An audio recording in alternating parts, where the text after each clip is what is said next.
Sorry about that. Streamlabs sucks dick and stole the money, like every other company that we deal with.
Sorry about that, guys. What can I do? Streamlabs crashes at least 5 times a day. Every day for the last 18 months. 30, 30 days a month. 18 months. 18 times 30 would be, it's like 600 days of 5 or 10 crashes a day. This is 600 days of Streamlabs crashing 5 or 10 times a day. I don't think anybody else in reality deals with this, but I do.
1 day, 15 hours. That's what I came for. That's what I got.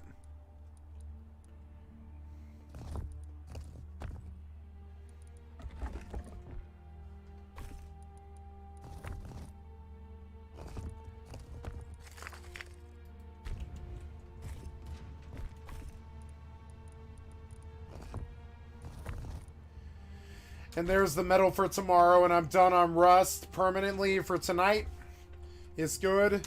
Go back and lock up, you know, lock up all the doors and everything. Oh, I need enough metal. Sorry, guys, I have to go pee. I'll be right back. Sorry.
Okay, much better. Sorry about that.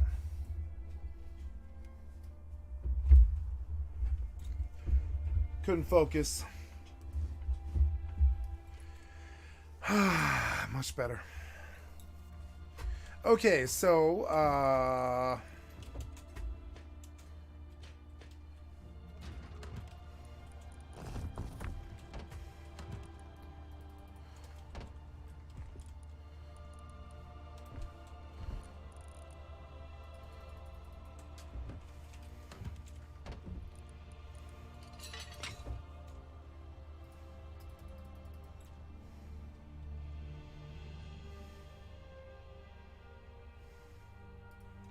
okay, and then I'm going to switch over to New World now.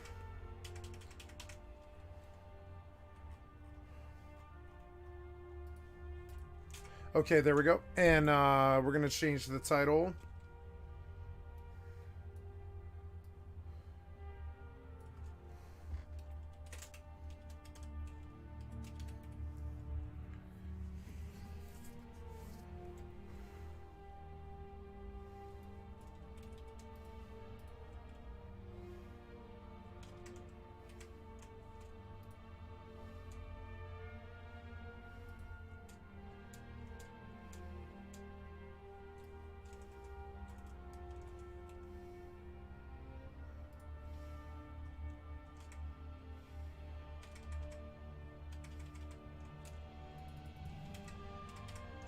Okay.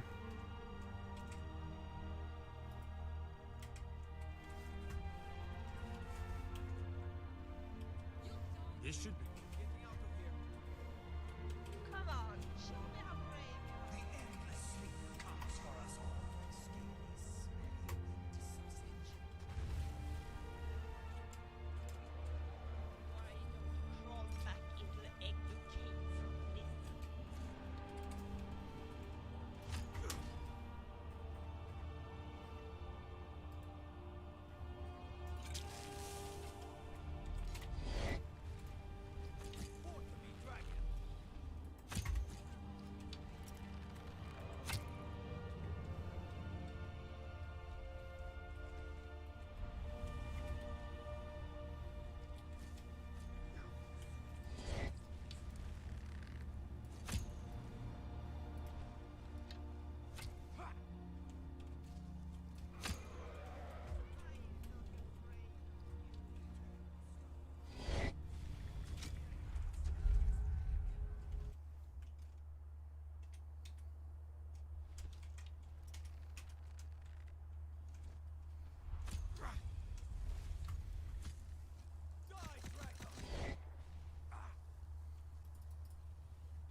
shall fear the dead.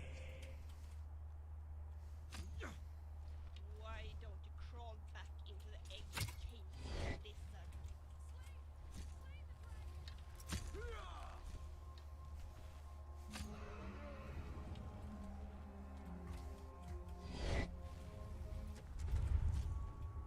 Nice.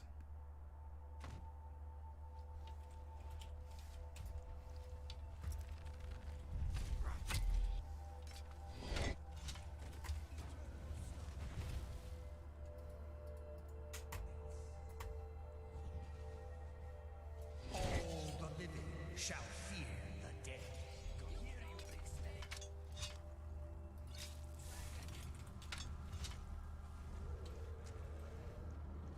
You will be so dead.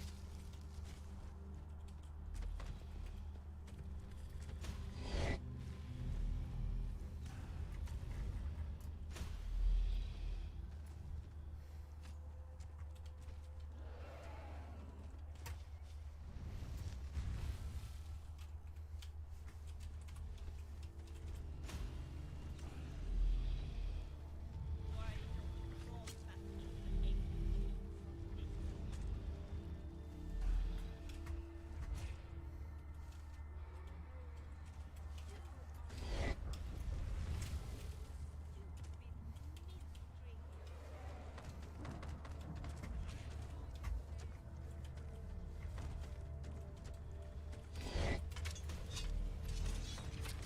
Uh-oh, did I scratch your fingernail?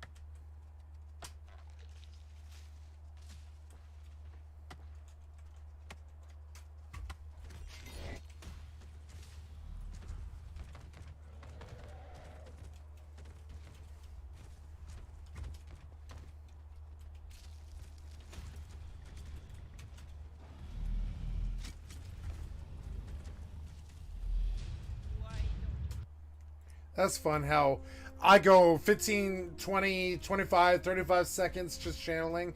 He does 1 second and he wins.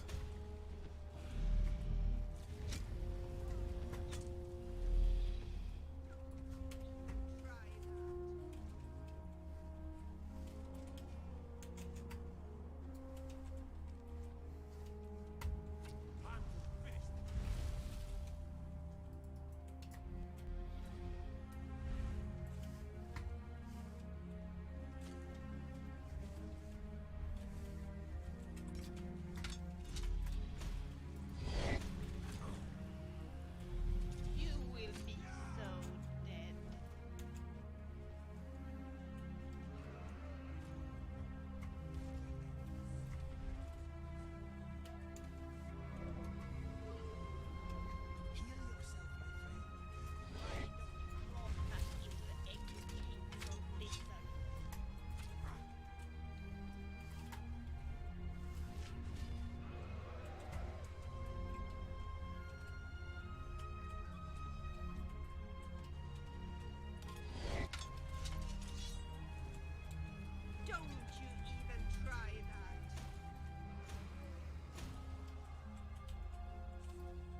That's cool how I just went for 7 seconds and got no damage, and when he did, I instant died. That's the best you do, huh?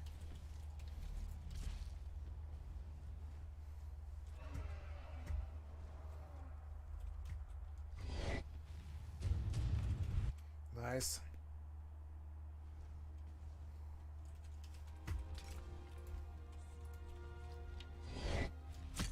Come on, Dragon. It's me chance. I'll kill you.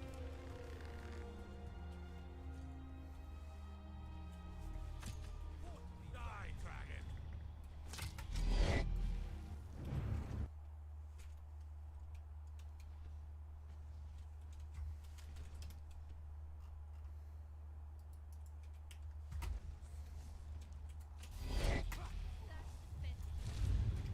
Nice.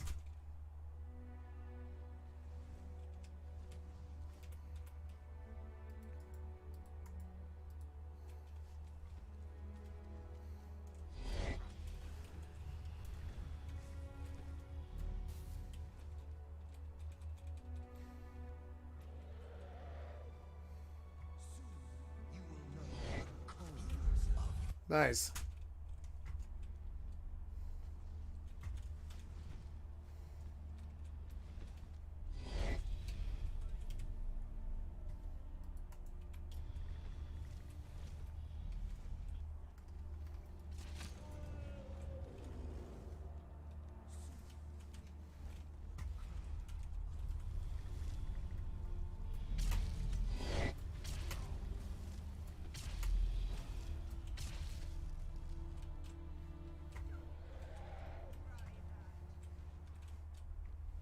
You are not welcome here.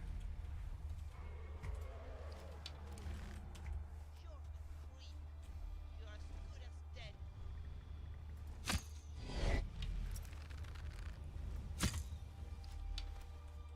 You will be so dead.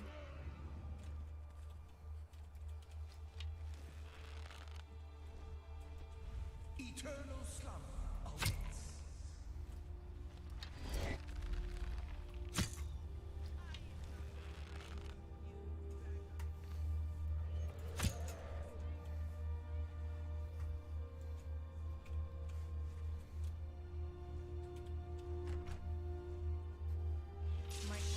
You are not welcome here.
Hi, I love you.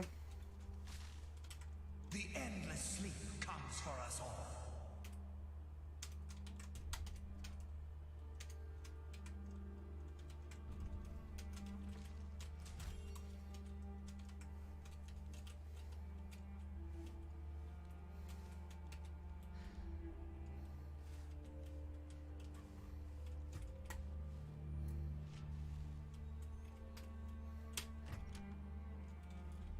All the living shall fear the dead.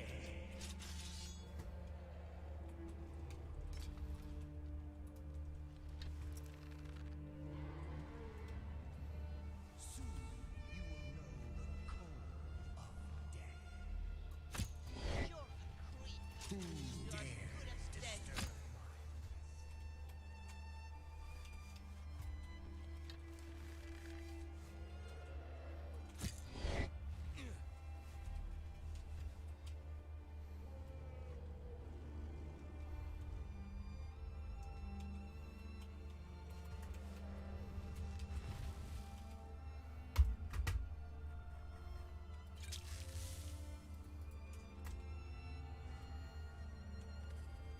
Now I'm gonna get you.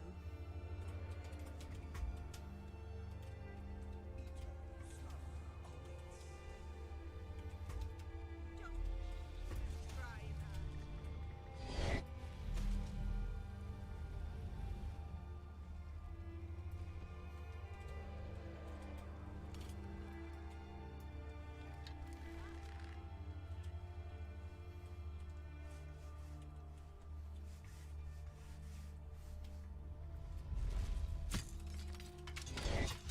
You will not live to regret that. My fleas bite harder than that.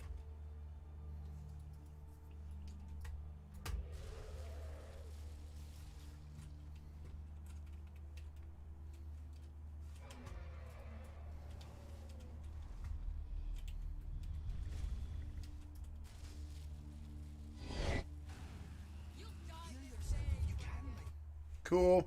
I love how that dragon and that fire was really cool. It did a lot of damage and it scared me. But really what I lost to was that little thing right there. You see it? That little thing right there is far, far, far, far, far, far, far, far, far, far, far worse than 20 of these dragons. You see it? That dragon's pretty bad, but I still think this thing's far worse than 20 dragons. This thing right here is far worse than 20 dragons. It'll cause you more pain and more suffering and more loss. This little hump right here is far, far, far worse than 20 of these dragons. If fighting these dragons for 5 hours, this will cause you much, much more heartache, pain, loss, and blood, sweat, and tears. This little thing right here is far, far, far more intimidating and scary than whatever this bullshit is. See this bullshit that we've seen forever for like 30 years. But this thing, this steals quarters and costs you hours and your time and all this. And that's what I really fear. I fear this stump far, far, far worse than that crappy dragon that they spent 2,000 hours on developing or whatever. This stump is far more concerning to me. This stump is far more costly to me than this dragon. Or see how I can focus on the dragon and I won't die. But if I focus on the dragon, I'll die to the stump. The stump is far more dangerous than the dragon. And I really mean this. I mean this like the sun's gonna rise tomorrow. I mean this, like, this stump right here is far more dangerous than 20 of those dragons combined. And so I worry about the stump a lot more. The stump right there, it'll kill you a lot faster than the dragon will. Look how the damage just stops. See how it just stops, and it's like every few seconds I can do 5 damage or something, right? Yeah, it's pretty cool. Really great design, you know, pretty great. And the minute I creeping cold, he just leaves because he's like, no.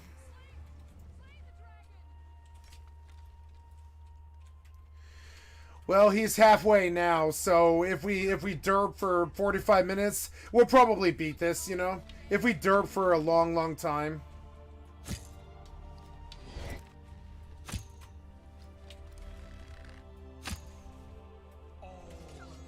shall Try that.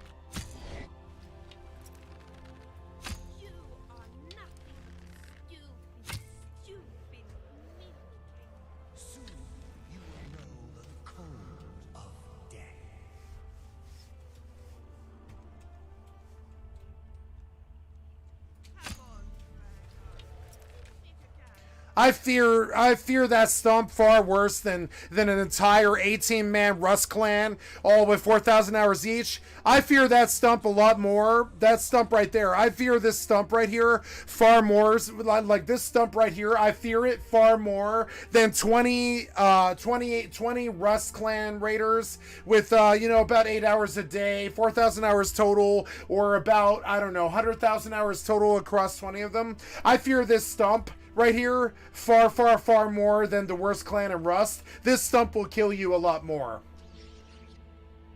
That stump is far more deadly than the worst Rust clan in history, and you must understand this. Design is the real enemy. I don't give a living shit about PvP or players or any of that shit. Fighting the development company and their shortcoming of how they stole the money and didn't design the game is what I consider real PvP these days.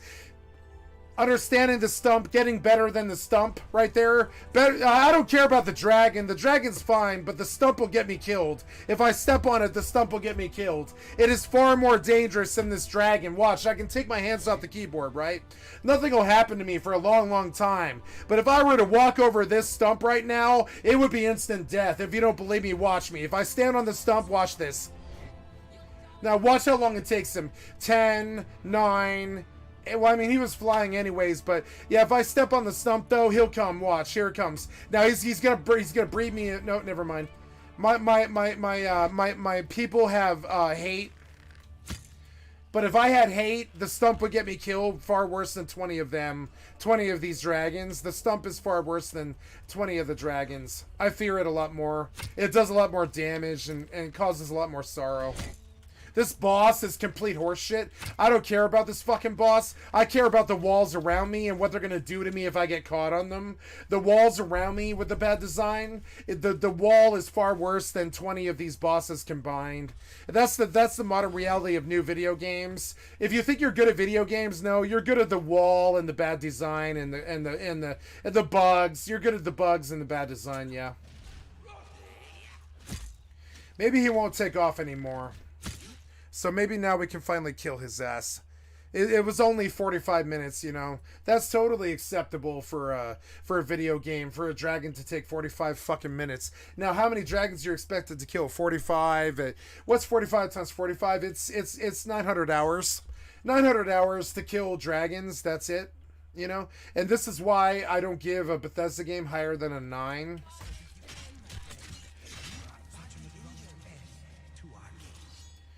I killed him.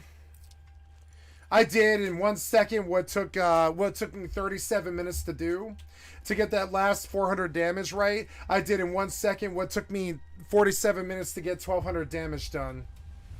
I'm sorry, but that's the reality. That's the games that I grew up on. You might think that you're good at Rust or Fortnite or Apex or one of those, or Valorant, one of those. No, I think you're pretty good at those, but I don't think you're good at video games. I don't think you're good at them, no. I don't think you're very good at video games, no. I think you're good at playing other players. I don't think you're good at video games, though. Alright, that won't work, so we're just going to try again. Oh, nope, that won't work. I'm going to die now if I don't get fire somehow. So, find fire. Okay. I have 5 seconds to live. Let's see if I can do it. I need to open the map, and I need to look for the Frozen Hearth, which is to the... Nope. Uh-oh. Oh, I might have lost my save permanently and lost 55 hours or whatever. Let's see. I don't know. Jump. Right. No. Yeah, yeah, I definitely lost the last save anyways. And you'll begin to understand of how really bad this gets, right? So, you don't know what minute... 41 hours and 42 minutes, 41 hours and 34 minutes, right? So, yeah, so let's try this again, and maybe we get out of it, but I kind of doubt it. Let's see, if I jump, nope, I have saved myself into a loss, and now I must erase 11 minutes of my time instantly. And I'm sorry, guys. I like that 11 minutes, but video game developers, they're the worst rapists in history. I think Hitler raping 6 million people a year still won't equal the amount of time the video game developers steal. Hitler's raping you all day, every day for a year still doesn't equal the amount of time that video game developers currently steal. And I really fundamentally believe this. If you were to rape everybody that you met for an entire year, you still wouldn't be able to effectually cause the kind of sorrow that video game development causes. And I mean this. I mean this really, like, if you were to rape everybody you saw for a year, you still wouldn't do as much damage as the average video game developer does in terms of hours stolen every single day, every single year. You know, so I got to go back and I lost 15 minutes. Sorry guys, but this is modern video game development. Oh, I lost 15 minutes. It's totally fine. I lost 15 minutes of my time, but who cares, because it's fun, right? Who cares if it steals 15 minutes of my time? And the boss is back at 900 health, and now we lose another 17 minutes while we fight it. And I'm sorry, but this is modern video games for you. See it? This is reality. It's not just Skyrim, but it's Elden Ring. From Skyrim to Elden Ring, this is exactly what I faced in Elden Ring. No different, nothing better. And you need to understand the core of video game development. This is what it is. It's stealing your quarters, you know? Yeah, it's stealing your quarters, you know? Look at this. Yeah.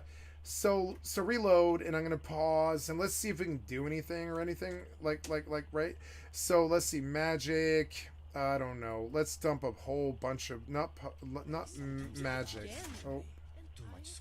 Oh man, anybody who developed this should be fired. Yeah, anybody who developed this should be fired. I'd say in modern Bethesda days. Yeah, I would say. Items. We come here and we sort by value, and we look for health regen, health.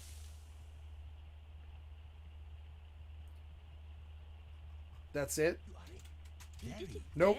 So we must lose the 15 minutes, and you'll understand how really bad Bethesda is and should face congressional insight.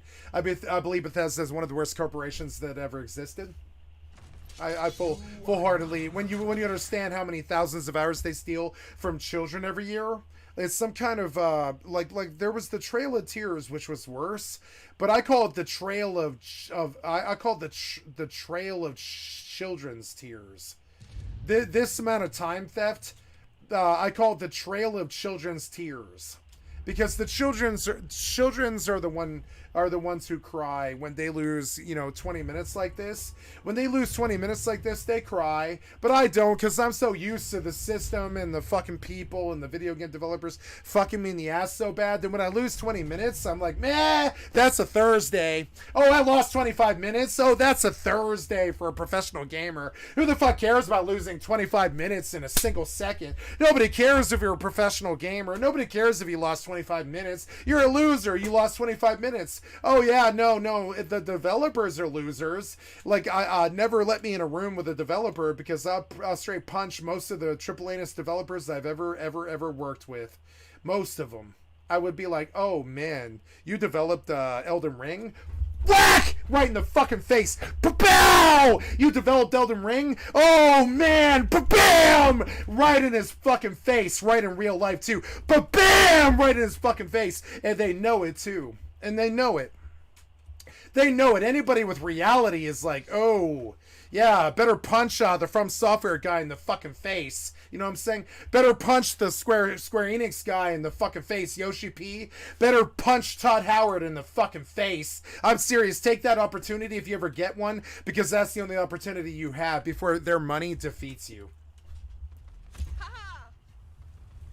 If you ever see Todd Howard, you punch him in the fucking face the second you see him, which is why he doesn't do any public meetings or anything except for Gamescoms and E3s and shit like that, where he talks to you about how this modern game that came out in, September 2023, you should totally buy a new video card because your 4090 isn't good enough.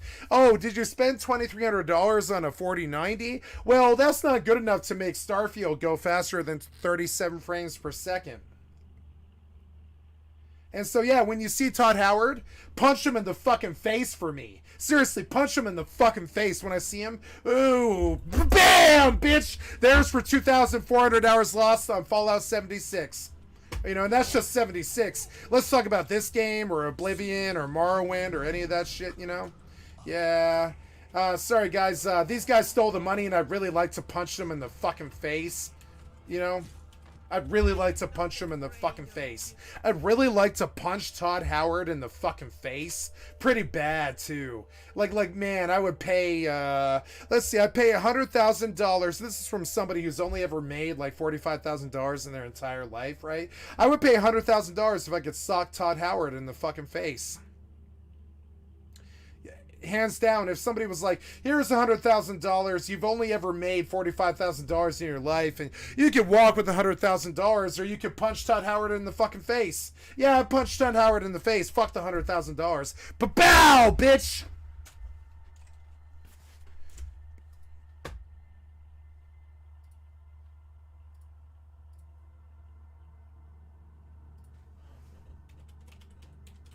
Bethesda woes. You know what I'm saying? Oh, no. Oh, no.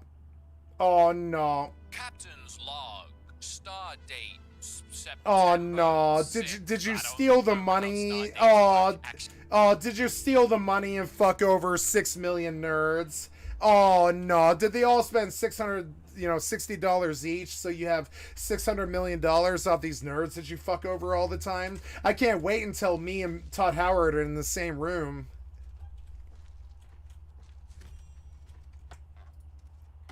Which is why I'll never be famous.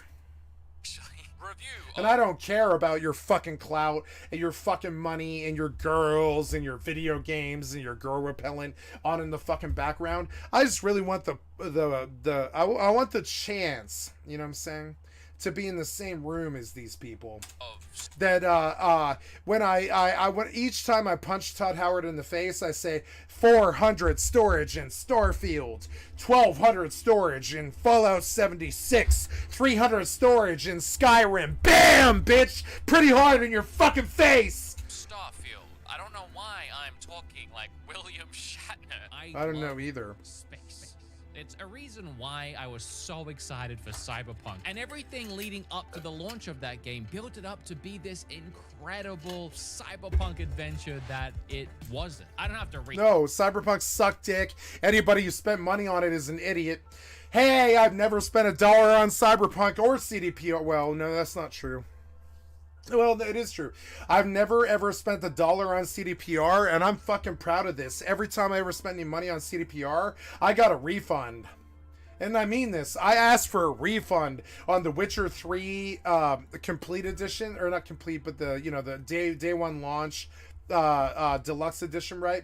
I spent $120 on CDPR Witcher 3 deluxe edition, and I was there at the GameStop the next day. Give me my fucking money back, every cent of it. And they were like, what? And I was like, yeah, give me my fucking money back. Witcher 3 is the worst cocksucking RPG I've ever played. And they were like, what? And I was like, yes, Witcher 3 is the worst cocksucking RPG I've ever played. Give me every one of my pennies back, every one of them. And they were like, Jesus, man, everybody who played this game really loves it. And I'm like, yeah, give me my fucking money back. And I did. I did that twice. Twice I did that. And so when Cyberpunk came along, I was like, no. Why would you idiots give them any money? You guys keep giving them money. Why the fuck would you give them any money? Why would you give CDPR any goddamn money? All of that, but clearly there was a lot of lies. Fucking sad. You know what I'm saying?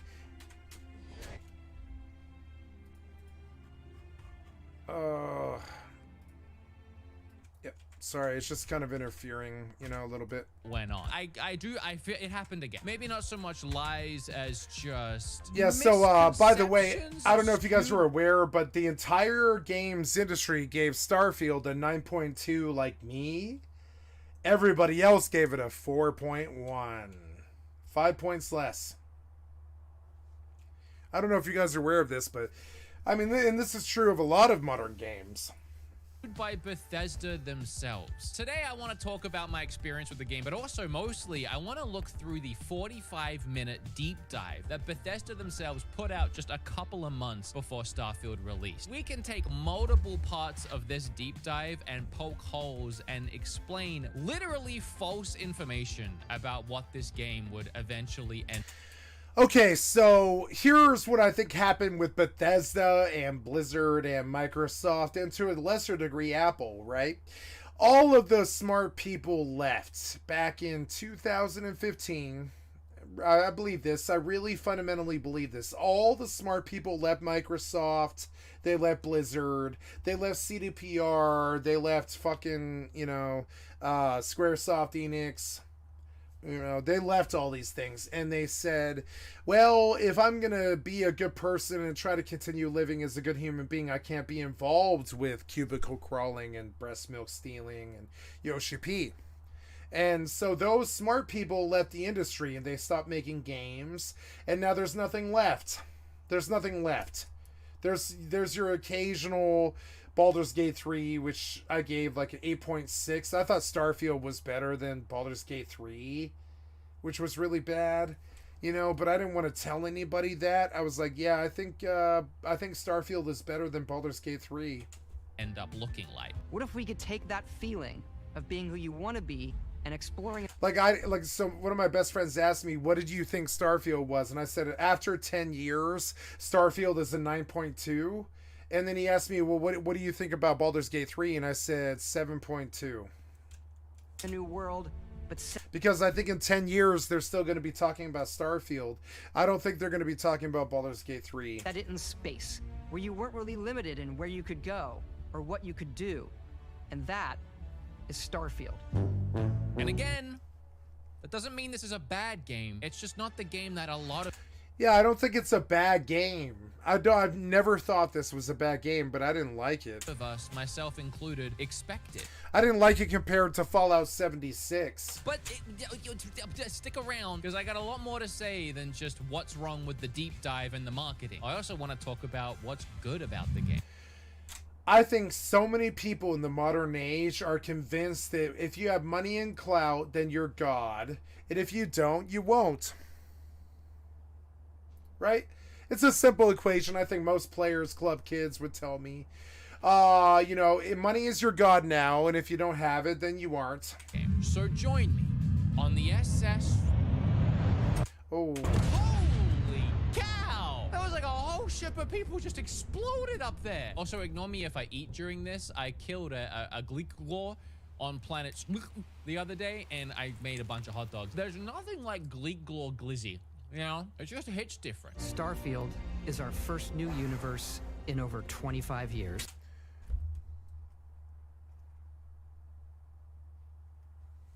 But it's still a Bethesda RPG. Bethesda, you can tell the last time that they had any touch at all was in 2014 when they were scared of No Man's Sky. They were really scared of a real game wiping the floor with them. So they really got pretty, committed about killing No Man's Sky. But see, the difference is No Man's Sky never did, never will, and never have done very well.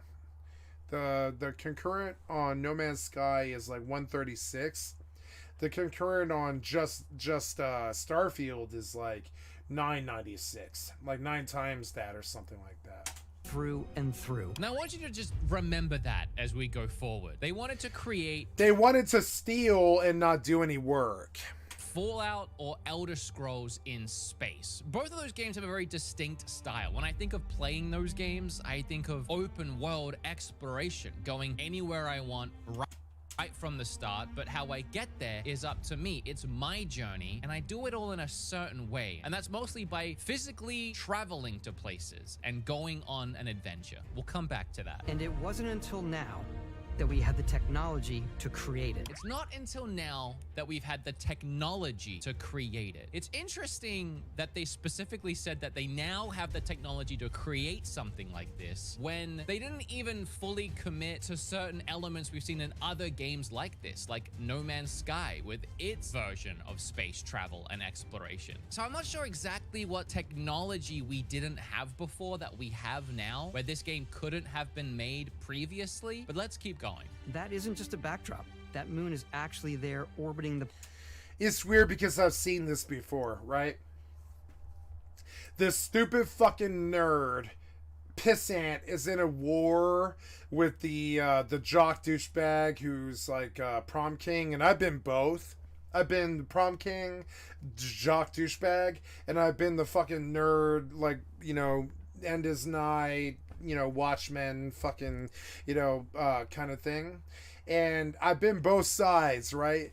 And I would say that The planet, yes, you can visit it too. Except it is just a backdrop. It is quite literally a JPEG. This planet is not actually there. And this is what I meant just before when I said, what's the technology here? This could be done. This could be a planet that you could actually fly to, because we've seen it done in other games. But instead, how you get there is by opening up a menu and then fast. so you can tell, like, okay, so the prom king is obsessed with the nerd's advances on his girlfriend and his money, and suddenly the prom king's nervous about the nerd who's been working for a couple of years and has money and a car and is doing better with the lesser people and all this, and is doing better.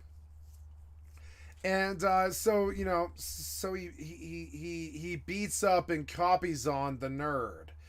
And that's No Man's Sky and Starfield. And so Starfield really didn't like how threatened they felt by No Man's Sky and what it was doing to the industry. But the problem is no one ever liked No Man's Sky. And this is something that Bethesda never really got. Todd doesn't have it in his brain to understand that no, most of us don't give a living two shits about fucking No Man's Sky. I think most of us give more two shits about DayZ than we do No Man's Sky. Or like Rust, or PUBG, or one of those. Valorant, Apex. I think a lot of us care more about those than we do about something like No Man's Sky. So Bethesda picks their big contender, and they're like, "Oh, I'm prom king, and everybody wants my money, and I'm lucky, and the most beautiful girl in the most beautiful woman in the building wants to sleep with me, and I'm prom king, and all this, and I'm Bethesda, and all this.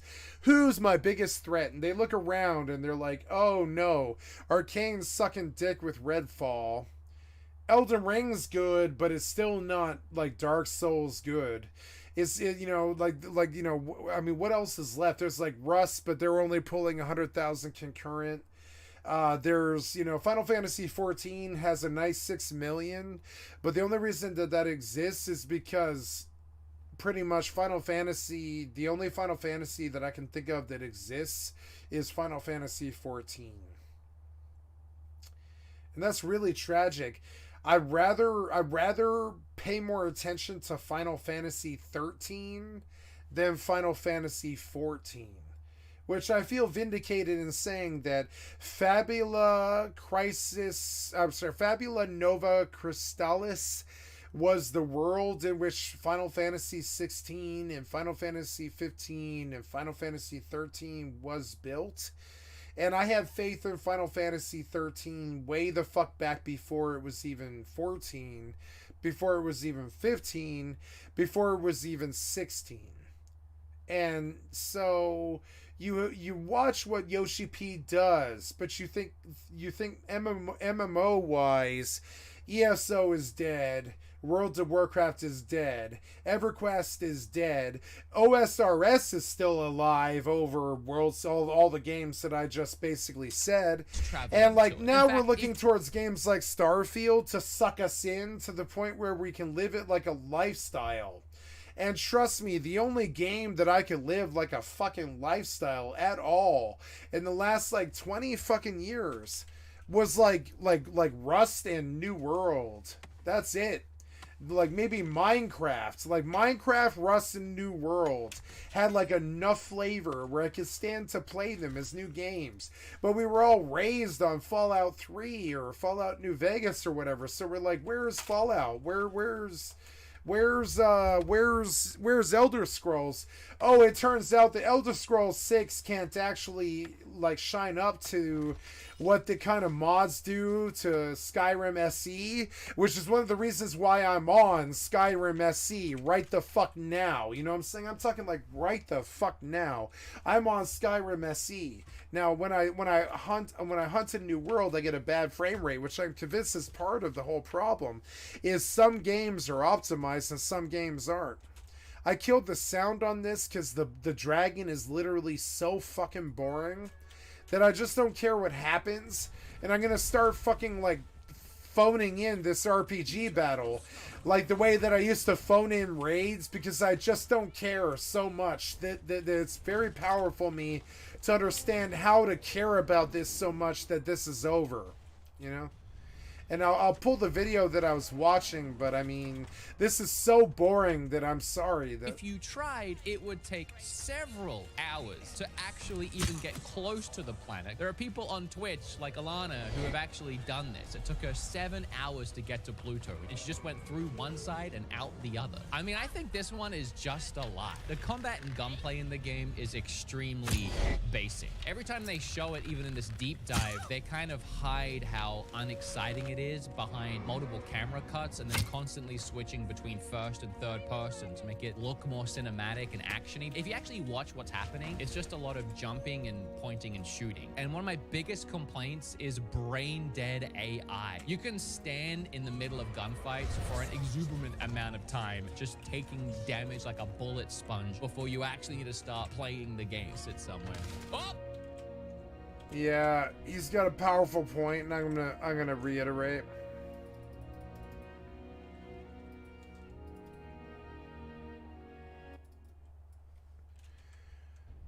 Let's listen again. How unexciting it is behind multiple camera cuts and then constantly switching between first and third person to make it look more cinematic and actiony. If you actually watch what's happening, it's just a lot of jumping and pointing and shooting. And one of my biggest complaints is brain dead AI. You can stand in the middle of gunfights for an exuberant amount of time, just taking damage like a bullet sponge before you actually need to start playing the game. Sit somewhere. Oh! Okay, they didn't care about that. Oh, no, just... With those sunglasses on, he can't see where their faces or their heads are, so he's firing at the wall. Do you see it? And you think I'm kidding, but I'm not. I'm not kidding. With those sunglasses on, he can't see where their heads are, and he made a whole bit about this that got a bunch of hits, about how he can't see where their heads are, because he's goddamn stupid. Kid, and I'd never dance.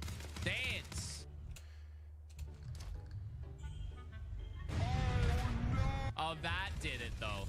That was too much, I guess. We love to pack a ton of detail in every object, from all of your weapons to spacesuits to food. We just obsess over the details, and food. We obsess over food. This is by far where the game shines. It's very pretty, extremely detailed. The hours that must have gone into building the environments, the worlds, and the little knickknacks you can pick up, the guns, the suits, the armor. This is a whole undertaking in itself that probably took the entire development time of this game, which kind of explains maybe... My God, looking at that jetpack makes me want to quit the game, and I'm serious. I did this on my stream recently, where I was like, okay, pick up the guns, the suits, the armor. This is a whole undertaking in itself. Oh my God, this jetpack is so bad. Look how bad that jetpack is. Development time of this game, which kind of explains maybe why the overall vision of wanting the Fallout and Skyrim experience in space didn't quite get connected all the way. It looks fantastic. The lighting is incredible. Here, you can plot a course to ones that are light years away. This uses your ship's grav drive to fold space and jump to these systems. This is more, I think, kind of misleading speech, because it all sounds very fantastical when he's talking about traveling the echoes of space. Like how your ship will use the grav drive to fold space, exploring other solar systems. But again, you can't actually do that at all. Fast travel and load screens is the only way to get around this entire game. The best you can do in your spaceship is to fast travel near a planet and orbit the JPEG of it before opening up the menu again and fast traveling to the landing location. Anytime you are actually in space, you either fast travel there because you're heading somewhere, or you're gonna do a mission somewhere in space that'll just bring you straight to the mission point. It's all a previously selected location that you plot a course for and then you just load into. It's all cutscenes. Do you do any space travel? That's a little sad. It's another reason why the ship doesn't feel like it's actually moving at all. In fact, here is top speed speed. This is me not moving at all.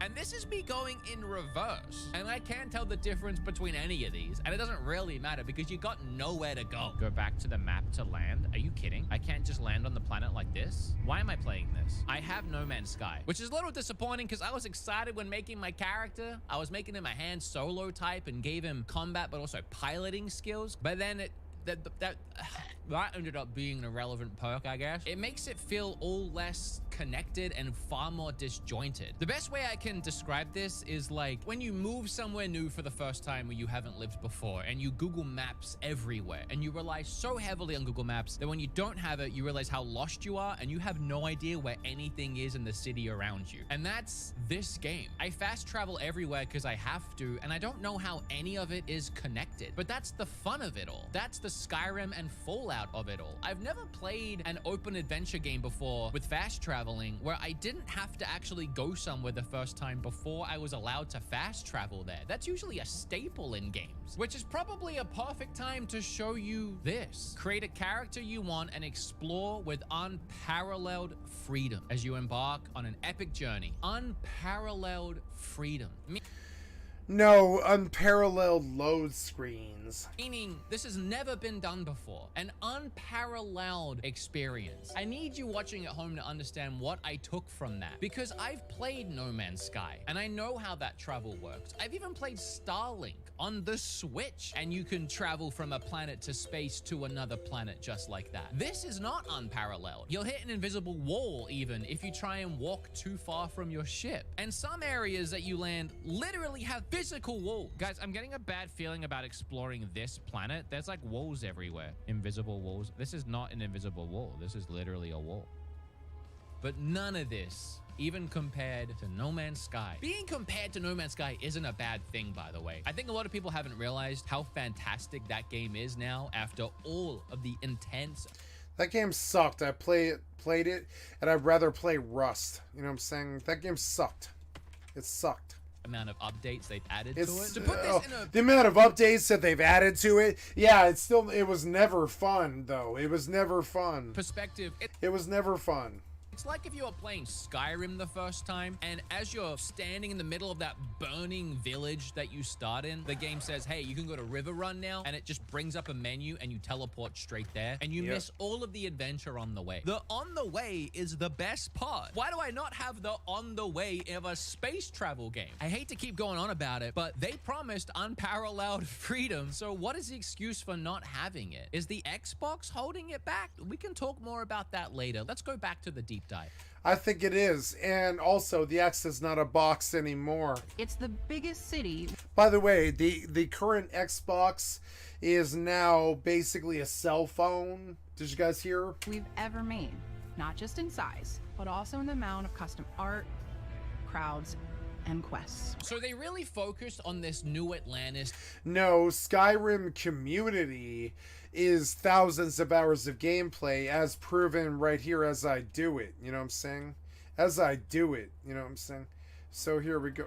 Go back up. As I do it, there's thousands of hours of entertainment right now as I fight a dragon. It's going to take an hour. You know?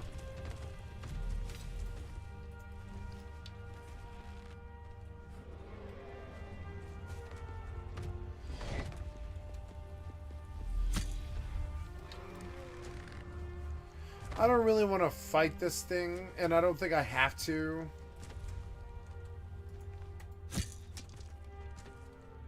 Come on, show me how brave you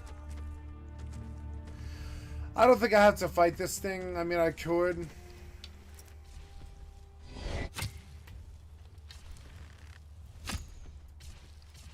You'll die this day, dragon. Never mind. I think I did hurt it really bad.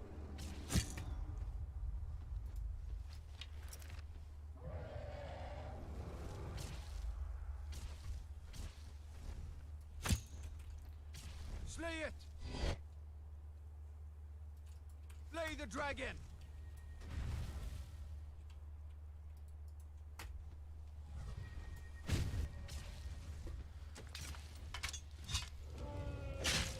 I'm on your side.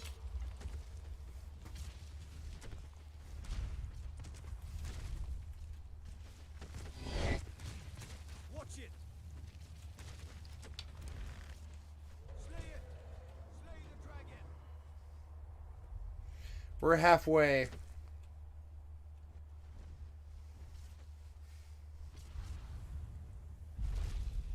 Who dares disturb my rest?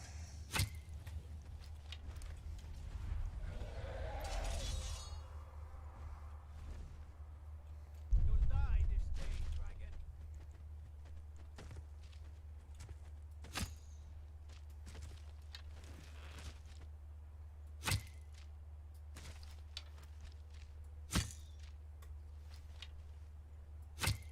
Slay it!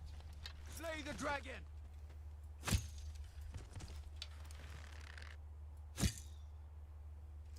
It's so buggy and shitty.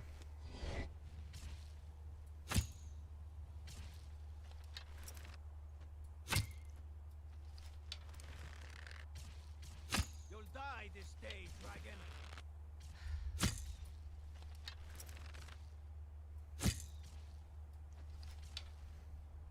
Don't you even try that.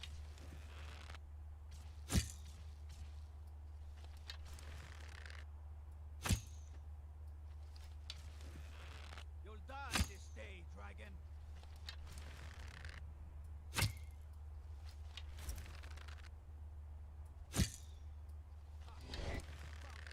Now I'm gonna get you.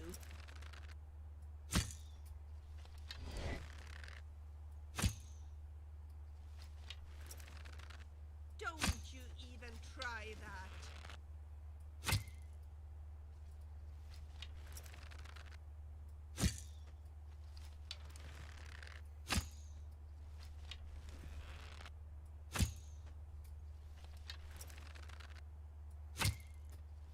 Come on, show me how brave you are.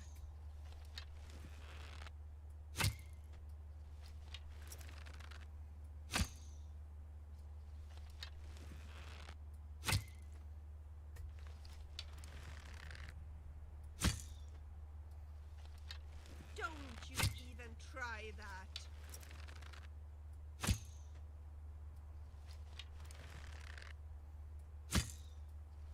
You must admit that I'm not bad. Save.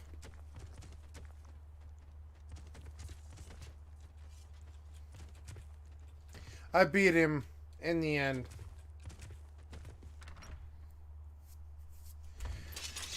Jesus, man. Biggest city they've ever made, which is cool, but it's hard to get an understanding of how big this city actually is though, since you can't see it from space on the JPEG of the planet or on the star map.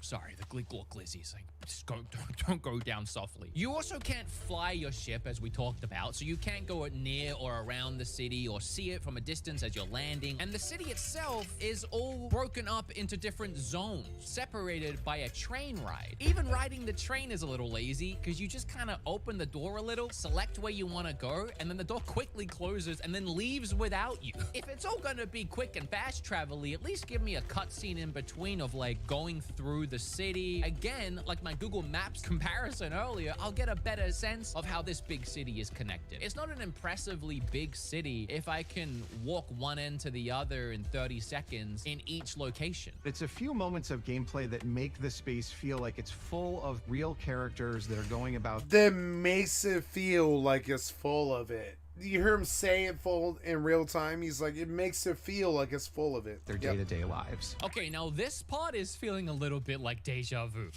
Because once again, we have another game filled with more lifeless, brain-dead AI that, believe it or not, have less personality than the residents of Night City. While the day and night cycles promised by CD Projekt were ultimately a lie, at least they attempted to fake it. The NPCs in this game just travel on rails, sometimes walking behind each other in a straight line like lemmings. It kind of feels like the areas in this game was supposed to be an MMORPG, where the players filling the lobbies gave the game life as they were running around and doing things as you went about your business. But without all those players running around, you just kind of have nothing happening. I hate to use Red Dead 2 as a comparison again, because I did that in my Cyberpunk review. But each of the NPCs in that game all felt like individual, actual people with their own stories, personalities, problems, and quirks. This is what adds soul into a game world. Also, maybe I'm crazy, but can we have stores that aren't just boiled down to a menu? I know it's convenient this way, but it's way more realistic in games like Red Dead when you walk into a store and you can actually pick something off of the shelf. It feels more immersive. There's still a catalog you can breeze through if you want, but you walk into this store in New Atlantis and apparently it sells armor, guns. It doesn't look like that by being in here because there's no merch anywhere to be seen. It looks more like a high-end jewelry store from the Richie Rich side of King of Prussia Mall. And then you just go into a stock menu to buy whatever you want. There's even a coffee shop that has a couple of nice-looking Lamar Zocos out front, but when you try and order a coffee, it just goes to a menu. The guy doesn't even move. At least give this guy like a animation cycle of making a latte or something. Make me feel like something's happening here. This isn't exactly next gen by any means to me. It's just cookie cutter stock standard stuff. It may be the largest city Bethesda has ever made, but large landmass alone doesn't make for an interesting or even exciting place to explore. Also, in this massive game with thousands of planets, there's only 4 cities throughout the entire game's universe, and then 5 smaller towns and settlements. Now, I'm not sure if they decided on 4 cities because they wanted to have at least as many as what Mass Effect 2 had. It would suck if they had less 13 years later. I dislike that this game also has nothing to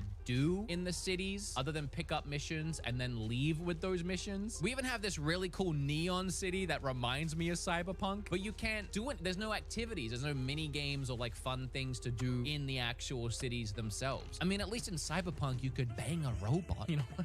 There was one thing you could do. Game has 0. But I feel like we should take a pause here to explain what I meant by the title and also talk about why the game is good. The main story is a little, well, I'm not gonna say anything bad. Let's just say it's not for me. The start of the game feels really rushed, and yet somehow also painfully slow. Mostly everyone agrees that the game starts slow and takes a while to get better, so I feel like we might have another Xenoblade 2 situation on my hands right now. Here's the thing, 5 hours in, I was done. It was so insanely boring, and I had realized that I was wrong. It wasn't the amazing, unparalleled adventure I thought it was going to be. It was something that I'd played a dozen times before. But I have to admit, something changed. So the part of the video where I'm talking about the space being boring, I decided I would film some extra footage for that and just show that there's nothing to do up there. And while I was filming it, there was nothing to do up there. But I decided to film some footage of landing on a random planet and showing how barren it was going to be. And then I got this glitch where I couldn't fire my gun anymore. And I found a fix where if I hacked into the code and just changed my gender, that fixed it. It wiped my character's face, but I was able to shoot now. It still wasn't going well initially, as the first place I found was the exact same place from the deep dive trailer. The one place I find I've already seen. It also didn't help that this person was stuck floating in space, and I don't know what the heck is happening to Sam over here. Oh, Jesus Christ. But after this area, I found a cave and I started exploring it, killing space pirates on the way, collecting and mining everything in sight. And the beauty of this vast and detailed cave was not lost on me at all. And I did feel this sense of discovery because this is the first time where I was somewhere where I wasn't supposed to be. Right after leaving the cave, I saw a bunch of bounty hunters running towards me. And this is when I remembered when creating my character, I picked the wanted perk, meaning that every now and then bounty hunters would just come find me and try and get me. And the trade-off was that I had extra damage when I was low on health. I thought that was a cool quirk to my character. So these guys were coming to bring me in. So I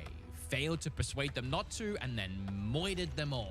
And once I did that, I figured, well, their ship that they came in, that would be mine now. After going on board and wiping out the rest of the crew, I discovered I couldn't actually take the ship because I wasn't skilled enough to pilot it. Turns out, on the skill tree, you need to level up and get to the point where you can pilot higher grade ships. One way to earn this one was to kill 15 ships in dogfights, which I hadn't done yet. The fact that I wasn't a good enough pilot gave me something to aspire to. I kind of wanted to go and do some missions, earn some experience, kill some things in space so that I could, in the future, steal a ship like this. And from here, I ended up glued into a 5-hour marathon session where I had fun the entire time. And then I was supposed to do my first baby debut mission for the Vanguard, ended up being an outpost that was complete. Everyone was dead because there was a loose terramorph there, and I had to run around turning on these automatic lasers, and it felt like I was in an Aliens movie. There was a cutscene where the terramorph was like ripping into another alien, and all this time I'm getting XP and money. Yeah, I guess this game can be pretty fun. It really started to feel like Fallout 4 again, minus being able to actually go places without fast traveling. But even though there is fun and I'm enjoying it, I don't want to take away from the point of this video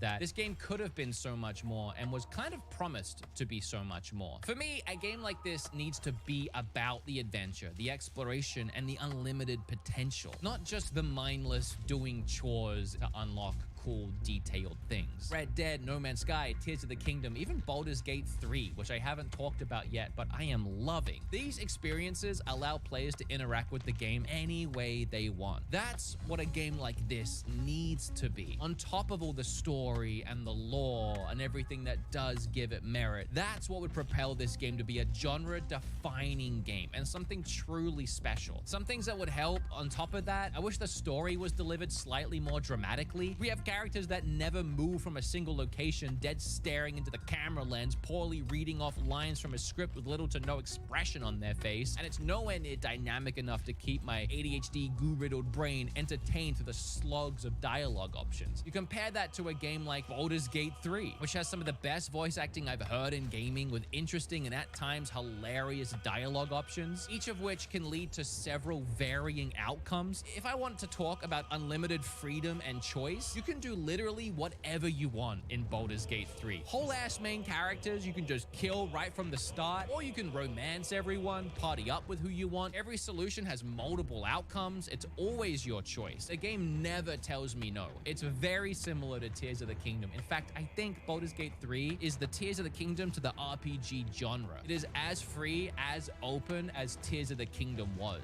Blech, it's so good. Playing that and going straight to Starfield was a little rough. Let's get back to the deep dive. When you leave a planet and head into space, you'll be navigating asteroid fields, having chance meetings with interesting strangers, dogfighting in space, and exploring different ships. I find this and EVE Online. They're listing the EVE things Online, you can do yeah. in space, but they literally list the only 3 things you can really do: navigate asteroid fields, dogfights in space, and exploring ships. I actually can't think of anything else you can do up there. This is just kind of their way of saying we have asteroid fields. You'll see them, they're pretty. Don't make it sound like you're doing something. That paints an image of like Star Wars where you're like dodging around asteroids, or like Galaxy Quest where you try not to hit every single one. Well, I'm in an asteroid field right now. Give me a second. Comparatively, you have No Man's Sky. Does have asteroid fields, and it's more exciting when you accidentally end up in one, because it's usually when you're trying to go from A to B and you do have to navigate through them. If you don't want the No Man's Sky comparison, it's kind of like in Sea of Thieves, where you go and you find a bunch of loot and then you just want to take it back to an outpost to sell it before something sinks your ship, and then a Kraken decides, no, hold on, I'm gonna ruin your whole ass day. It's way more exciting. It's about the adventure, and that sense of adventure is lost. I'm continuing to try and build this picture of what this game could be. We've done a watch. It is the Constellation Explorer's Watch. This is the watch that you actually get in the game. Can we talk about the watch? They sold me the collector's edition that came with the watch. I haven't picked it up from Best Buy yet because I can't decide if I'm gonna keep it or not. There you are, customizing your character in a brand. Lost. I'm continuing. What's up, to number try 2? How you doing? Okay, so we've been working on that for a while, so now I want to work on some Skyrim here. And one of the nice things about Skyrim is it's like I could just go out the door right now. I just go out the door right now, unlike a lot of other games that I know, right? I just go out the door right now and go fight things, right? And that's one of the reasons why I really like this a lot more than some other games.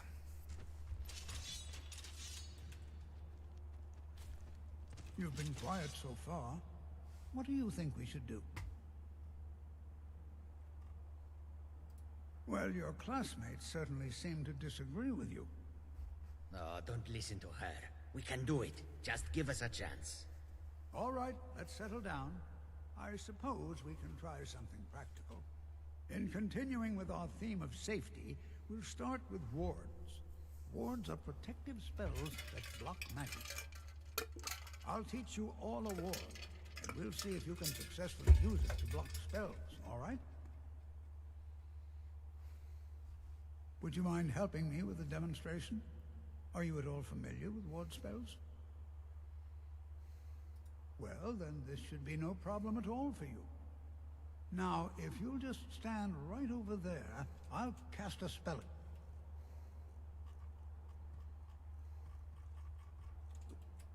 You block it with...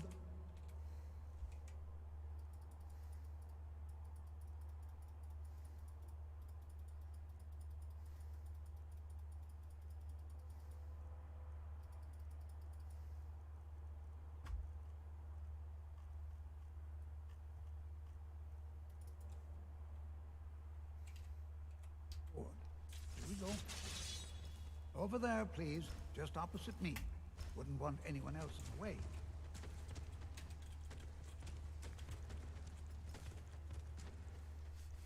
Now, cast the ward spell and keep...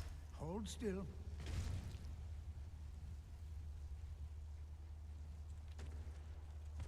You have to keep your ward up, or else this won't work. I don't want to hurt you. Over there, please. Just opposite me. Wouldn't want anyone else in the way.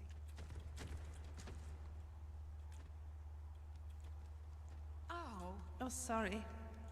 Now, cast the ward spell and hold still.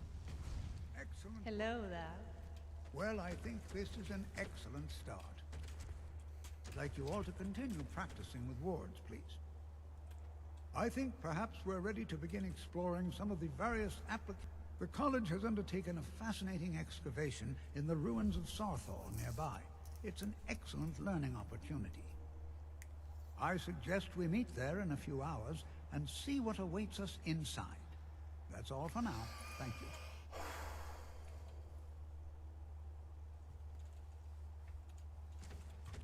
Good to see Skyrim still has such fine people. Do give them...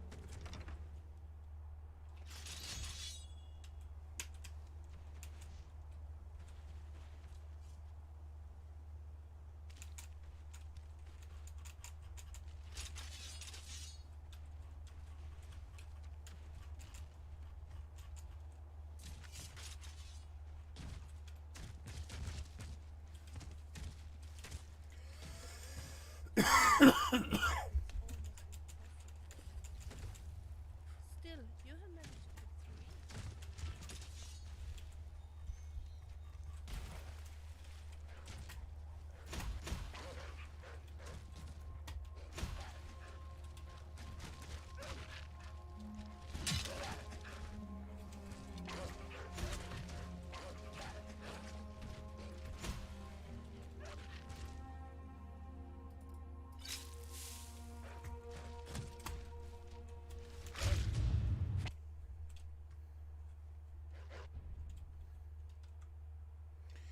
Wow, yeah, I wondered about that.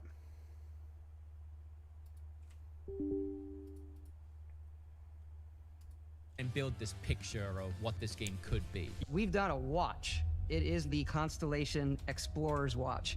This is the watch that you actually get in the game. Can we talk about the watch? They sold me the collector's edition that came with the watch. I haven't picked it up from Best Buy yet because I can't decide if I'm gonna keep it or not. Back in the Fallout 4 days, I couldn't afford to buy the Pip-Boy. It was a 1-for-1 replica that connected to your smartphone and allowed you to control your in-game inventory, perks, holotapes, and more. That alone is sick. But the reason it was cool was because the Pip-Boy was such a big part of the game. It was so stylish, smooth, and organic. Having a physical representation of that in a collector's edition just made sense. So when I saw this watch, I thought, oh, that's awesome. A more streamlined, awesome, futuristic watch that will surely work just like the Pip-Boy, where in the game, you'll look at your watch, and the actual physical watch that I'm buying will work with the game.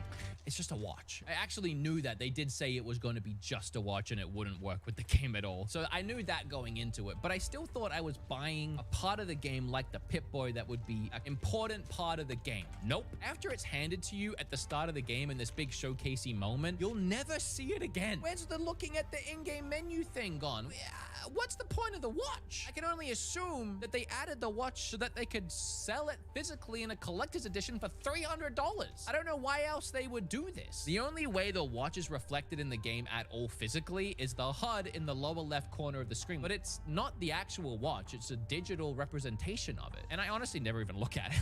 At this point, I've covered everything they talked about in their deep dive showcase. And aside from story spoilers, they really did deep dive into everything the game had to offer. And I think that's because there's not really that much to sum up and talk about. They make it seem like there's and more, but there's not really. I also want to make a bold assumption here and take some of the blame off of Bethesda. I don't think this is Bethesda's fault. Again, they are kings of travel. I'm sure they've heard of No Man's Sky and know that flying to a planet physically is cooler and more fun than just not being able to. It was clearly a conversation they must have had at some point. So why isn't it there? And my bold assumption is Xbox. This is all my own speculation, but hear me out. On the Xbox Series X, the most powerful version of Xbox, it's still locked to 30 FPS. So knowing that fact alone, I don't think it's a stretch to say if it can't handle what's already here above 30 FPS, adding in something like seamless space travel and exploration and loading into a planet without a load screen would be a stretch. I don't think the Xbox can handle it. Why else is the biggest city Bethesda has ever made, obviously very proud of, broken up into several smaller chunks, unless it's just they're not able or they weren't able to find a way to render the entire city in at one time? While playing on Xbox, as I said, it felt slow and chuggy. I'm not a big guy on like, I can't play a game in 30 FPS because I can. I play most of my Switch games in 30 FPS, or less most of the time, let's be honest. You need at least nice, smooth frames to enjoy an FPS to the full potential. And I don't want to get into a tangent about how honestly disappointing the current generation of consoles are, or that this game was the first time I really felt the underwhelming power of a machine that has released less games in 4 years than the Playdate has in 1. Think about that. But I do think that Starfield, being an Xbox game first and foremost, held back its development and prevented it from being as open and free as it could have been. And that's before we even talk about the fact that the game also has to work on the Series S. Ugh. IGN's review was honestly pretty spot on in my opinion. The funny thing was they talked about pretty much everything they didn't like the entire review and then said, but it gets better later, so 7 out of 10. And you know what? I'm kind of in the same boat. There's definitely more to complain about than praise. What was promised isn't all here, but what is here isn't bad. It's just not as grand as it could have been. If you're looking to collect a bunch of items and loot while doing endless missions and side quests for characters and buried locations, the game definitely offers that. On PC, it is stunning with fantastic lighting effects and visuals that deserve points where they're deserved. The story and lore seem to appeal to a lot of people, and the more I discover of the game, I'll admit there are parts of it that are interesting and do flesh out the world. I think in my case specifically, it was just that ignorance is bliss. After already experiencing the epic interstellar travel of No Man's Sky and to even an extent Starlink, I've already enjoyed the freedom, storytelling, and voice acting of games like Baldur's Gate 3 and to a lesser extent, Mass Effect. I've had open, connected adventures in games like Red Dead 2, Zelda, or even Fallout and Skyrim. It would be nice if there was one space game that merged all of these ideas and elements into one giant intergalactic experience. And no, I haven't tried Star Citizen yet. I can't criticize Starfield for being what it is. I just believed, due to the marketing, it was going to be something I wanted, and it wasn't. But I'm adjusting my expectations and managing to find enjoyment. With other new releases right now, like Baldur's Gate 3, Tears of the Kingdom, Blasphemous 2, Final Fantasy 16, Armored Core 6, Starfield is just another barren planet of a game buried in a galaxy of exciting adventures. I wrote that line before I started enjoying the game. I just liked that line so much, I wanted to keep it. But in fair, it's not true. The game is anything but barren. It's just not exactly brimming with life, and it is getting buried by more content-packed experiences releasing right now. Also, this actually wasn't a review of Starfield. It was a review of Baldur's Gate 3 the whole time. That game's a 10 out of 10. Thank you. Yeah, big surprise.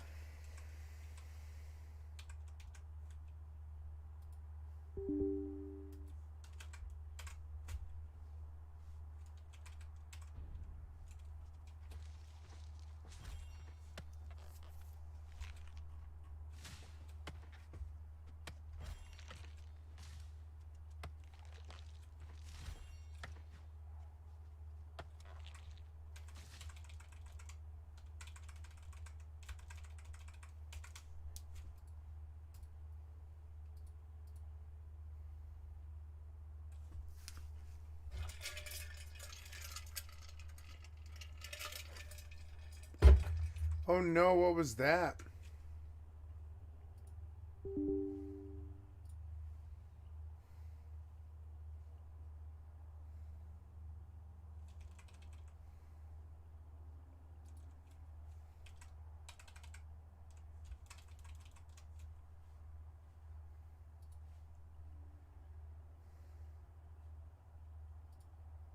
Another Blizzard 4chan leak, bleak if true. Overwatch 2 is undergoing a hasty redesign behind the scenes, relaunching as Overwatch Next.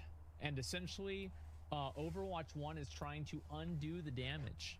Diablo 4 has lost most of its original development staff. Thank God. And the seasonal team is taking over and working on an expansion to act as a soft reboot. Good. Yeah, that's what they should do. Get rid of the people that fucked up. Dragonflight is the remains of a canceled mobile game co-produced with a Chinese partners that was bolted into World of Warcraft to pad a massive gap after the catastrophic response to patch 9.1. This lead to a ship and tone the players have noticed and found off-putting. 11.0 is going to be announced at BlizzCon with a shift to a free-to-play seasonal battle pass model similar to Destiny, with smaller scale micro expansions sold as optional premium DLC. I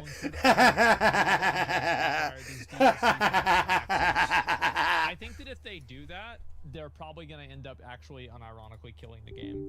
I do. Like, I have no problem with them making it free to play with the seasonal battle pass that you have to buy. Like, I don't really think that's gonna, that would not ruin the game for me. Like, any more than like the way that I look at it is that I think WoW already, like, the integrity of the game has been destroyed with the WoW token. Like, any integrity and any value and any accomplishment in the game was destroyed the moment that they allowed you to buy gold. Because you can just buy gold and get anything that you want in the game, and it's completely legal, and that's it.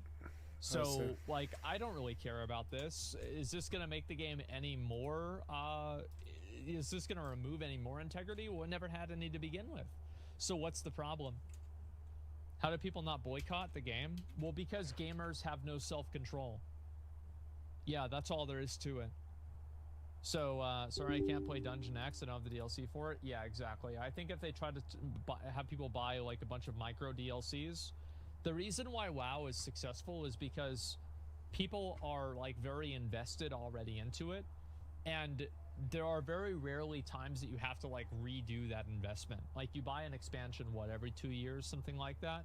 Asking people to buy, like, a regular battle pass all the time is going to be, that's going to get a lot of people to stop playing. Because another issue with WoW, and this is like a cultural problem, is that WoW is a game that is full of a bunch of boomers that don't like new video games. World of Warcraft has been around since 2004, and some people have played it since then.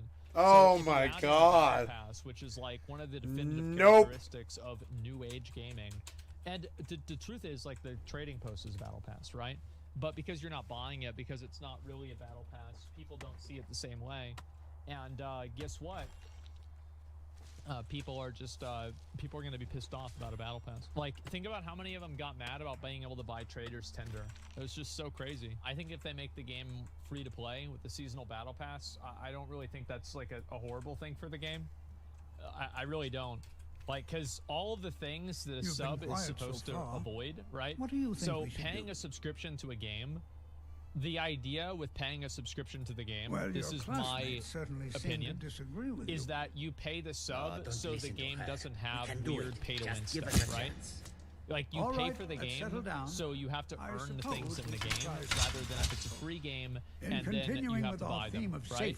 But World of Warcraft has their cake, and they eat it too. So they make you pay a sub, and you can still buy the best mounts on the store. They have a sub, and you can still buy gold. All right. What the fuck? Would you mind helping me? You with can the still buy demonstration? level boosts. Are you at all familiar? So with you're spells? effectively paying for nothing. The overall Well, balance is so now, much better if in you'll older just games because they stand kept right it up- easy and simple. Do you want to know why the balance of rewards and everything is better in older games? Is because you think the balance is broken, There. but you don't have the same goal as the developer. And that's really what the issue with some of these live service games is is that the goal of these live service games is to keep the player on the treadmill, keep the player on the hamster wheel as long as possible, and to make farming an item very annoying and obnoxious so they spend money to get around it. So the reason why balance in these games is bad is because it's made to be bad. They want the balance to be bad, because if the balance is bad, that means people spend money to make it good. Cast a spell at you. That's why, and like, you for block- example, in Honkai Star Rail and all these other gacha games, like, do you really think a game that's not like Honkai Star Rail, like Elden Ring, Lies of P has that stupid fucking fruit thing, but otherwise, like With the Baldur's wolves. Gate 3, from my You know. understanding, I haven't played it. Over there, Blasphemous, like please, many just single-player opposite me. games Wouldn't want that anyone else aren't to live play. service games, Now, like Code cast the Vein, ward spell and keep it up. Fall Guys, Halls of Torment, this kind of stuff.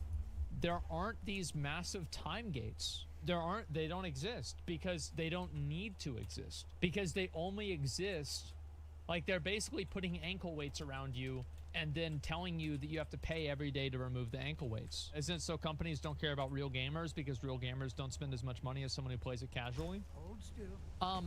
No, it's because real gamers spend more. Well, I think this is And an like, if you go excellent back start. to, remember that I'd like you all to continue that presentation that we practicing watched about, ward, like, let's go whaling and all I that think stuff? perhaps we're ready to begin exploring That some of the said, various explicitly, and I think applications it's of true, magic throughout that history. the most people The college pay has for undertaken a fascinating microtransactions to excavation save in the time. ruins of Sarthal Like, they nearby. are It's an efficiency-based excellent learning opportunity. microtransactions, like getting more I earnest suggest we meet tasks there in and Lost excuse Ark, me, my friend. the See what awaits auto-completes, us inside. getting more That's all energy for in now. Honkai Thank Star you. Rail, right? Like, that's the kind of stuff that people really spend money on. So I think that actual gamers spend a lot of money and stuff like, yeah, bag space, yeah. So yeah, I mean, WoW has all this stuff, and you still have to pay a sub. I don't know. I mean, cry me a fucking river if you want to make it free to play. As I said, the integrity for this game went out the window the moment they let you buy gold. And any game that lets you buy gold, I don't really have like a very high respect for accomplishments inside of the game. And like, of course, you know, it's not that's not true entirely, right? I mean, like, being a rank 1 gladiator is impressive, right? But like, having a lot of money or having something you can just get with money, that's whatever. Odyssey has been revamped for the 3rd time, will not be ready for multiple years. Worries that its survival crafting focus is already going to be outdated by the time that it releases. Well, I think this is actually a really good point that this person brings up. I think maybe inadvertently. And it's a big problem that AAA games have, is that AAA games have a life cycle and like a development cycle that is so long that they are unable to accurately respond to a market. The ways that like some companies get around this, like for example, like Grand Theft Auto 6, I bet Grand Theft Auto 6 is going to be insanely fucking good. You know why? Because they know what people want and people are going to just wait until it's there. Like, that's it. But like games that are trying to like capitalize on a genre, like battle royale, they're reforming or, the you know, Dawn survival games, by the time that these games come out, a lot of the like little nuances of design have completely changed. I solved my problem, guys. I solved my problem. But there are certain things I think in survival that kind of are outdated. Like, for example, I think that a lot of players are, and this is a vibe check. I'm not really like I don't have like a fucking study for this. But I think that players are probably a little bit more annoyed by like having to sleep in games, like getting tired in games. I think there are certain types of just kind of like I solved my problem. I solved my problem permanently. Waste your time, even in survival games. You have managed to kill 3. So it's like, and I'm again, like, there are some people that don't feel this way. It's totally fine.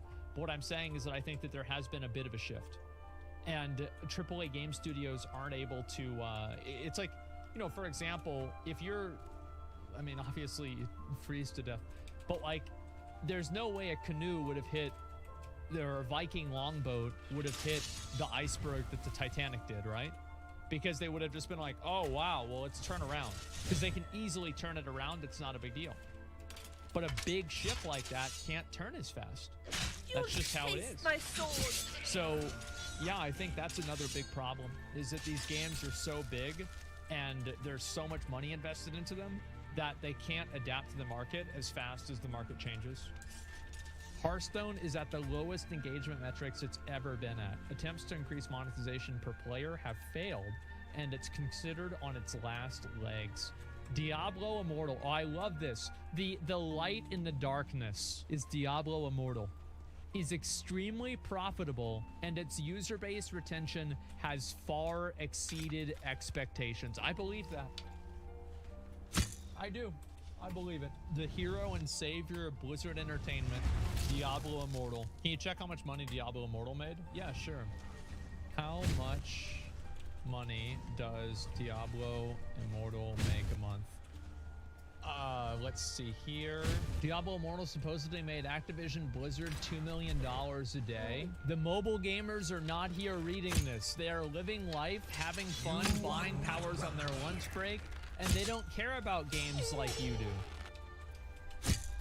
Meth addicts are having fun too. Yeah, mobile gaming. This is and this is why so many games are trying to get a normie audience, because a normie audience doesn't care about all of these like weird, like lined in the sand issues that gamers care about.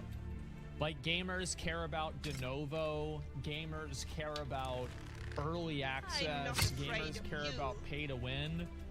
Sports enjoyers, average, did you see the game last week?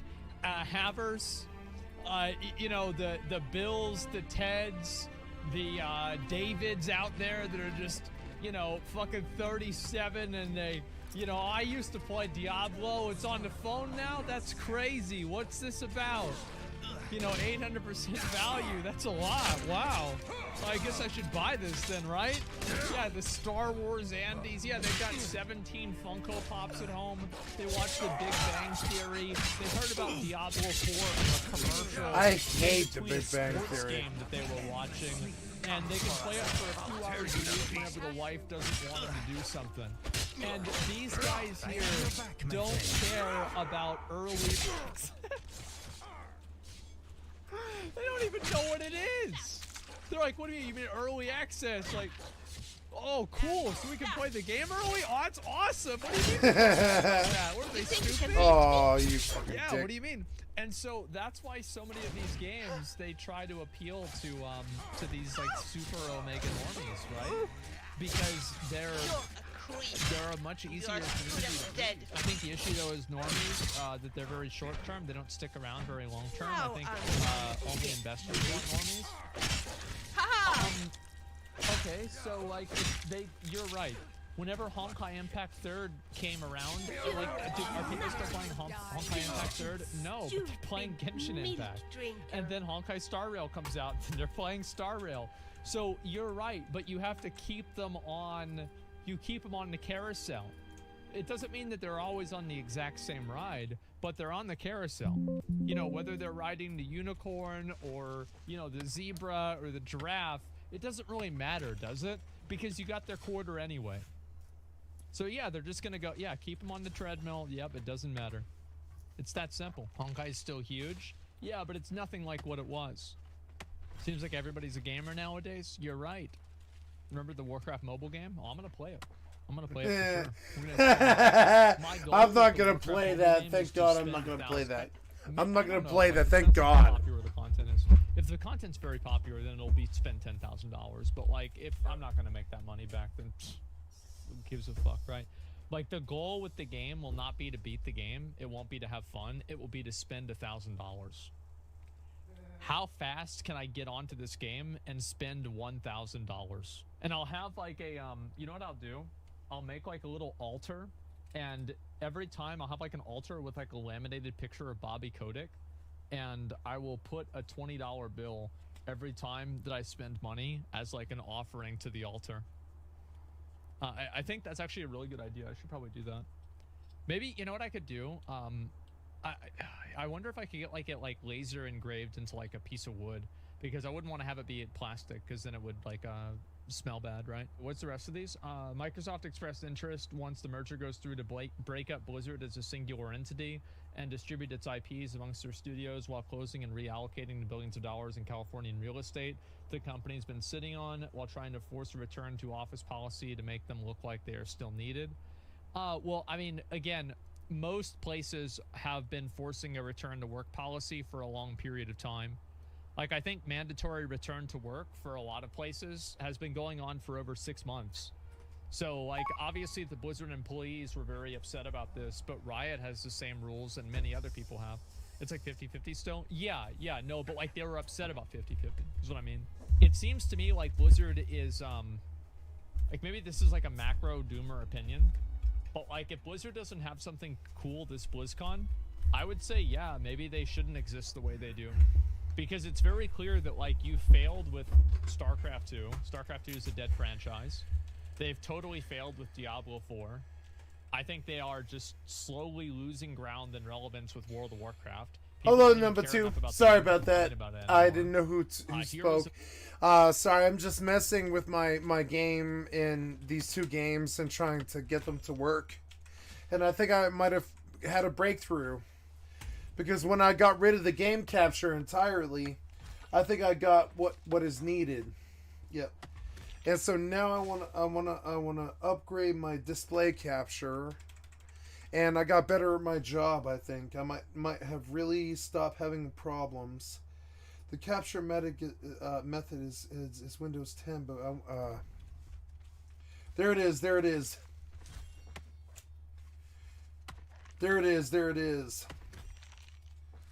Oh, thank God. So, okay, now, so let's fire up, you can see, you guys can finally see what I'm doing, right? I think, except for that, yeah. And, yep, and, hopefully I can now become a good entertainer after all of the bullshit theft programs stop being so fucking, well, they never stop being so fascist, but I started being smarter than them. I was trying to give you guys a game capture when I stopped trying to give you a game capture at all, and I just gave you my screen. I actually got it. When I killed the game capture entirely, I can give you a nice full view of everything that I'm doing, right? Yep, I think so. Oh yeah, look, hey, so it turns out that my belief in them and my belief that they should have a game capture and that their game should get captured on their terms, right, was actually very false. Those guys led me down career death. The minute that I just told you what I wanted to hear on my angle, I can just switch games at will. See it? See it? And I stopped, and the minute that I stopped trying to help them, I just started trying to worry about me. I was successful. See it? No problem. So, New World, Skyrim. Skyrim, New World, right? And there it is. There it is. I slaughtered the big billionaire software despots in their own game, and I stopped them. Like, most of the time, they would say, do the game capture, and I did. For 2 years, I did that. Now I understand that those guys, they don't know how to program probably a Word file. I would say they're all just these guys who sit around all the time and do nothing at all.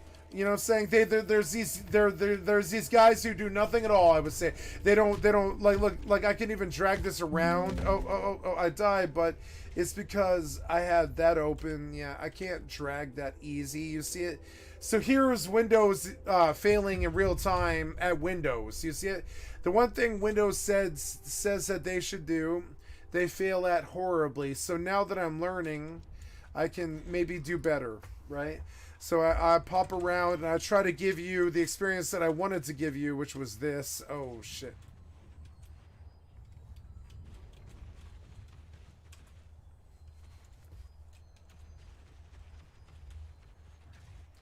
Okay, so there's display adapter on that one. I come to New World and I don't have that terrible frame rate break. So yeah, when I try to do game capture, like everybody on YouTube and every game designer and everybody on using Streamlabs and everybody said for the last 2.5 years, I listened to what they said, and I thought, oh well, I must have game capture, but no, it turns out that no, if you do anything like them at all, if you do anything like them, the people who have the money, you pretty much have no clue. You have no help. You have no hope. And here's me chopping trees in this game, right? And then switching over to Skyrim, no problem, no display, no terror or anything like that. And so my interest as a human being, my humanity, my desire to want them to get credit for what they did, to give them a game capture, so that they could have their game reflected on my stream, was actually the most coding bullshit failure I've ever experienced in my whole life. And my whole desire to try to give them credit pretty much destroyed me, I would say. And so I'm not saying that's some lesson for the future for you guys, but understand that as long as I try to protect Streamlabs' interests and YouTube's interests and Twitch's interests, the longer I was hurt. And I thought game capture is how I should do this best, but no, look, I actually beat the problem. I beat the problem when I got the game capture away entirely. I'll show you here.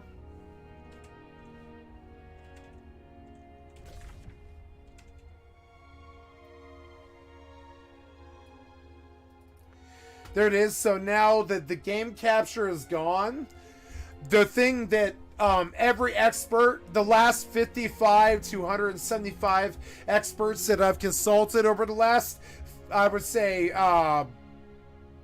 75 videos, those guys, they don't have a clue. Those guys on the videos, they don't have a clue. They don't have any fucking close to a corner concept of the clue. The minute that I got their concept the fuck out of here, and I got the game capture out of here, I slaughtered the problem full-heartedly. Like I beat them at their own thing. You see it? I can just pop between games now, no problem. I can bring my Streamlabs. You guys can see you can see me move my Streamlabs and all this. But I'm saying, like, I got more powerful than Microsoft today. I got more powerful than Microsoft today. I am a living god. I am more powerful than Bill Gates. Bill Gates doesn't understand this own problem with his own fucking infrastructure.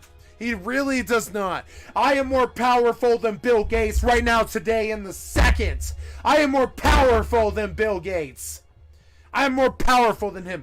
My own personal computer does far more than his own personal computer can do.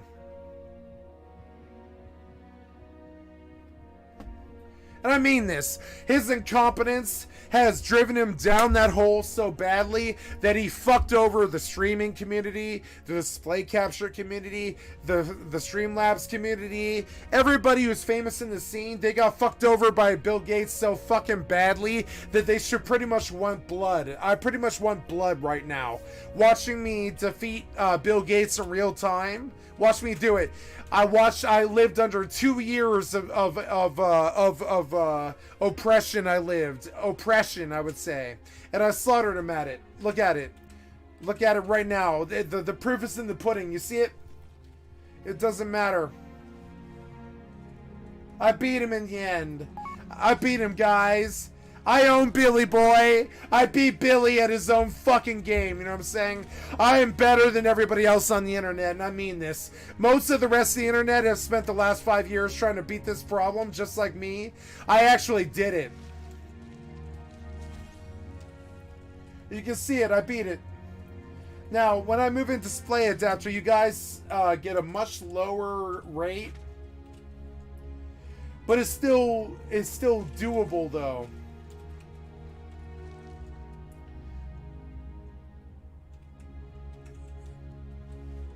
So now you can see that New World isn't optimized, but Skyrim is. See it? Skyrim is optimized, but New World isn't.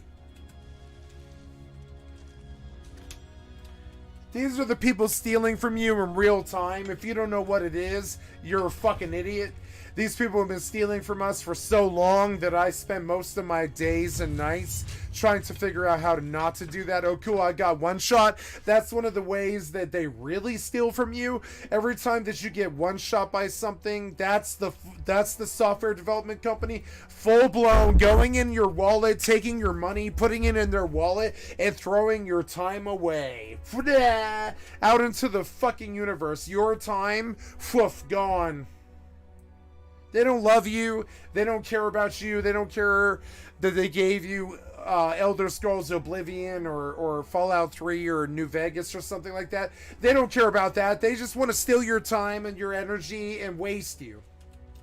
And so they're really disappointed. Like right now, I just broke through the Matrix right now today. I broke through the Matrix, and now I expect to die. I full-blown expect to die now. If they ever figure out what I did, I'm so much better than every other streamer on the planet now. See it? Took me a long time, but I've got it. I've got what everybody else on the planet doesn't have. You see it? And I cracked the code, and it's understanding that you can't trust them to ever even do a game capture. Their competence is lower than that. Game capture is pretty much, I would say, career death. Game capture equals career death, and I'm going to do a video about this. Game capture equals career death, and I mean this. Game capture equals career death. You'll see it in real time. Watch it. See it? Now, New World is a lot worse, isn't it? See it? It's really bad. But it's still, like, you know, at least it's still doable. See it? Now, Skyrim, a game made in 2008, is far more optimized than New World that was made in 2019. 11 years later, and you begin to understand that Skycat has some clue, the rest of you fucking assholes didn't. Skycat has some clue. The rest of you fucking guys didn't. You can see it right now. The rest of you guys, like you guys aren't pushing towards this because you need it to affect your fucking, you know, it's a breakthrough moment for me where I cured and broke the internet. I broke the problem. I broke Microsoft. You know what I'm saying? I broke Microsoft today. Now, if you were to say the most greatest living god on the planet is the most paid living actor in Hollywood, say, you know, Leonardo DiCaprio is a living god amongst men, or Johnny Depp or something like that, I say no, motherfucker, I'm far greater than Johnny Depp or fucking Leo DiCaprio, because I slaughter Microsoft right to his fucking face, right on camera, without ever breaking a fucking law, without ever fucking stealing from anybody, or even like really understanding, like I broke Microsoft right to his fucking face. It took me 19 fucking months to really understand the problem, which is understanding that these guys think they know what they're doing. Their base infrastructure is understanding that they don't. They don't know how to use the Skyrim Special Edition. They don't know how to do it. They don't know how to use Skyrim Special Edition. I do. They don't. You see it? I do. Bill Gates and motherfucking Todd Howard don't know how to make Skyrim run like this. They don't know how to do it. I do, motherfucker. I do. I do, motherfucker. You understand me? Now, trust me, Bill Gates and Todd Howard might sit in a nice southern Sunday morning bed and breakfast and suck each other's dicks pretty fucking solemnly for like 15 hours or something like that. They still won't crack the motherfucking code like I did. You see it? They didn't crack the code. They're not good at their own games. They don't play their own games. And so understand it. The minute that I got away from their fucking yoke, you see it? I broke it. I broke their yoke. Now, New World might suck dick and not be optimized, and they might be lying to you about this. They might be lying to you about it, see it? But it doesn't matter. I still am better than all of them combined. And I step to you. I step to you in front of the world stage and anybody who care to fucking listen. You world fucking shithead nerds, step to me about your fucking video games and shit and understand that you don't know shit. Todd Howard doesn't know shit about making Bethesda games run. No clue. I say that Bethesda, I can do Bethesda better than Bethesda. I got challenged on this one a lot this year. I can do Bethesda better than Bethesda. Here's the proof, motherfucker. Todd Howard can't make his own game do this. I guarantee it. Todd Howard can't make his own game do this. I don't mean, I'm not talking about the game. I don't give a flying fuck about the game. Todd Howard can't come back to New World and still get a fucking decent frame rate. He can't do it. Because all the other middlemen in the world stole from him so bad, right? But it doesn't matter. Watch me. Watch me do it. Watch me be better than these billionaire software despots right now in real time. I'm better than them. You understand me? I have a better streamer experience than Asmongold.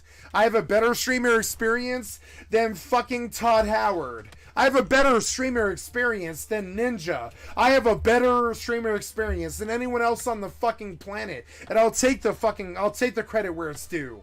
You know, understand me? It took me fucking 2 solid years of understanding the base fucking failure that the triple anus fucking engages in on a base level every single fucking day of our lives. And here's the proof in the pudding. Oh shit, here we go. Oh, I beat them. I beat them. I beat them. Sorry, guys. I beat them. I beat them at their own game. I have what no one else in the world has, which is normalcy. No gamer in the world has normalcy like me. Nobody else in the world has cracked the code. See it? What you're seeing is monumental. You know, you'll never see it again.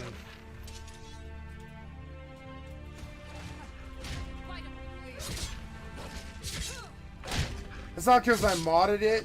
It's because I understood what the fucking core problem was. You guys told the entire industry that you wanted game capture. You see it? Way down here at the bottom, you say game capture. Nah, game capture is complete triple anus theft on $1 billion level, and I hope the American government prosecutes you fucking assholes. And I mean this. If I'm ever recorded for this stuff that I'm saying, I hope that you listen to what I'm fucking saying. You understand me? When you look at this, when you look at game capture, you think $1 billion theft. When I think of the game capture, I think of $1 billion theft. The worst theft I've ever experienced.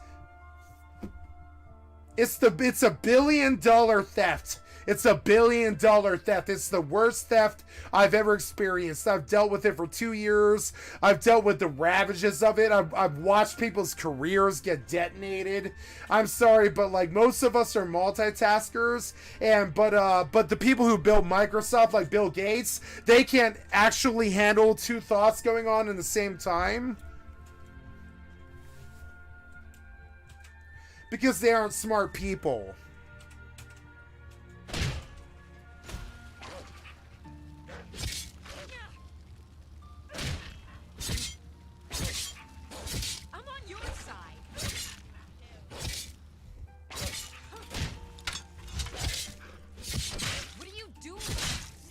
Look at me get look at me get my display adapter that the rest of the world doesn't have.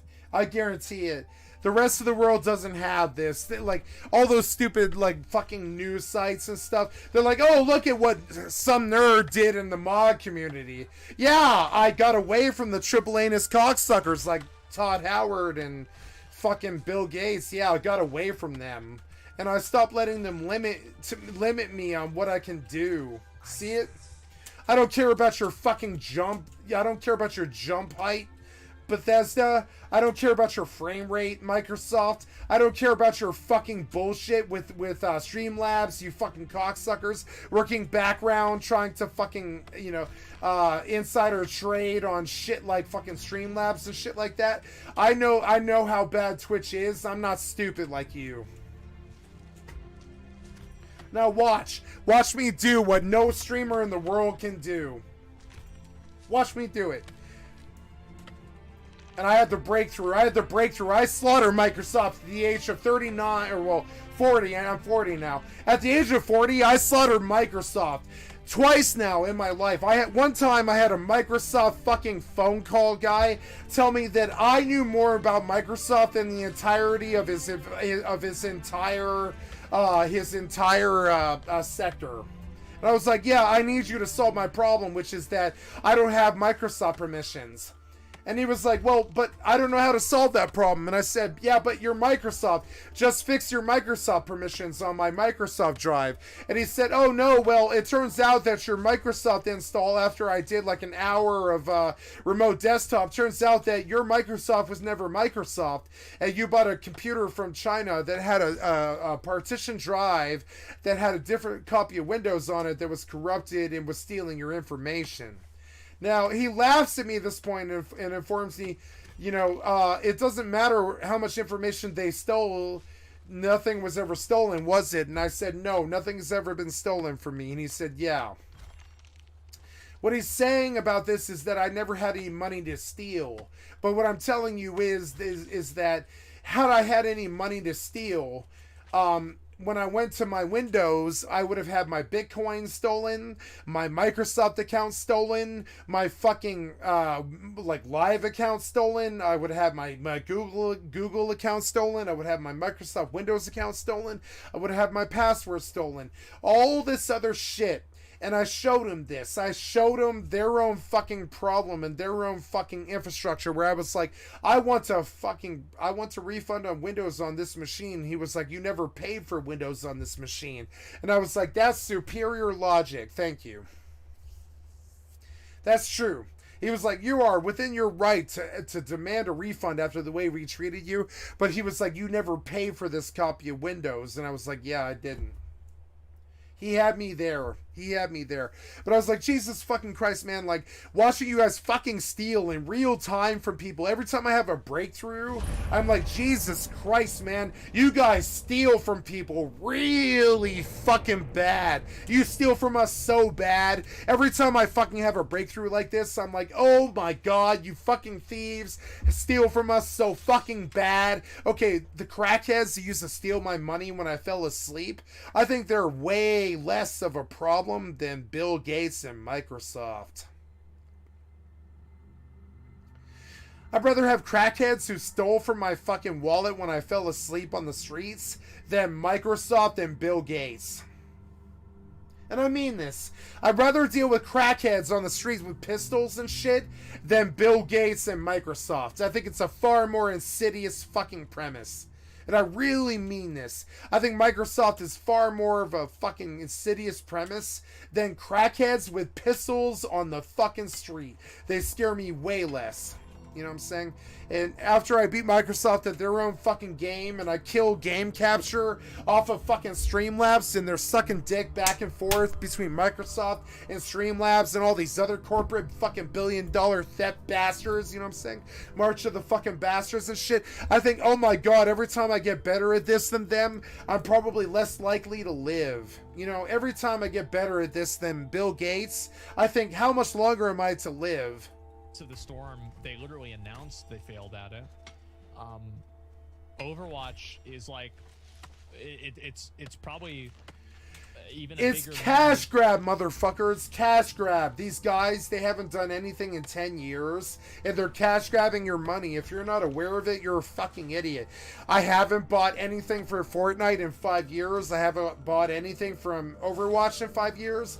I haven't bought anything from CSGO in 5 years. I haven't bought anything for fucking Rust except for like $50 worth of skins that other people in my clans wanted me to have so that I could fit in. You know what I'm saying? But I still didn't want to pay him. Than Diablo 4. Like, basically every single one of their IPs they failed at. So, like, how can you have a company that's apparently failed with all of these games and Microsoft buys them and they're like, oh, okay, this is good. Keep doing what you're doing. Like, if you were Microsoft, would you do that? Absolutely not. What about Warzone? I'm talking about Blizzard, not Activision. It's impressive. It is. Overwatch 2 is such a tragedy. It is. It's so sad. Yeah, it is. It's really just sad. Don't they have adequate resources to develop Overwatch 2 into a full-fledged game? Bro, they don't even have adequate resources to make stash pads for Diablo 4. The problem is that, like, I wonder what would happen if somebody like Elon Musk took over Blizzard and did the patented fire 80% of the people strategy. Do you think that we would notice?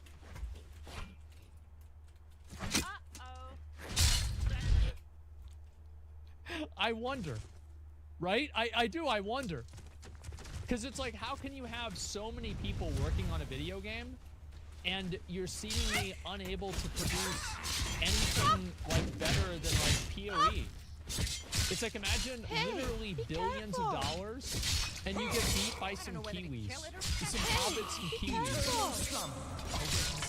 What's wrong with Kiwis? Nothing. Pathetic. What is this? How does this happen? Dude, Team Fortress 2 has been out for how many years? And it's probably going to have more players than Overwatch 2. Or at least on Steam. Probably because they put 6% of their budget into marketing instead of game development. Well, I mean, I don't know. Carnivorous rabbit? 40% of the budget into game development. So let's see here. WoW Classic has more players than Retail World of Warcraft right now. Cataclysm Classic is not in the works and good. And I'm really glad to see that. WoW Classic has more players than Retail WoW. You know why? Because WoW Classic is a better game. It's a better MMO. Straight up. No, it is not. No, it is not. No, it is not. Listen to this boomer fucking lie to you. Jesus Christ, dude. Dragonflight is so much fucking more fun than Classic WoW. You want to understand what Classic WoW is? Auto shot. I'm talking like press your weapon and wait and interrupt it if you want to die. Don't interrupt it if you don't want to die. That's how Hunter and Smite and Priest and all these other classes are and stuff. Retail WoW is 10 times as fun as anything having to do with Classic WoW whatsoever. That, like, I would want to change. And don't listen to the lies. Don't listen to the bullshit. You know what I'm saying? This is more fun than the WoW Lich King fight. This is far more fun than the WoW Lich King fight. Far more fun.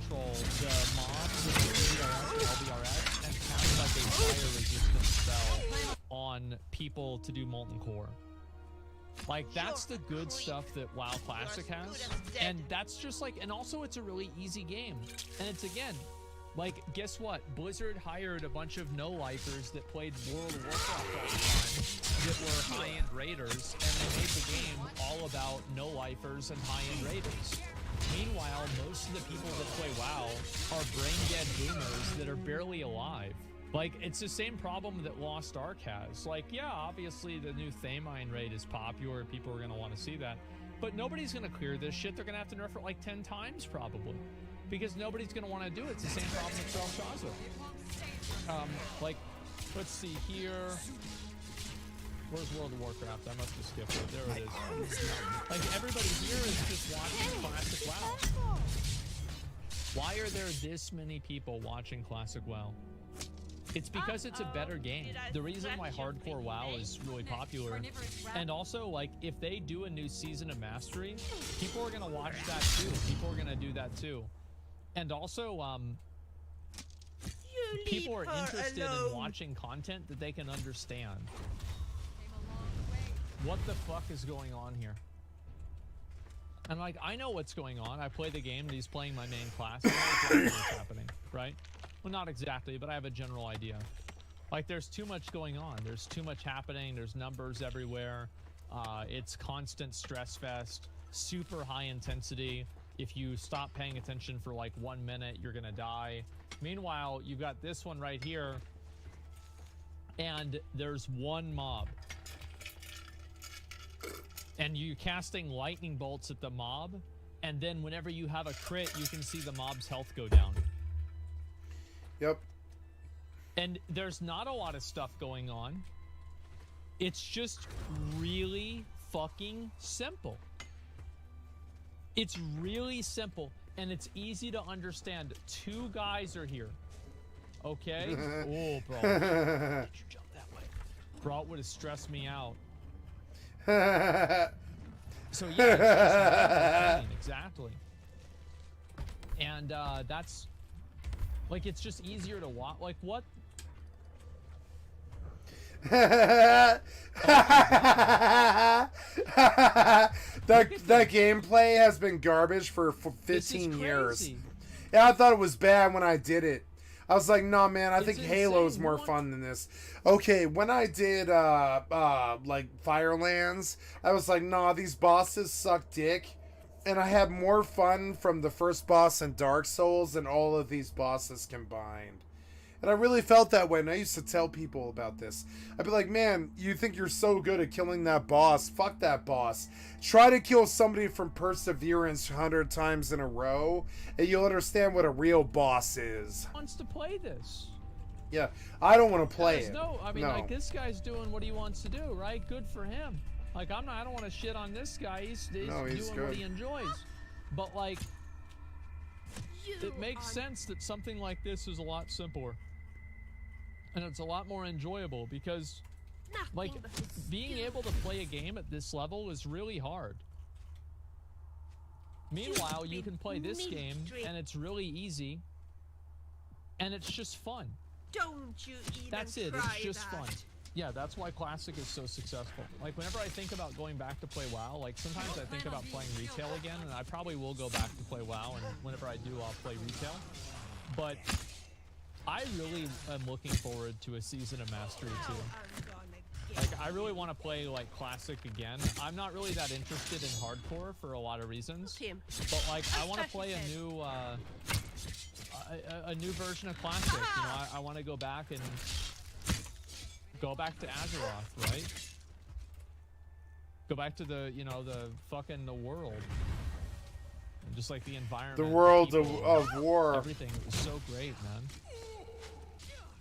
I don't know, like, maybe that sounds like stupid, but that's how I feel. Used to be fun. Yeah, and I think that's really the difference, right? WoW now is hard, whereas before it used to be fun. Would you like if they added more mechanics to pre-existing bosses? No, because that's not what people want. Like, stop trying to make the game for fun. Stop. Nobody wants to play that game.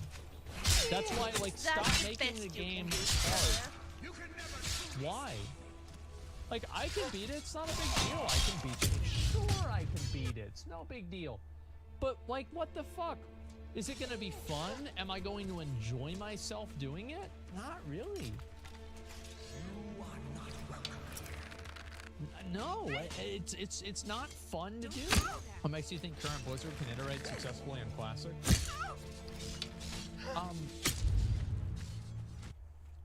Well, I mean, if you want me to be honest, I think that besides the WoW token was a very bad decision. But I'm gonna say it. I think that every decision that they made with Wrath of the Lich King was a good decision. I think Blizzard had unironically made S-tier decisions with Wrath of the Lich King. I think it was incredibly well designed how they handled Ulduar. Sorry about Classic WoW is so boring. There's many people think this way and prefer the pace and gameplay of retail. Well, if so many people prefer it, then where are they? Then where are they? Like, this is very simple. You see, obviously, a depressed man living in his basement in, like, the Balkans, I don't know where Joker lives now, playing World of Warcraft. Right? Everybody can understand this. There's nothing crazy. There's nothing unique here. It's very simple. It's understandable. And the game is very simple. And that's why people appreciate it. That's what matters. It's relatable. It's understandable. You can follow along. Like, a person who hasn't played the game can understand what's happening in WoW Classic. A person who doesn't play the game cannot understand what's happening in WoW Retail. It's actually one of the reasons why my streams for retail WoW were very successful, because I knew that, and that's why I only farmed mounts and I did like meta level stuff, because I knew nobody actually gave a fuck about the gameplay, because the gameplay was totally it was like it was illegible to like a normal person. I think that probably retail, the new WoW expansion, whatever it's going to be, is going to have more players than what people are playing Classic right now. But I think it's like an OSRS situation where if they invested into Classic and they started trying to make Classic as good as it could be, I think that the ceiling for that is infinitely higher than trying to rehash the same. Oh, there's gonna be 8 dungeons, and each dungeon's gonna have 4 bosses, and there's gonna be 2 mechanics, and then there's gonna be 100% trash mobs that you have to do inside of the dungeon.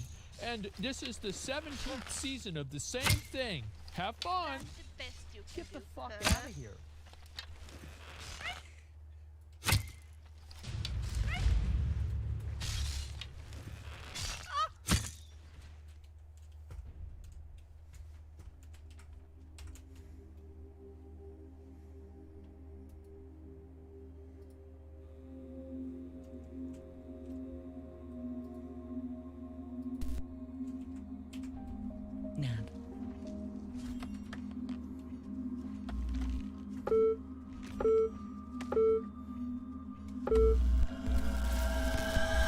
2011, and we're in Australia, a vast land of immense heat, alcohol, and gigantic creatures. More specifically, northeast Victoria, in a city called Wangaratta. Now, 2 fun trivia facts about Wangaratta. 1, it has a population of around 29,740 people, and 2, it has a funny name. Well, in the city of Wangaratta is the protagonist of this story, a man named Dan Saunders. And thanks to an unbelievable discovery, Dan's life was about to change forever.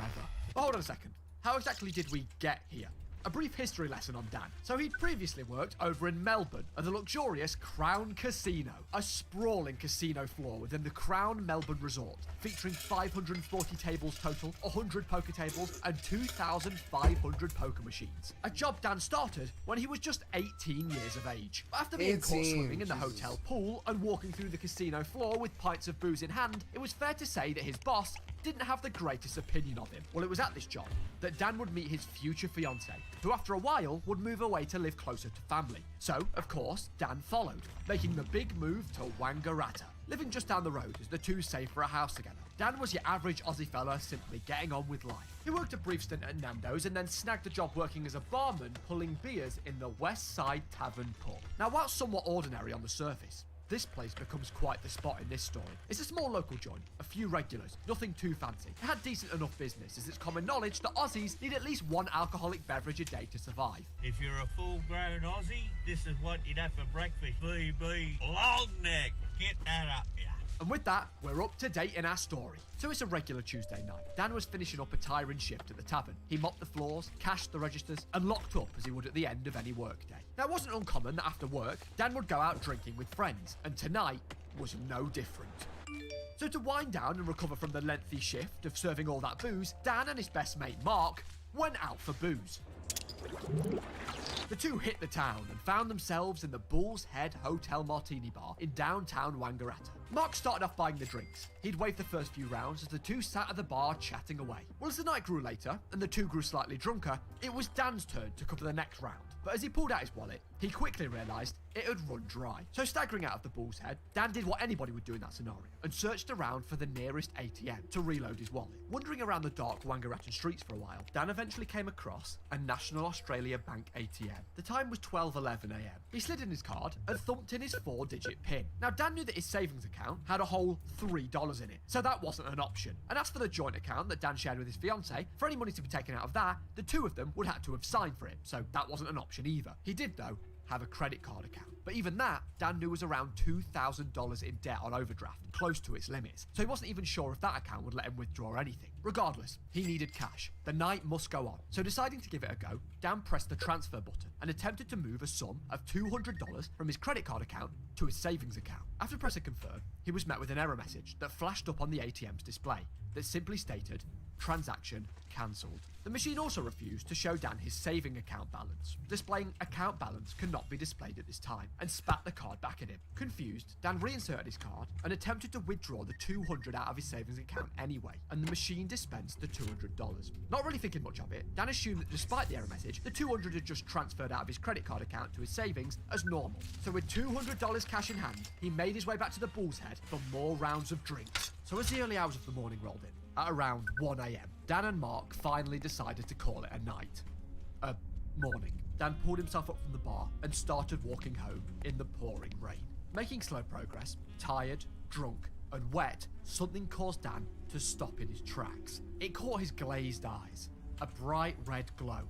It was that same NAB ATM that Dan had withdrawn money from just earlier in the night. And with the ATM being in an alcove and the surrounding pavement being bone dry, Dan decided to seek refuge from the fierce downpour. Dan thought back to earlier in the night with the transaction cancelled message, but the money still dispensing regardless. He thought, hell, I'll give it another go. He took out his card and inserted it. Now the machine still wouldn't display Dan's saving account balance, but this was expected. So again, Dan did the same. He attempted to transfer $200 from his credit card account to his savings account.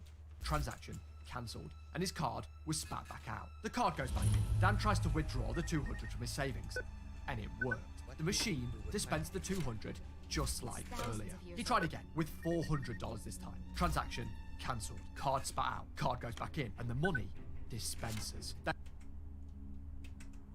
Who knows what we might find? I'm betting bodies. And here we all are. Shall we step inside? Maybe some valuables. I can certainly share a bit of what I know. Business, remember?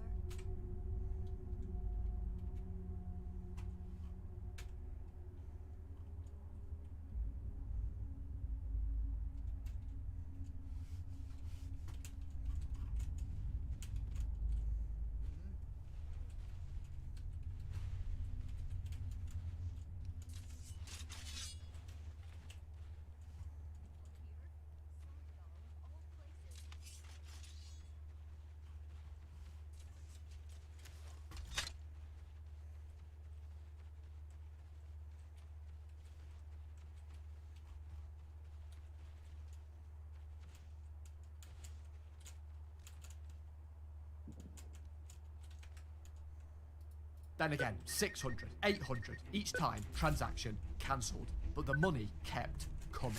Dan was baffled. He stood there with nearly $2,000 in cash. There was no way that Dan's credit card account, that was already $2,000 in debt, was approving these transactions. But still somewhat drunk and exhausted, with a long walk ahead of him, he shoved the notes into his wallet and trudged home, crawled into bed, and passed out. It's the next morning. Dan groggily comes round, tired and slightly hungover. He assumes the whole ATM and money withdrawal the night before was simply a dream, but as he picked up his wallet from his side table, crammed with nearly $2,000 in cash, it became very real. Questions started to swirl around Dan's head, but he quite quickly shrugged them off, assuming he'd just have to simply pay all the money back. So he shoved his wallet in his pocket and headed to the tavern for a 3 PM shift. Well, on the way there, Dan thought to himself, well, rather than just pay it back right away, I guess whilst I've got the cash, I might as well use it, then just simply pay it back at another time. So he did just that. Over the course of the next couple of days, Dan bought a new fridge for his kitchen and numerous rounds of drinks at the bar. And as he stood, looking down at the remaining cash from the night at the Bull's Head, he decided the best option was to gamble it. That's genius, he thought. If he won, he could pay back the $2,000 and still have some to keep for himself. Now you see, the Westside Tavern featured a TAB, which is Australia's biggest sports betting website. So regulars could go into the tavern and sports bet whilst they were drinking, which is arguably the most Australian thing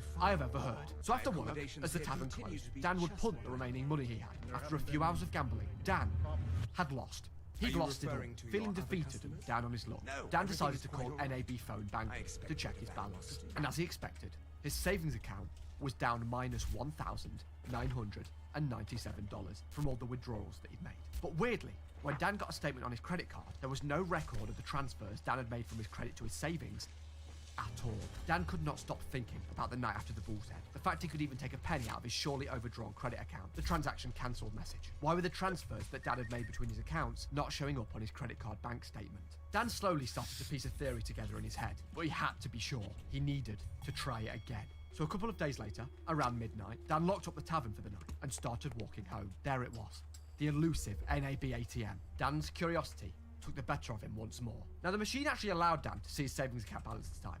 Of course, minus $1,997. So Dan tried something. He attempted to transfer $1,000 from his credit card account to his savings account.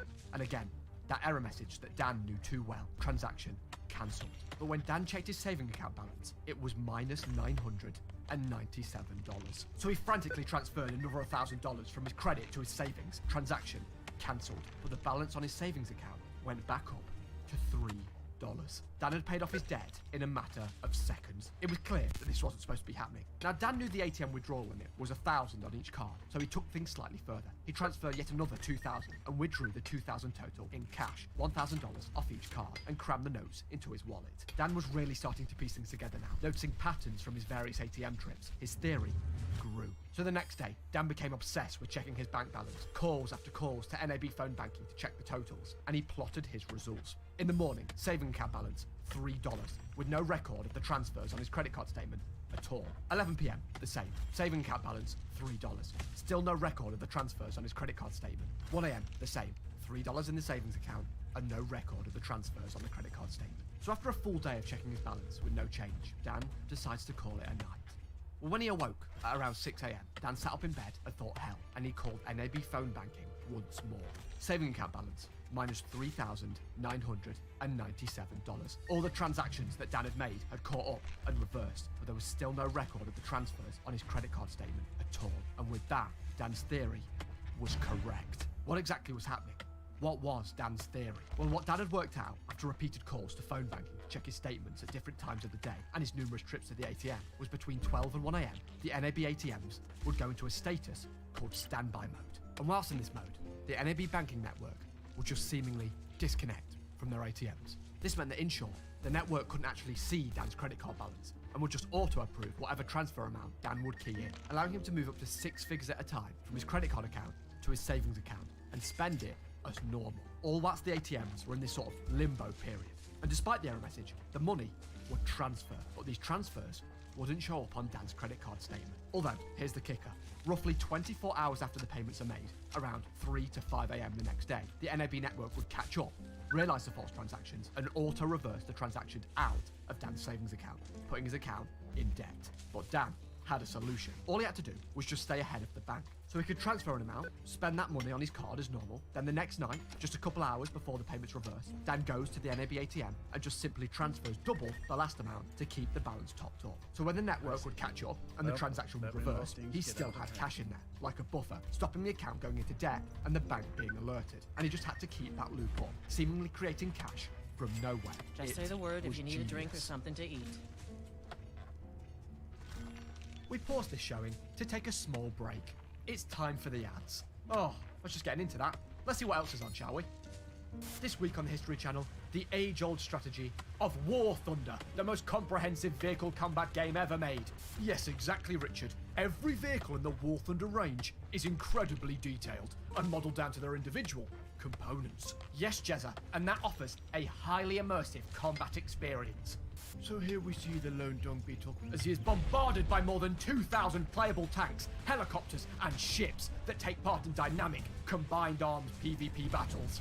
Yeah, so hello David. Today I brought a copy along of War Thunder. Ah, wonderful. So the vehicles featured in War Thunder span from 100 years of development, from 1920 to present day. And it's actually available on PC, Xbox Series X and S, and PlayStation 5. So our £10,000 question, all you have to do is complete the phrase about War Thunder. Yes, Stephen, Oh, I don't know here, Barry. I'm going to take a punt. Is it incredible graphics and detailed 4K resolution, authentic sound effects, and beautiful music, creating an atmosphere to fully immerse yourself in? That's correct. You've won the 100,000. Wow, Jeff, I mean, just look at those smoke and fire effects. Truly remarkable scenes here today. Oh, you know it, Chris. The amount of vehicles, the interaction between ground and air. War Thunder has it all. So remember, folks, you can use the link in the description to play War Thunder for free on PC, Xbox, and PlayStation. And when you register on PC, you get a free large bonus pack when you use the link in the description, including multiple premium vehicles, premium accounts, boosters, and much more. What are you waiting for? So with the secret early morning ATM glitch crammed in the back of Dan's brain, he decided the best option was to keep it to himself. Sure, he could probably tell his mates down the pub, but was it even worth the risk? If somebody didn't secretly report Dan, they'd go and try and take cash out for themselves and potentially expose the entire operation. Dan didn't even tell his fiancée. I mean, the two didn't live together, and she was a primary school religious education teacher, so Dan knew that she wouldn't approve of what he was doing. He decided it was best to keep the whole thing hush and cover it up, but he needed a plan. He didn't know the full scope of things right now, but he knew he could use the money he was taking out of the ATM to make more money. You see, Dan knew a few horse trainers from an old job, and they'd give him tip-offs on the horses that looked in the best condition for race day. So all Dan had to do was take the cash out of the ATM and place bets on those specific horses, and wait for the money to roll in. But he couldn't do it alone. So one night at the Bull's Head, Dan is out drinking with Mark again, and they meet up with 18-year-old Ivano, along with some regulars from the tavern. Dan is buying every single drink that's coming in, and the group can't help but question Dan on where all the cash had come from. He bats it away and claims that he won big on a bet, and using the money, the group of them could bet on horses and make more cash. So within a few minutes, Dan had built a makeshift gambling posse. The group would even bond over leaving $10 notes on the floor and watching people find them just for the fun of it. So with the team assembled, the plan kicked into motion. Each night, Dan would head out in that 12 to 1 a.m. time slot, order a taxi, and transfer money from his credit card account to his savings account. Over the span of a week, Dan had transferred and spent nearly $20,000. He was buying round after round at the bar. He gave his fiancée $1,000, and then each night, after his shift, the group would be putting bets on horses using Dan's money. Now, whilst the gang had a few small wins here and there, it was a fast downward spiral. Dan was losing big. One Wednesday night, the Westside Tavern was dead empty. It was just Dan and Mark sat at the bar betting on racing, and Dan was $40,000 in the hole, hopelessly trying to win it all back. At points throughout the week, Dan was even using the TAB whilst he was on shift, working behind the bar. And of course, whenever he'd go down, one trip to the ATM during the early hours of the morning, and he was back up again. It was fair to say that this plan that Dan had designed wasn't exactly going smoothly, but things would get far worse. One morning, Dan awoke to a phone call from his boss, Paul, the owner of the Westside Tavern. He told Dan he needed to come into work early and come straight into the office. Well, as Dan stepped through the door, there stood Paul on a conference call to the TAB executive. They informed him they'd been tracking his spending through the TAB system in the tavern. Well, shit. You see, Dan and Mark had gambled more money in a single night than the tavern TAB would pull in an entire month. So understandably, they'd noticed a slight spike on their charts. Dan was instantly fired on the spot and was told he couldn't work anywhere with the TAB for at least a year. Within a morning, Dan had lost his job. But it didn't stop there. The news of Dan's firing spread like wildfire around the tavern. All the regulars were talking about it. And with Wangaratta not being the biggest city, within a couple of hours, Dan's fiancée had heard the news, along with the eye-watering amounts that had left Dan's bank account. She assumed he was performing some illegal activity to obtain the money he was gambling with. So without any chance of explanation, she broke up with him via text. "I'm not sure what you're into. I want no part of it. It's done." This hit Dan hard. In the space of a day, he'd lost his job and his fiancée of 4 years. The two were saving for a house together. They were engaged. Dan was heartbroken. He pretty quickly decided he had no real reason to stay in Wangaratta. So, he called Mark, and for the first time, revealed the glitch. Now Mark, being a pretty laid-back guy, wasn't too baffled with the whole thing. He sort of took it in a way of, "Okay, Dan, that's your thing. I don't want anything to do with it, but I'll have beers with you whenever you like." And with Mark having a few days off, Dan thought screw it and booked a train to Melbourne for the two of them, in an attempt to distract himself, to take his mind off everything that had happened in the last 48 hours. The train screeched into Melbourne in the dead of night, and the two wandered the streets for a while, eventually reaching the Crown Plaza Hotel. They hesitantly knocked on the door, and a bouncer reared his head. He took one look at the two of them that appeared tired and slightly disheveled and claimed the place was full. But Dan and Mark soldiered on and found themselves in the Crown Towers hotel lobby. Dan walked up to the desk and booked a twin room for Mark and himself, and boy was it snazzy. It was a taste of luxury for the two of them. Mark picked up a small remote he found on the side table, clicked the button, and watched the automatic blinds slide up to reveal the incredible views of Melbourne. Mark turned to Dan. A smile grew across his face. "God, Dan, can you imagine this being your life, mate?" Dan paused, remembering everything that had happened in the past couple of weeks. The glitch, the gambling, losing his job, the breakup. He looked down at the bank card that he used to purchase the very room they stood in. He looked Mark in the eyes and said, why couldn't it be? It was here that something within Dan changed. He'd gotten a taste of what big money could do. He started to view the glitch as a sort of gift. He'd been granted endless funds to play around with, to make memories with. So, still staying in a hotel room above the Crown Plaza, the two did their favourite thing. They gambled. A lot. I mean, they were losing most nights, but who cared? The two lived to gamble each night, throwing thousands of dollars on roulette tables, or any machines that they could get their hands on. And of course, each night, Dan was making a trip to the ATM to keep his account top drawer. Now, alongside the original glitch, Dan had actually discovered a further loophole that allowed him to transfer money from his credit card account to his credit card account. Then he could use his internet banking to shift huge sums of cash between his accounts, then spend the cash as normal. But what's most important to understand about this extra loophole is that not only did it allow Dan to take money out of the original ATM in Wangaratta, but from any NAB ATM, anywhere in Australia. Sadly, after a few days, the casino binge eventually came to an end, as Mark had to head back to Wangaratta for work, which left Dan sitting in a luxury Crown hotel room, alone. But not for long. He made a call to an old friend from his casino job. Now, this friend's identity isn't public, so we'll call him Richard. Listen, Richard, mate, drop whatever you're doing. Come down to the Crown Towers. I'll buy the beers. Just come and visit. Richard was understandably confused, but he thought, hey, Dan, if you're buying the beers, mate, I'll be right down. So the two meet in the hotel bar later that night. Richard, listen, I've checked you into my hotel room. At midnight, I want to show you something. Admittedly slightly puzzled, Richard goes along with it. So they drop his bags off in the hotel room. As the clock strikes midnight, Dan takes Richard across the river to the closest NAB ATM. Dan inserts his card as Richard looks over his shoulder. Saving account balance, $7,000. Wow, Dan, good going, mate. $7,000. That's no watch. Dan interrupts. He transfers $50,000. Transaction cancelled. Oh, Dan, look, mate, there's an error message on the screen. Wait, Dan says. Saving account balance, $57,000. Richard was mind blown. Do you want me to do it again? Dan asks. Yeah, do it again, Richard says. $50,000 more. Transaction cancelled. Saving account balance, $107,000. Somebody had finally bared witness to the glitch in person with their own eyes. So the two race back up to the hotel room and Dan sits Richard down. Richard, listen, we're above the Crown Casino. Let's get gambling. I'm in a big hole. I need to win this money back. In fact, Dan had actually won $40,000 on a betting site earlier that day, but when he went to bet $10K more, the site called him directly and told him that because he'd won so much, his max bet was capped to only $1,000. Richard looked slightly confused. Wait, Dan, let me get this right. So you're telling me you can magic money out of nowhere every single night? Dan nodded his head.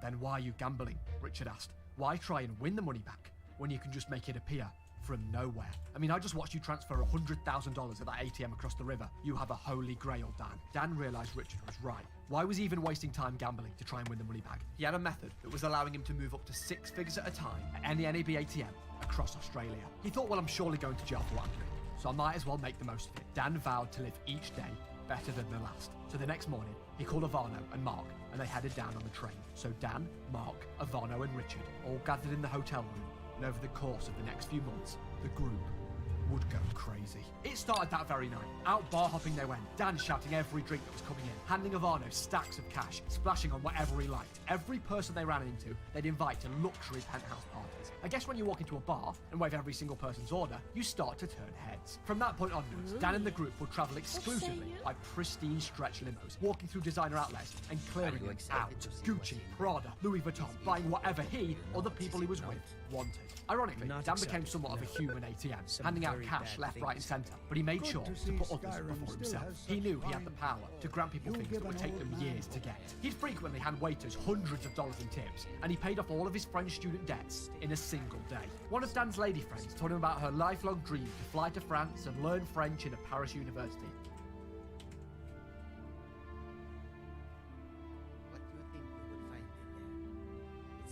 So you wish to master the arcane arts?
Lots and lots of bodies. Okay, I'm going to switch it up here, guys, a little bit and play a little bit more of an action-based game. I'm going to play Overwatch 2 here for a little bit. And going to quit out here and do some more action-based stuff so that I don't have to think so much, right? And I believe I saved. I hope I saved. If not, oh well, I saved.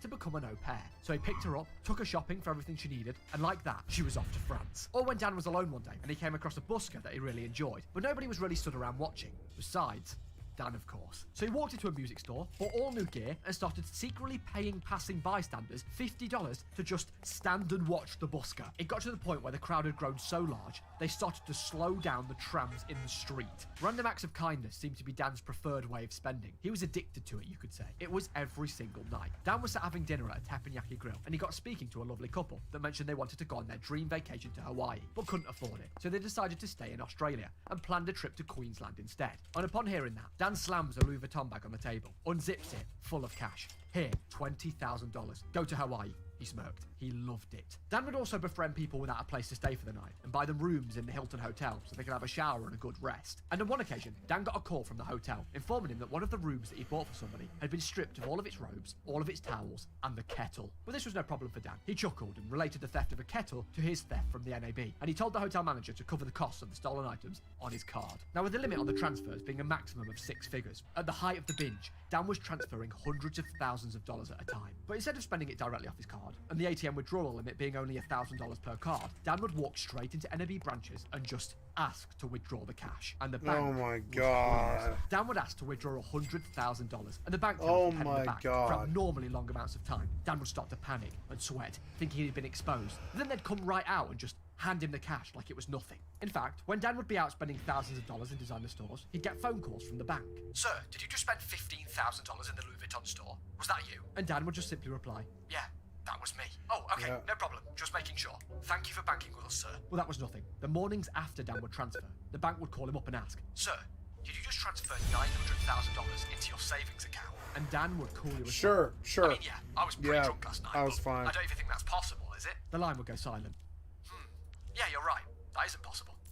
Must be a glitch on our end. Sorry to bother you, sir. Have a good day. Dan wasn't avoiding the bank by any means. In fact, throughout the entire binge, he spoke to them on the phone around 70 to 100 times. Now, whilst Dan was extremely generous, it wasn't without people trying to exploit him. But he could smell when somebody was trying to take the piss. Sure, if he knew something was $400 and somebody asked for $500, that's fine, no problem. And anything for the boys. But Dan wasn't going to let people try and make a fool of it. One girl approached Dan asking if she could have $500 to buy a new dress. Of course, Dan gave her, with no hesitation. Then she came back a second time and asked for more money to buy a pair of shoes. He gave her more. Then she came back a third time. She needed more money for jewellery. So Dan had her locked out of the hotel. Or a similar scenario where two women asked Dan for $1,200 to buy 2 bags of a certain substance. Cocaína. Knowing that amount was far too high for 2 bags, Dan still handed the cash over, but as the two left the hotel doors, Dan called reception and told them to not let the two back in. Now, whilst this rapid spending spree seemed somewhat chaotic or sporadic, after a few weeks, the group decided that if they were going to continue, they had to create a sort of strategy, stop things getting messy, a method to their madness. Firstly, the backstory, to cover their tracks. If anyone asked, they all agreed they would say they worked in finance, as a cover-up for the glitch. Dan was the mastermind of the entire operation. He knew the glitch through and through by this point. It was Dan's job to stay ahead of things. He'd disappear from the party scene every night at midnight, or set alarms to wake up, head to the nearest NAB ATM, and transfer cash to his accounts to keep them topped up and keep suspicion low from NAB. I mean, if Dan missed just one night, his accounts would drop into debt, and the whole thing would fall apart. So before the group would go anywhere for the night, they'd scout the location for the nearest NAB ATMs. And being the National Australia Bank, that wasn't very difficult. In fact, Dan was going to the ATM so often, even the taxi drivers were curious. Hey mate, how come you keep going downtown at 1 AM every single night? And Dan would just lie.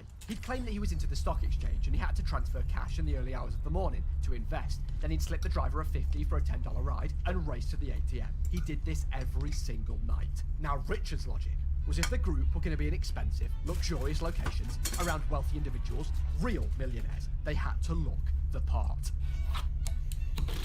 Brand new tailored Hugo Boss suits every single day. They all carried around Louis Vuitton gym bags filled with cash. Yeah, that was Richard's idea. They hired bodyguards, got spray tans, and attended regular spa treatments to look pampered, fresh-faced, and rich. The group would waltz into expensive restaurants, look for the wealthy and put together person in the venue. Then they would walk up to the table and offer to buy them the most expensive bottle of wine on the menu as a sort of warning call. Hey, listen, buddy, you might be loaded, but we'll outspend you. So with the binge scripture finally laid out, thinking it could all fall apart any minute, Dan started embracing the high life. He knew what he was doing was illegal, but he knew if the shoe was on the other foot, the bank would milk it. He felt like he owed the world a service, so the party raged on. Dan rented a minibus, driving around Melbourne, stopping off at hostels, picking up groups of tourists, travellers, backpackers in droves, packing a bus full, and taking them to Yarra Valley, where he would host exclusive pool parties for nights on end, with free drinks, caterers, and a DJ. He booked a table at Rock Floor Bar and Grill in Melbourne, and after his meal, Dan covered the cost of every single table with cash. Now this attracted attention, and when one of the workers came up to Dan and whispered, "Are you the richest man in Australia?" he thought to himself, "Hell no, I'm not. You've got people like Solomon Lew and a bunch of other minted Aussies." So with this in mind, he looked her dead in the eyes and replied, "No, I'm the 7th richest." He lied. Weaved in with luxury nights and fancy meals, the gang would simply fuck around. They'd walk into casinos and give people $500 to run up to active games of roulette and just take the ball out. In one fancy Italian restaurant that the group visited, they knew it was tradition that the place would serve a huge crystal bowl full of tiramisu as dessert for tables full of guests. So with that in mind, Dan called one of the waiters over to his table and asked him if anybody had ever dropped the bowl. The waiter shook his head and explained if anybody ever did that, they'd be fired on the spot. We're careful around here. The group smirked, and 5 minutes later, there was an almighty crash as a bowl full of tiramisu hurtled to the floor and smashed everywhere. Dan walked into Vera Wang with a female friend of his, bought her a wedding dress, bought himself a new suit, and the two went on a night out and pretended they'd just got married to get free drinks. The more people Dan got to know, taxi drivers turned into limo drivers turned into pilots. It was choppers from one building in Melbourne to another. But by far Dan's biggest purchase, a $90,000 chartered flight in a 20-seat private jet that he used to fly to an Asian island near Bali, where he proceeded to take over the entire island for the next 2 days straight. Champagne, caviar, beautiful views. Dan had it all. Day after day, Dan was living out his wildest of adventures. Endless luxuries, the high-flying life, all on cash that wasn't even his. He'd come a long way from pulling pints in Wangaratta, but there was one plan that the guys came up with that blew all the others out of the water. So the NAB headquarters in Melbourne is located here, 800 Bourke Street, and the Watermark Docklands, a regular spot that the gang love to dine at, is located right here, basically next door.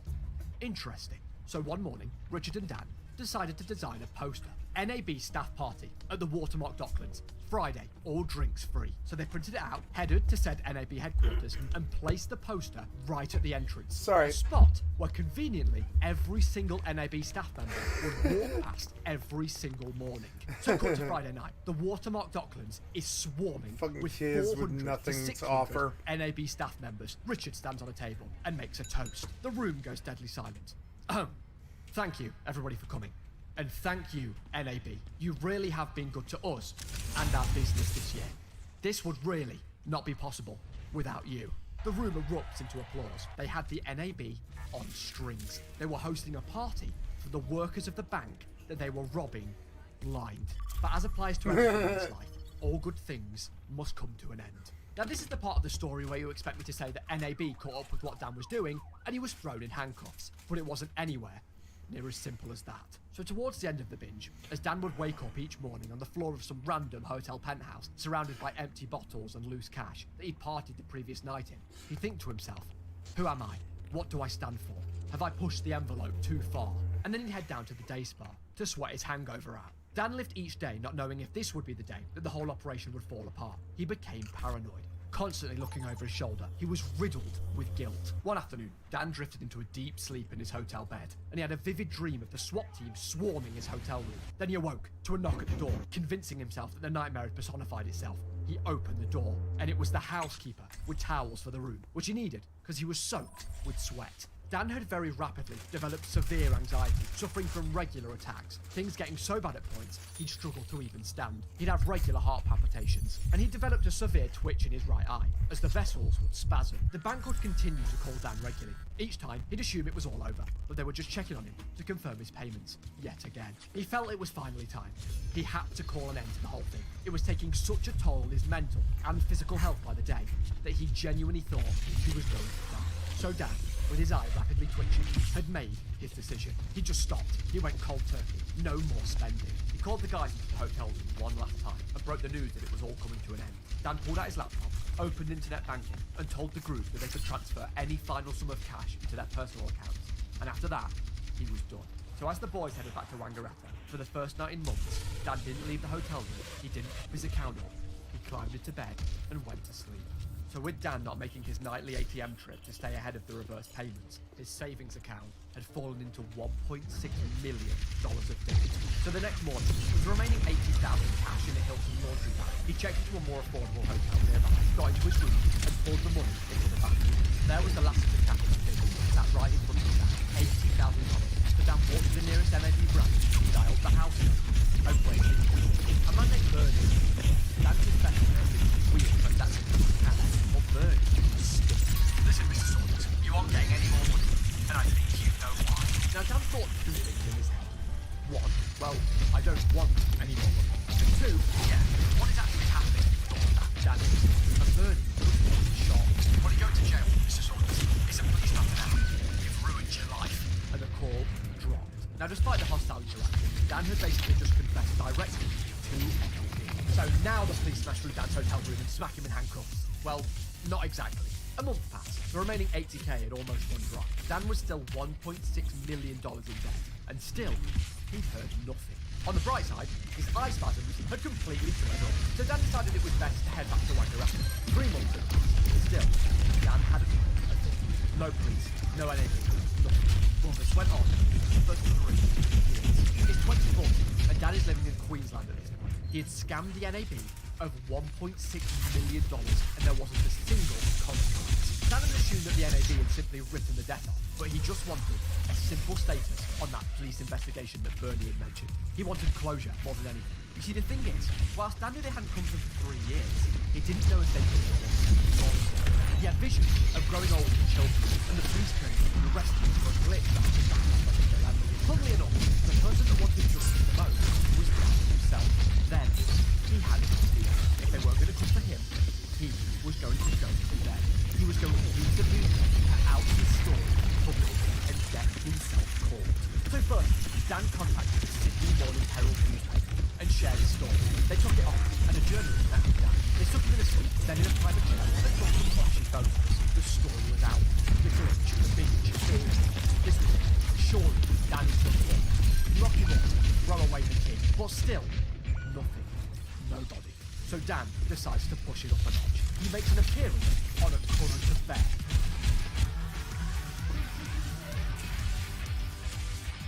This was prime-time Australian television, and there was Dan telling his story to millions. Probably looked like a fat white Kanye West, but, you know. This was bound to really push the story out there. Dan would finally get there.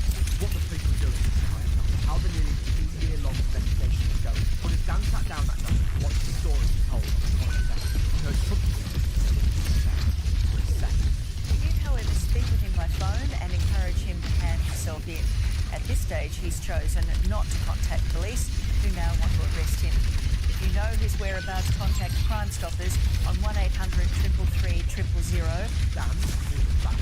A current affair was claiming that he didn't know where Dan was, and this was the first he heard an arrest warrant in 3 years. Well, it turned out the entire time there was no police investigation. It was all a lie. Bernie on the phone saying it was a police matter. Well, NAB had never even contacted the police in the first place. Only after the show ended had a current affair producer personally contacted his friend, who was an officer, and told him about Dan 3 whole years after the police. Well, later that Monday, as Bernie said that in 2014, after the show had ended, Dan received an email from one of the producers. To Dan said, "Thanks for your email, Dan. You're a funny bloke and have a way with words. I just added it to let you know that the story is still running tonight. I hope you like the final product. You're more than welcome collect the documents and photos whenever we like. I might have the option for the next couple of days, or we'll be back here on Thursday. Alternatively, I can have them posted, whichever is easy, just like me. Now Dan could seem like this, but once in already, as Thursday rolled around, Dan turns up to a current affair channel down headquarters, and seemingly, out of nowhere, a swarm of cameras surround him, and he's arrested on the spot. Now Dan was pretty unfazed by the whole stick operation. Whilst it may have looked like a huge "we got ya" sting of a criminal on the run, Dan had basically been waiting and actively chasing his own arrest for the last 2 years, and finally, it had happened on live television. So at the station, the police took Dan's fingerprints and all his information, but no officers actually interviewed him. I mean, there never was a police investigation. They just opened it to get an arrest warrant in the current area and arrested Dan on TV. It's not like they collected any data or evidence to interrogate Dan. So after being put in a holding cell, Dan is eventually released on bail, and within that very night, a current affair did a news update saying that Dan Saunders, the master criminal, had finally been arrested. So overall, Dan was being charged with 3 charges by the Crown Prosecutor. Charge 1 claims that Dan stole the amount of $80,222 from the National Australia Bank. Charge 2 stated that he owed payments of debts using the National Australia Bank MasterCard, totaling the amount of $146,800.20. And the third charge were further payments of $21,574.92. According to Dan, the court case was a mess. The judge had no idea what Dan had even done. NAB had only provided a couple of bank statements, and they actually played the heavily edited news broadcast from the current affair episode as evidence in the courtroom. Well, in the end, Dan pled guilty to all charges and was sentenced to 12 months in a max security prison and a further 18 months community correctional order. And he was made to pay back $250,000. Now, as for why Dan didn't have to pay the full $1.6 million back, I can only assume that was down to the mess of evidence and little bank statements that NAB had provided. And you may be asking yourself, why did the NAB never really chase Dan up? Why was a police investigation not opened? Why did it take so long? Well, think. If you were the NAB, why would you want a story to go public of a man that had basically magicked millions of dollars from an NAB ATM, then all NAB customers seeing that as a security threat, and moving banks, resulting in huge company loss? It almost made sense for them to stay hush. Dan was eventually released from prison in May of 2016 after 12 months, and he gradually served his additional 18 months of community service. So as of today, Dan lives a calmer, far simpler life. He works as a carer in the day and has a restaurant job that he works at night.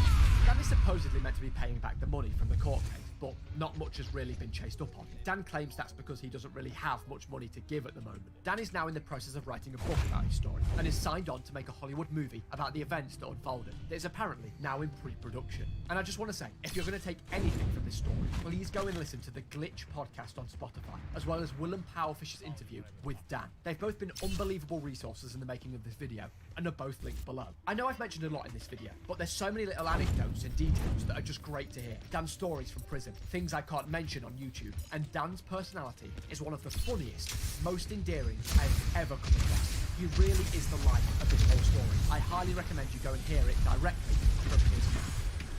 If you've watched to this point in the video, thank you ever so much. With the last upload being 4 months ago, nearly, I thought I'd just update you guys on what's going on.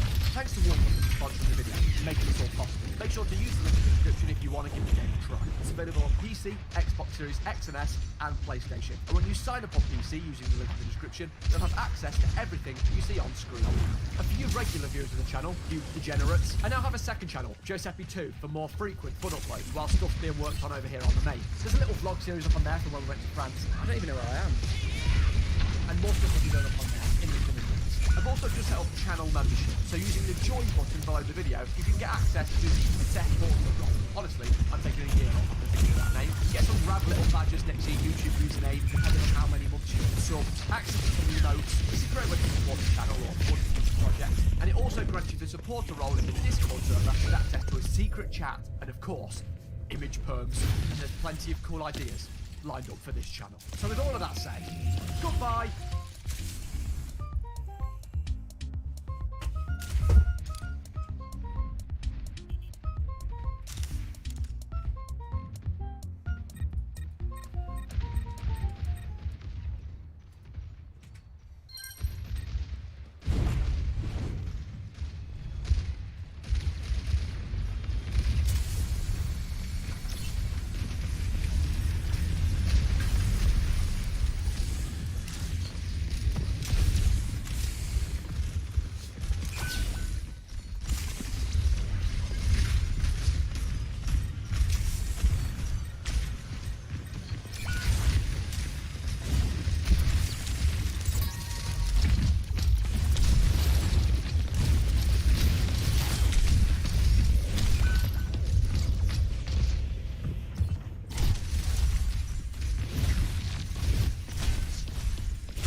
What's up, number 2?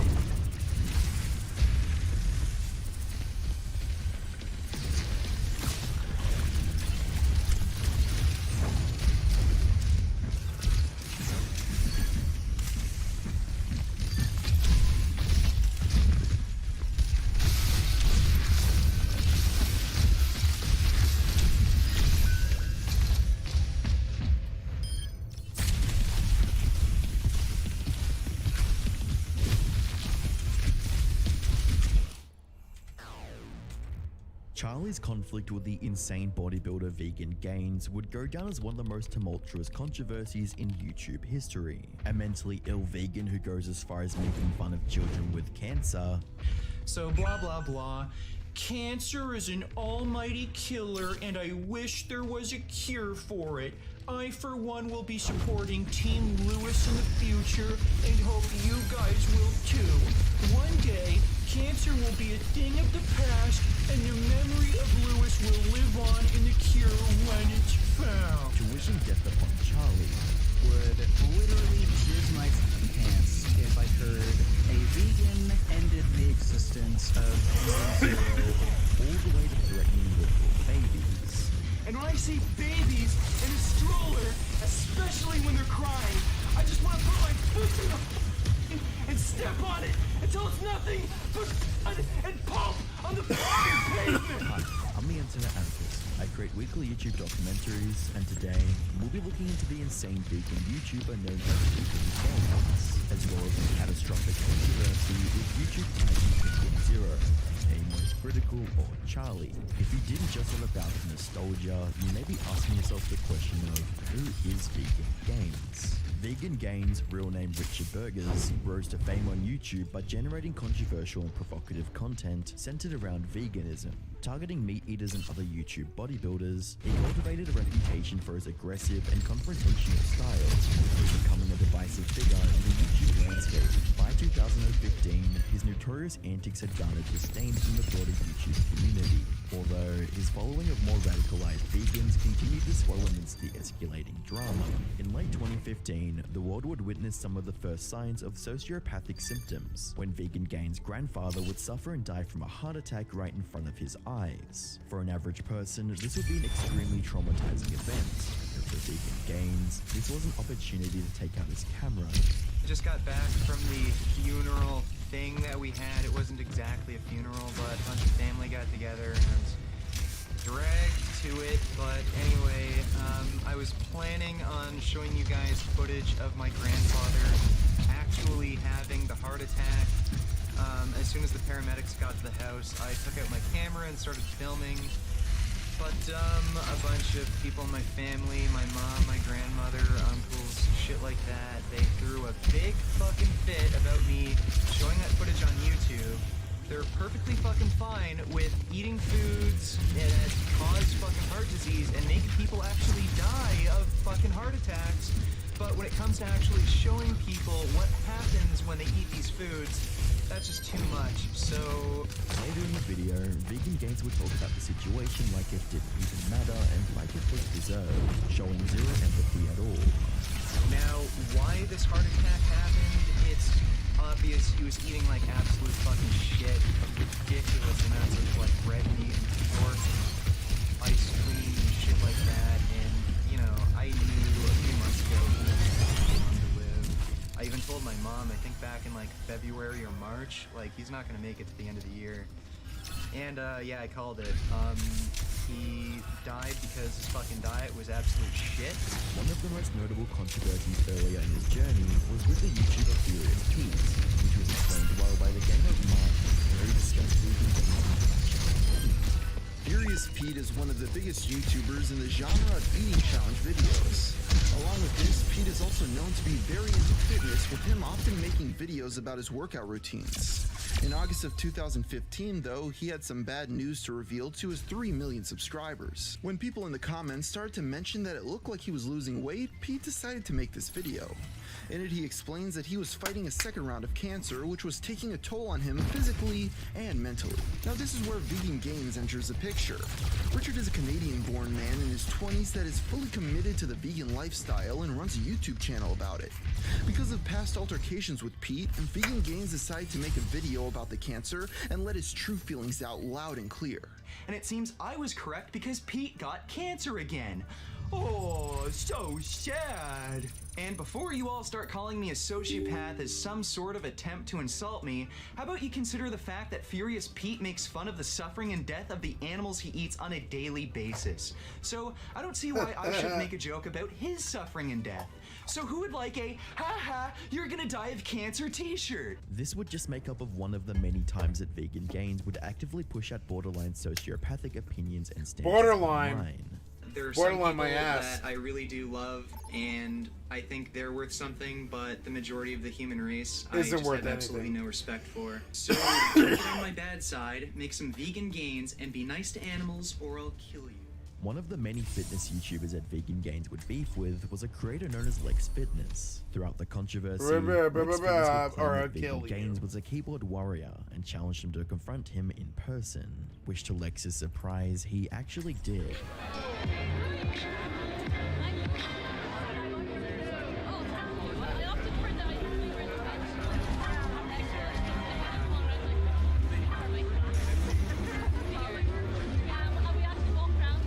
By July, Grade A Under A, a popular YouTuber at the time, would create 2 videos calling out and making fun of Vegan Gains, which would gain 1.6 million views and 4.8 million views respectively, ultimately massively boosting the awareness for Vegan Gains. For Vegan Gains, any attention was good attention, and he would make a video thanking Grade A Under A for sharing his content to millions of people.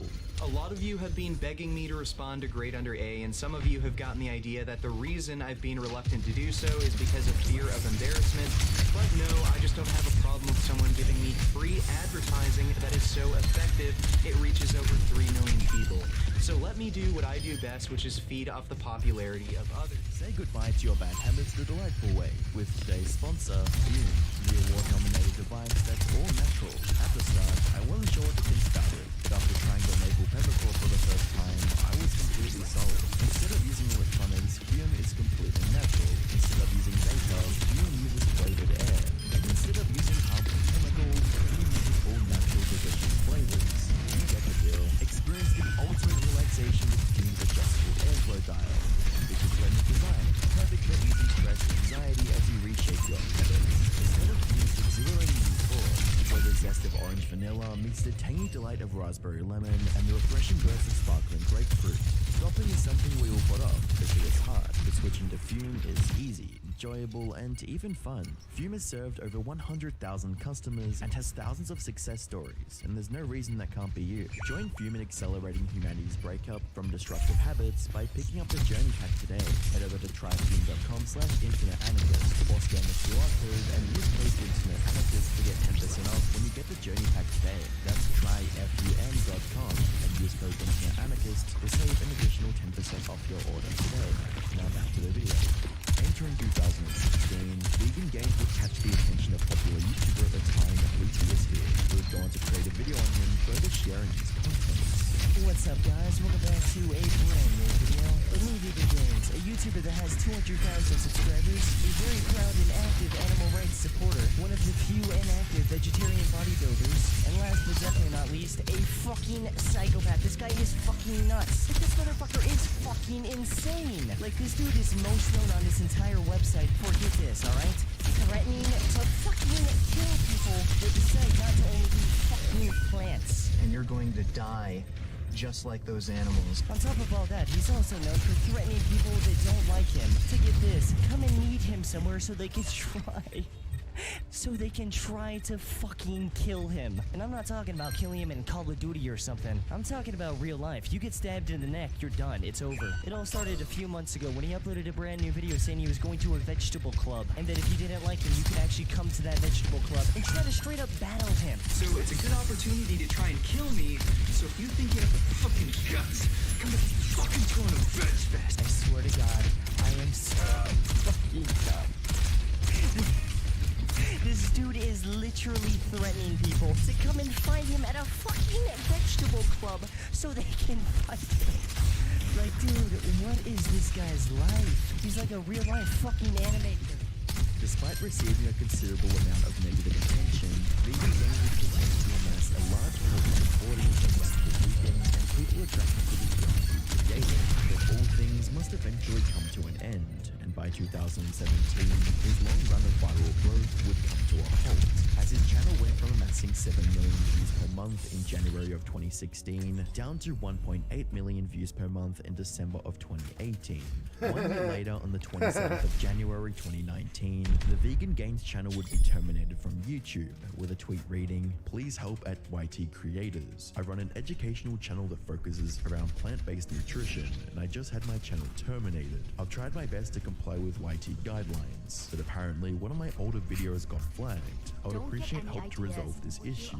Despite the termination being short-lived, with his channel being reinstated a week later on the 7th of February, it would serve as a wake-up call for Vegan Gains. And from here on out, he would do his best to tone down the violent threats and sociopathic behavior on his streams and videos. Throughout 2019, Vegan Gains would attend and speak at conferences, look into research papers on veganism, and overall be less involved in drama. But the new style of content didn't sit well with his audience demographic of both radical vegans and non-vegans who subscribe to drama, and in turn, his channel would constantly lose thousands of subscribers each month. As 2020 rolled around, Vegan Gains was still losing subscribers and gradually fading into irrelevancy. That would be until he spotted a golden opportunity on the 22nd of March, when YouTuber Vegan Zero, who we'll be referring to as Charlie, published a video exposing another creator in mistreating animals, in a video titled, "YouTuber Tortures and Eats Animals Alive." Throughout the video, Charlie would call out and challenge the disgusting behavior of a particular mukbang YouTuber known as So Young, who was creating live-eating videos on her channel. Her name is So Young, and what she does on her channel is she buys sea creatures alive and then kills them in the slowest, most inhumane ways possible because she likes to watch them squirm around and put Facebook royalty-free music behind it as a joke. For example, with a squid in particular, she cuts the hood off and then sets the body down, and the body's still alive. The squid is still technically alive, and it's moving around trying to get the fuck away. She'll pour sauce on it and put some goofy music and make some stupid fucking jokes about it. It's terrible stuff. She treats it like it's a Nick Jr. cartoon, where she's making these like goofy sounds and goofy YouTuber faces like, oh yeah, that's kind of fucking garbage. That's what she does as the creatures are clinging to the last ounce of life they have. And sometimes she doesn't bother to kill the creatures, like for octopus, she'll just eat them alive straight up. Argue, are sea creatures even alive? Some of them don't have nervous systems, this and that. And yeah, there's a debate to be had there, I suppose, but the creatures she chooses to eat alive are the ones that are well documented in being very much aware and alive. For example, the octopus. Octopus are among the most intelligent creatures we have on the planet. They're up there with dolphins. They have a fully complex nervous system, brain. They have as many neurons as dogs do, and they process pain and information in much the same way a dog does. They're able to remember that kind of information as well. So how does she treat an octopus? Well, by devouring it alive as it tries its best to run the fuck away.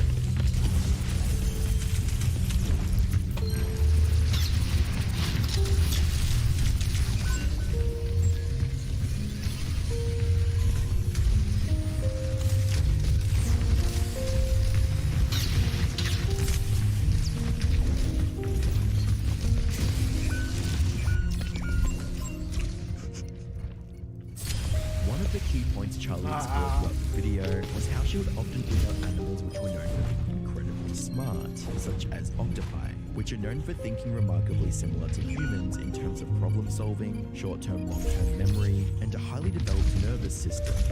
Eating an octopus alive is like eating a fucking dog alive. They're on the same level.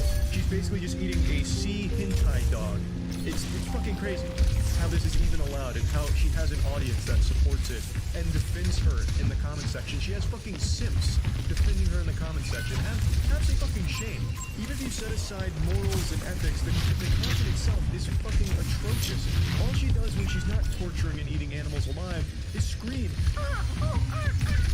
As, you have goofy cartoon music blasting behind her. So unless you're 8 years old who finds jingling keys comedic because they're loud, I don't know how you could possibly be entertained by anything she does. It's fucking terrible trash.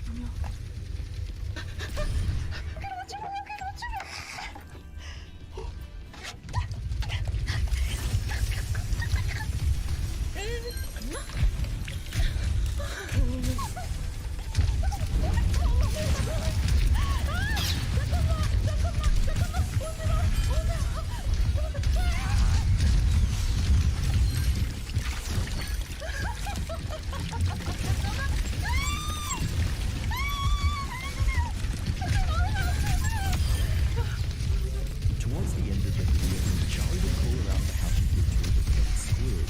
Let's see how she handles a squid.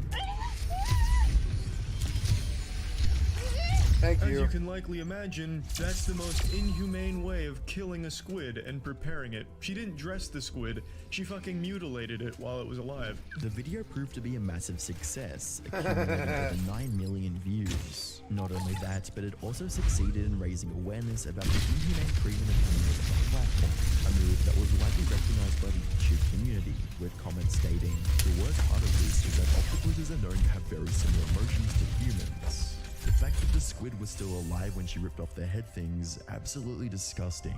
As well as, I think the most sinister part about this is that she acts like this is silly. She laughs and makes funny noises. She's acting like this is comedic. It's sick. Whilst it's safe to say the YouTube community saw the video as a grim reality check, Vegan Gains would see it as his golden ticket to relevancy. On the 17th of April, Vegan Gains would publish a video titled Penguin Zero the Arch Hypocrite, where throughout the video, he would criticize and call out Charlie for allegedly being a hypocrite, referencing a video that Charlie posted earlier that month. It's always encouraging to see the younger generations embracing education.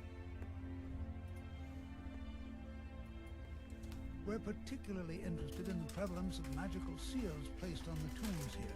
This is rather unlike anything we've encountered. Believe we're here? Sarthal, of all places. I'm surprised that the college is allowed to excavate. I bet your family would be amazed, Until next right? time.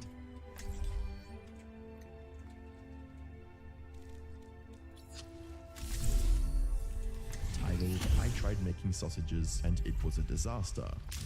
But I was really sad to see that only a few weeks after Penguin made this video, he uploaded a video where he supported animal cruelty. He made a sausage making video.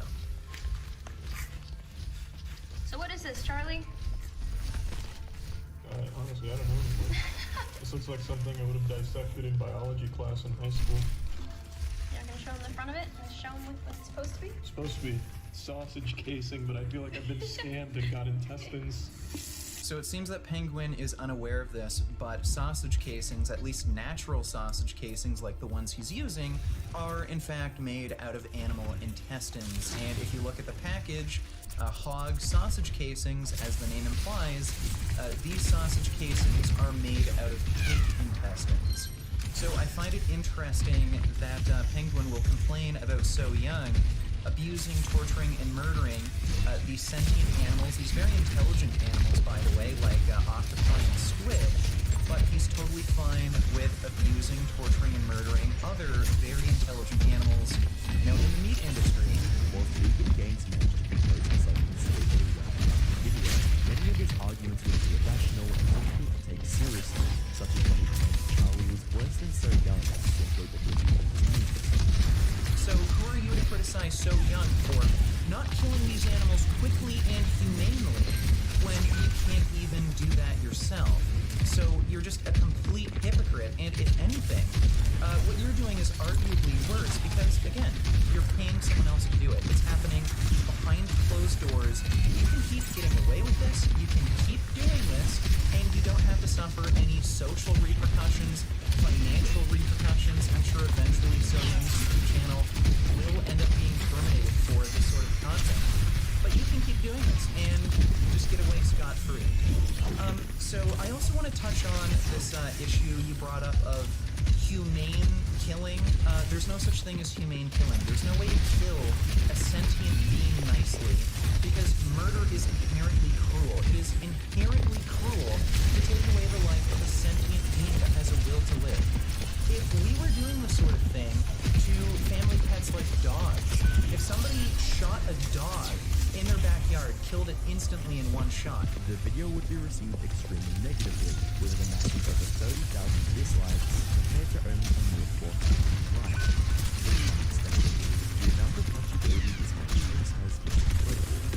If you can't tell the difference of ripping apart a live animal and torturing it for fun and ordering a fish sandwich, you've got some serious mental issues there, Mr. James. What about attitude? On one side, we have the weird lady mind, and on the other side, we have critical people. Why don't you actually compare the two people, like a person who actually sports actual abuse and competence? The following day, Charlie would publish a video titled Addressing a Controversy. The response, the video being Charlie, being an animal lover, took the accusations and opinions very seriously. He would also go into depth on how vegan gains and his cult-like following are the reason that vegans get a bad reputation, and why most average people wouldn't even consider turning to veganism themselves. I want to lead this conversation by saying I have nothing but respect for veganism as a whole, but it's people like Vegan Gains who are overly aggressive and the feral monsters in his comment section that really give vegans a bad rap and a negative reputation in the world. They vilify anyone who's not a vegan. They treat it like a cult where you're a huge piece of shit, evil and wrong if you're not in their club. Now, of course, I'm not talking about everyone who is a vegan. I am talking about this community that Vegan Gains has fostered here, and he himself. This is the worst way of ever getting anyone to convert to that belief. By constantly antagonizing them and throwing insults to anyone that is not already a vegan ensures that they will never take it seriously and always have a negative impression of your beliefs. They're like those protesters outside of Comic-Con every year with those Jesus fucking hates people that like cartoon signs. You guys are wrong, you guys suck, and you're going to hell if you don't come to our church. No one's ever going to go to that. No one likes to be lectured at, berated, or insulted. They're not going to go to those people that are throwing those their way. Following this, Charlie revealed that he himself actually supports the alternatives, and that they, in fact, be the future. This sentiment would serve as the tone for the rest of the video, as Charlie respectfully dismantled all of Vegan Gains' arguments. And I think that sucks because I truly believe meat substitutes are the future. 100%. It's much more sustainable. There's so many benefits to meat substitutes, and that it is just a significantly better, cheaper, and just all around better market. But it's more about getting people to accept that that could be the future. But you have people like Vegan Gains being the face of it, and no one takes it seriously, and they get this really bad taste in their mouth. Later in the video, Charlie addresses the allegation that his actions are comparable to the So this one here, I am just as bad, if not worse, than So Young because I'm paying someone to do what she does on camera. But that's not it either. That's just totally something wrong. I'm not paying someone to torture animals. What people who eat meat are under the impression of, they're paying someone to humanely provide that food for them, given the circumstances, as humane as it can possibly be. If I found out the place I'm getting my meat from has a fucking YouTube channel where they're finger blasting cow carcasses and using chicken corpses as baseball bats, I'll stop buying from it, obviously. If no one is paying for these animals to be paraded around on YouTube and tortured, have salt poured on their corpse so they wiggle around and scream, no one's paying for that. So for him to say that I want to go out of my way to slap these meat producers in the face with money because I need that precious meat and don't care how they treat the animals is outright wrong. Subsequently, he confronts the absurd claim that his meat purchases are inhumane and cruel, articulating a well-reasoned response. Humane killing? There's no such thing as humane killing. There's no way to kill a sentient being nicely, because murder is inherently cruel. It is inherently cruel. This is a point I see brought up throughout all of veganism, that no matter how an animal is killed, no matter how humane it's deemed, it is inherently evil and wrong. But I have to ask, then does that make every animal in the animal kingdom inherently evil? Because the vast majority of animals out there eat other animals to survive, and they don't do it quickly. So does that make every animal in the animal kingdom that eats other animals inherently evil, or is that trait specific to humans alone? And if so, why? I know people always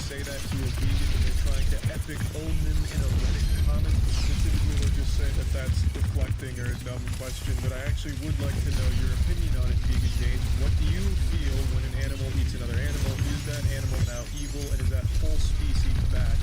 It's just, I don't understand where the line is drawn. Humans do it in a way that is significantly less cruel to the animals than how the animals do it.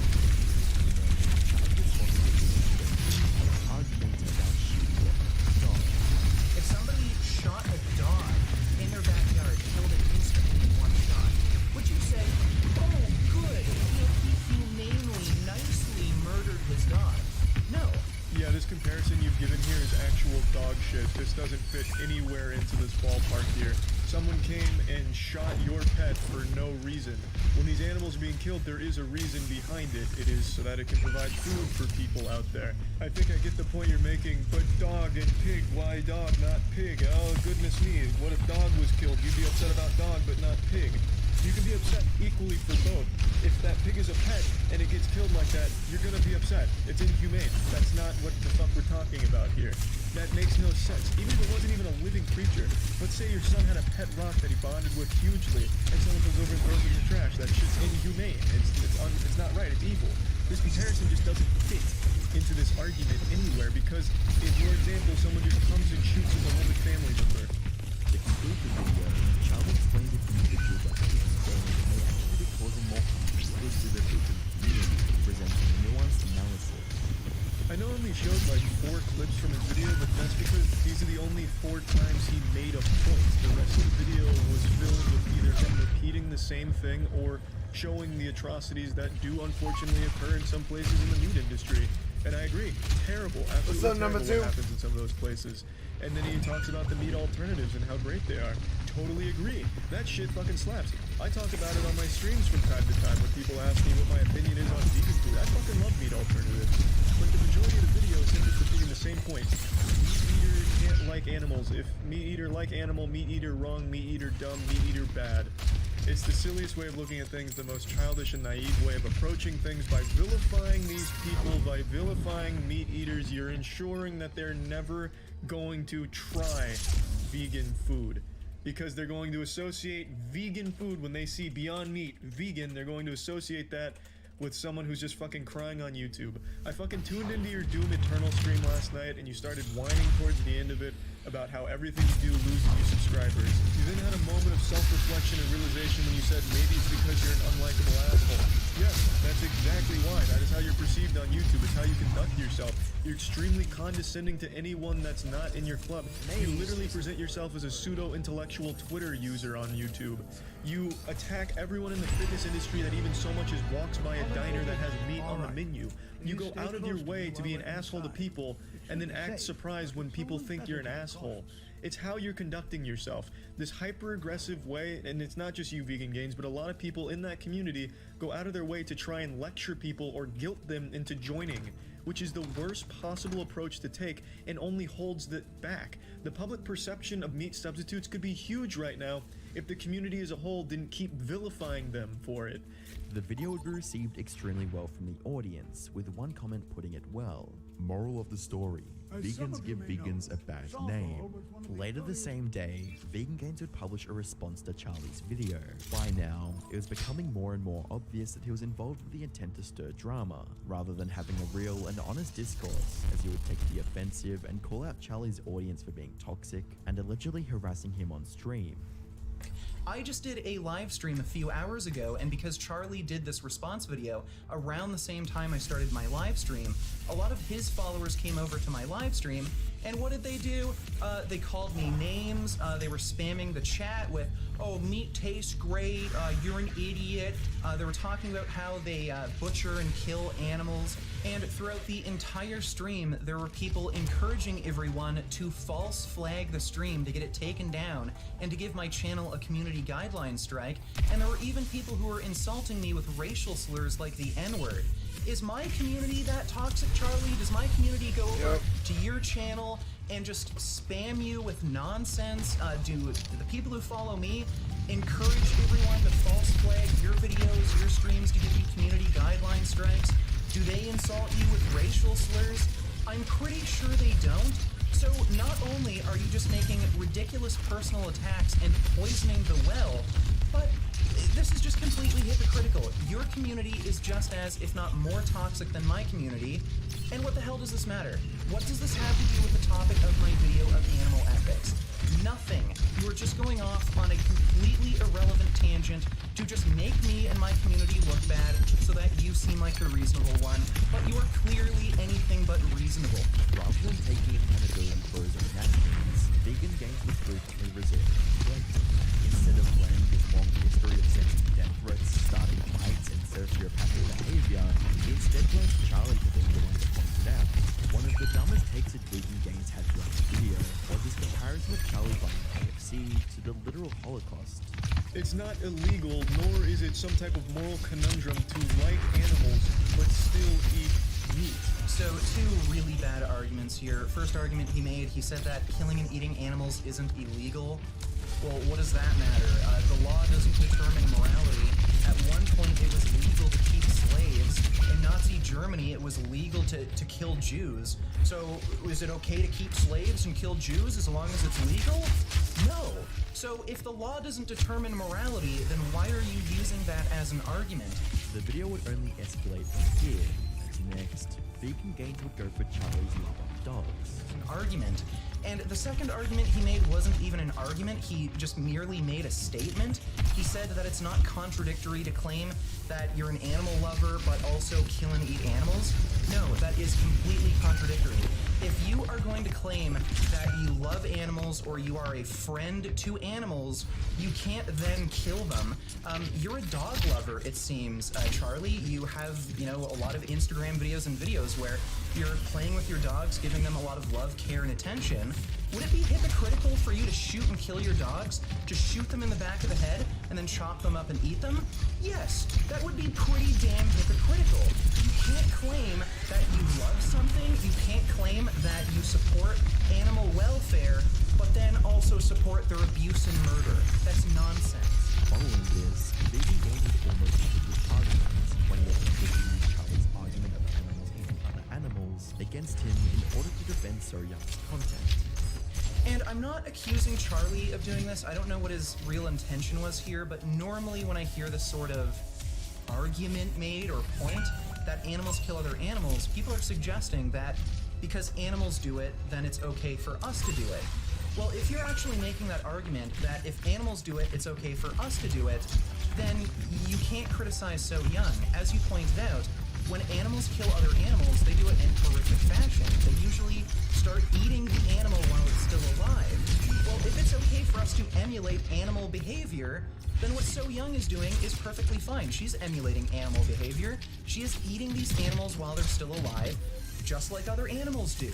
So, again, if you're going to use this as an actual argument, it just proves further that you are a complete hypocrite. The video would finally end with Vegan Games responding to Charlie's comments about animal subs and being unlikely behavior. It's safe to say this video has received extreme support.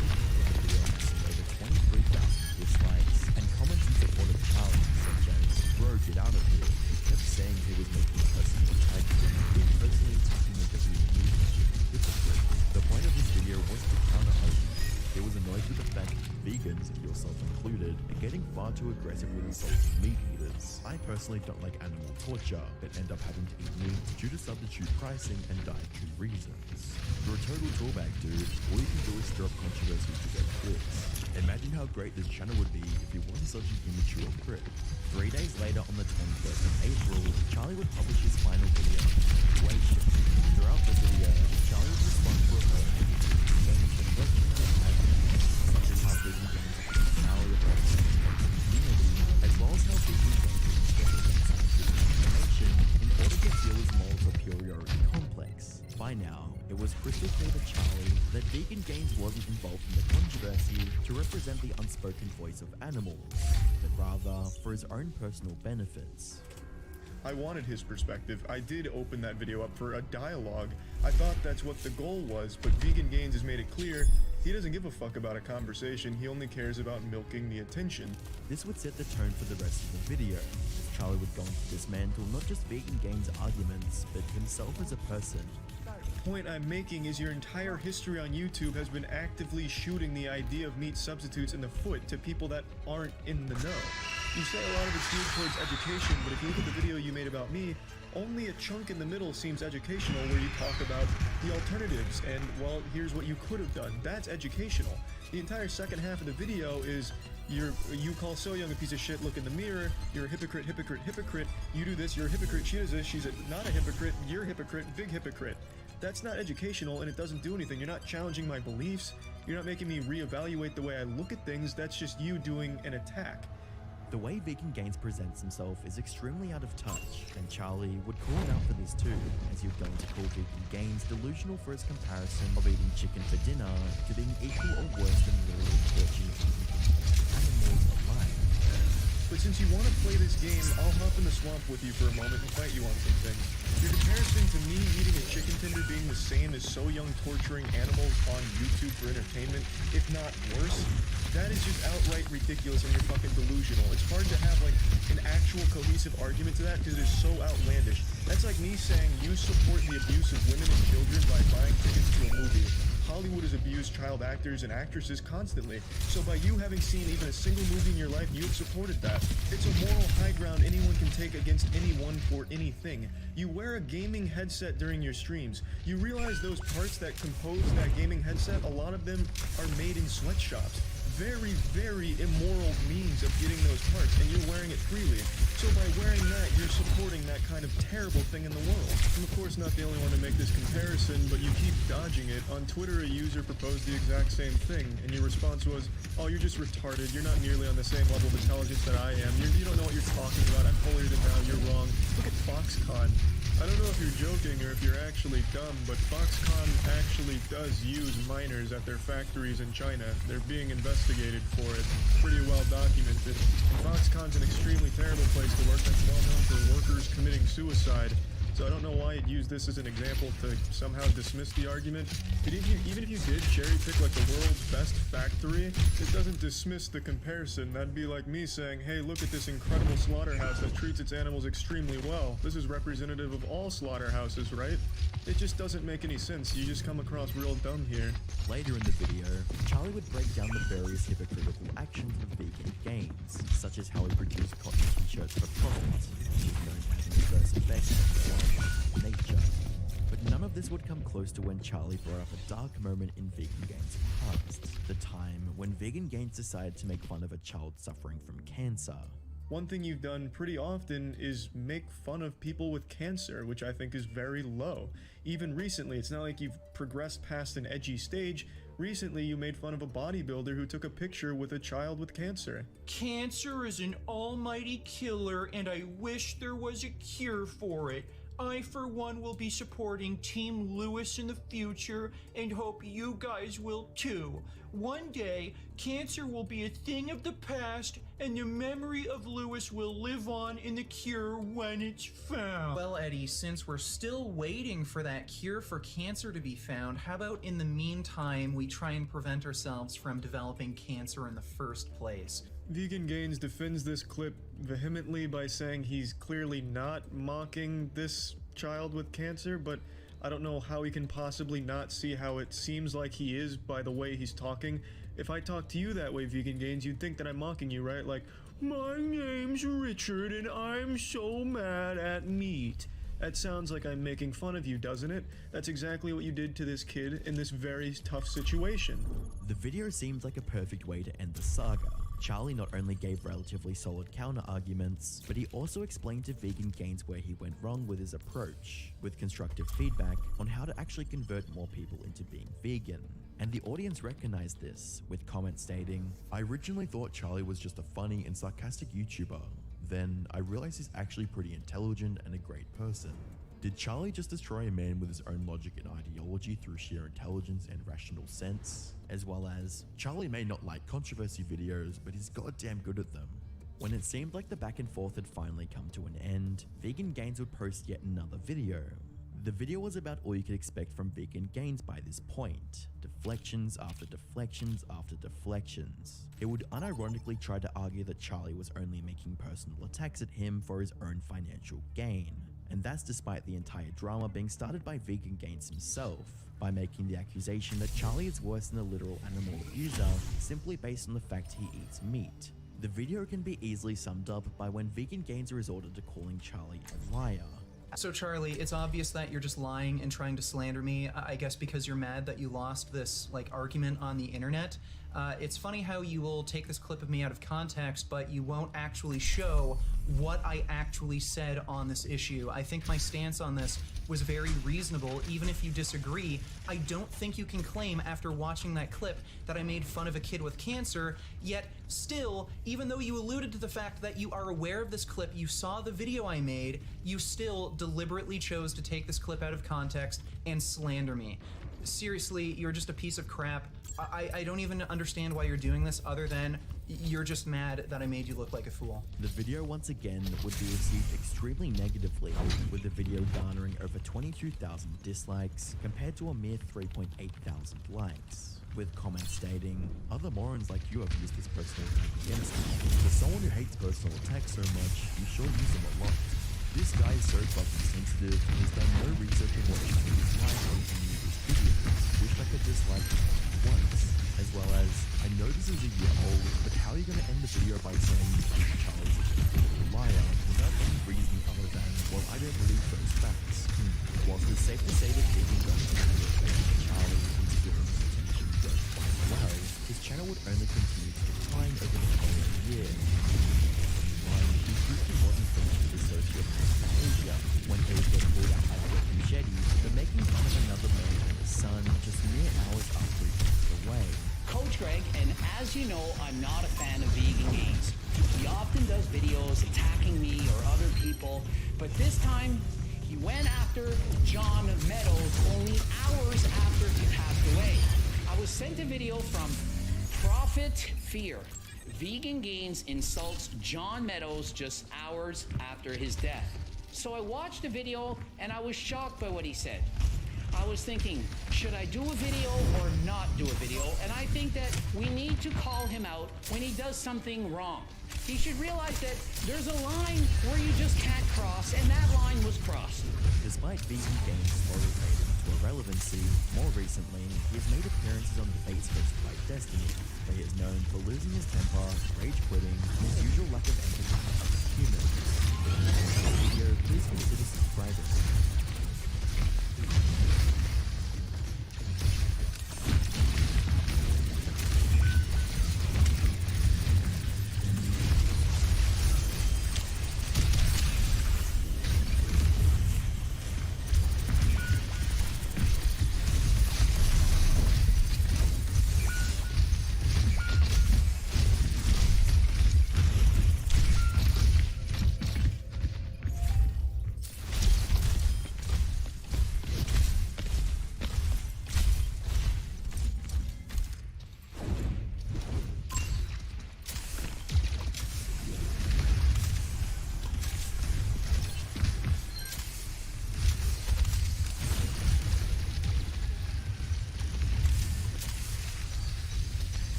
Yes.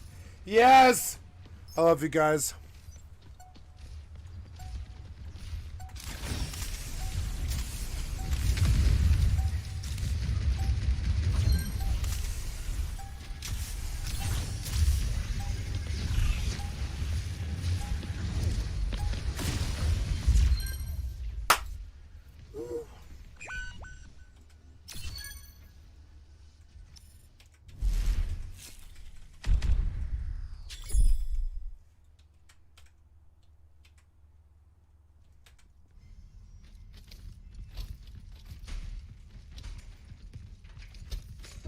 hot summer morning, a group of over a dozen men in shorts, t-shirts, and sunglasses began to close in. They could be mistaken for beachgoers at the luxury resort, but they were not out for a swim. These were Greek Secret Service agents here to arrest a man lounging on a sunbed beside his wife and 2 young children. After a years-long investigation into the theft of nearly $50 billion, this was the moment they were waiting for. They had their man. 3 years earlier, Bitcoin had been making headlines, touching the $1,000 mark for the second time in just a few months. But this good news took a dark turn when investors began to cash out. 850,000 coins belonging to their customers had been stolen.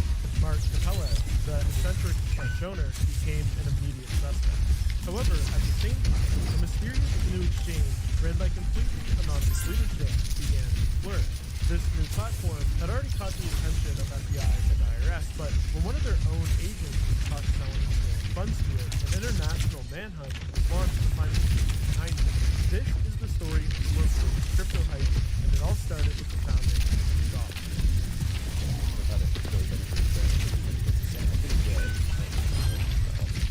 But that's the Hitler and talking about Mount the worst creation of his life. Not just because it led to multiple lawsuits against him. He was his first company of peer-to-peer file sharing software settled for $30 million for music. No, Mt. Gox was worse because this time it put his reputation in danger. See, he generally ran it for 7 months, giving away control before it took off and turned into a massive business with dozens of employees, renting one of the most expensive offices. Some people think its rapid growth after his departure left him sour. Sour enough to make him one of the prime suspects in the theft of millions of dollars. Worse, in the years following his collapse, Bitcoin would skyrocket in value, bringing the amount stolen into the billions, intensifying the anger of thousands of customers in the answer. But when Mt. Gox halted trades in the early months of 2014, it wasn't hard to survive. The signs of trouble had long been building since the summer of 2010 was well launched. Sometimes people blame the ultimate downfall of Jed's incompetency in the early months, but back then Bitcoin was nothing more than a toy. I think people have a hard time contextualizing what it was like back then when you think of what Bitcoin is like now. I mean, it was just very unclear that Bitcoin would be a success at all, that anybody would ever care outside this small group of like 2,000 people on this forum. Yeah, and the whole way I made Mt. Gox was just kind of on a lark almost, just because I wanted to learn about like how Bitcoin worked. It wasn't like really ever to be like this massive business. It had started as a first side project. Jed had even released the domain from one of his longest markets ever. In exchange, he was hard trading game Magic the Gathering. So, you know, because at that point Bitcoin was still so early, we wanted to go try to think of another name. But despite its whimsical start, the website was an immediate hit within the small community of Bitcoiners. It provided a central, easy place to trade the coin for fiat currency. Do you remember what the price of Bitcoin was when you started work? You couldn't really get an accurate price. People were just like trading on the forum and random places. It first opened on Mt. Gox around like 6 model laid the groundwork for what is the modern crypto exchange today. Beforehand, Bitcoins were hard to get. You either had to mine them or find someone willing to trade them, and then worse, communicate with them. Mt. Gox made it easy, took away the barriers to entry. But as the months went on, Bitcoin kept growing in popularity, and likewise, more and more people were signing up for the exchange. I mean, I did think that the exchange would take off in that small community. I didn't know that small community would grow like orders of magnitude over the next year or whatever, right? I definitely didn't think that we would ever have like a huge percentage of Bitcoin in the world on there. But this rapid growth brought its own set of problems. Jed initially added PayPal to the site as the premier payment system, but there was a rampant amount of chargebacks. Which I knew would happen, but mainly I just thought that it was worth it to have, again, the easy on-ramp for fiat, and then $5 worth it as well.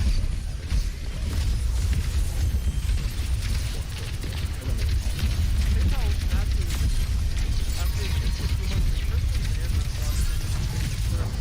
this left the Liberty Reserve as a primary payment option for buying and selling Bitcoin on the site. Except, there was a problem with the setup.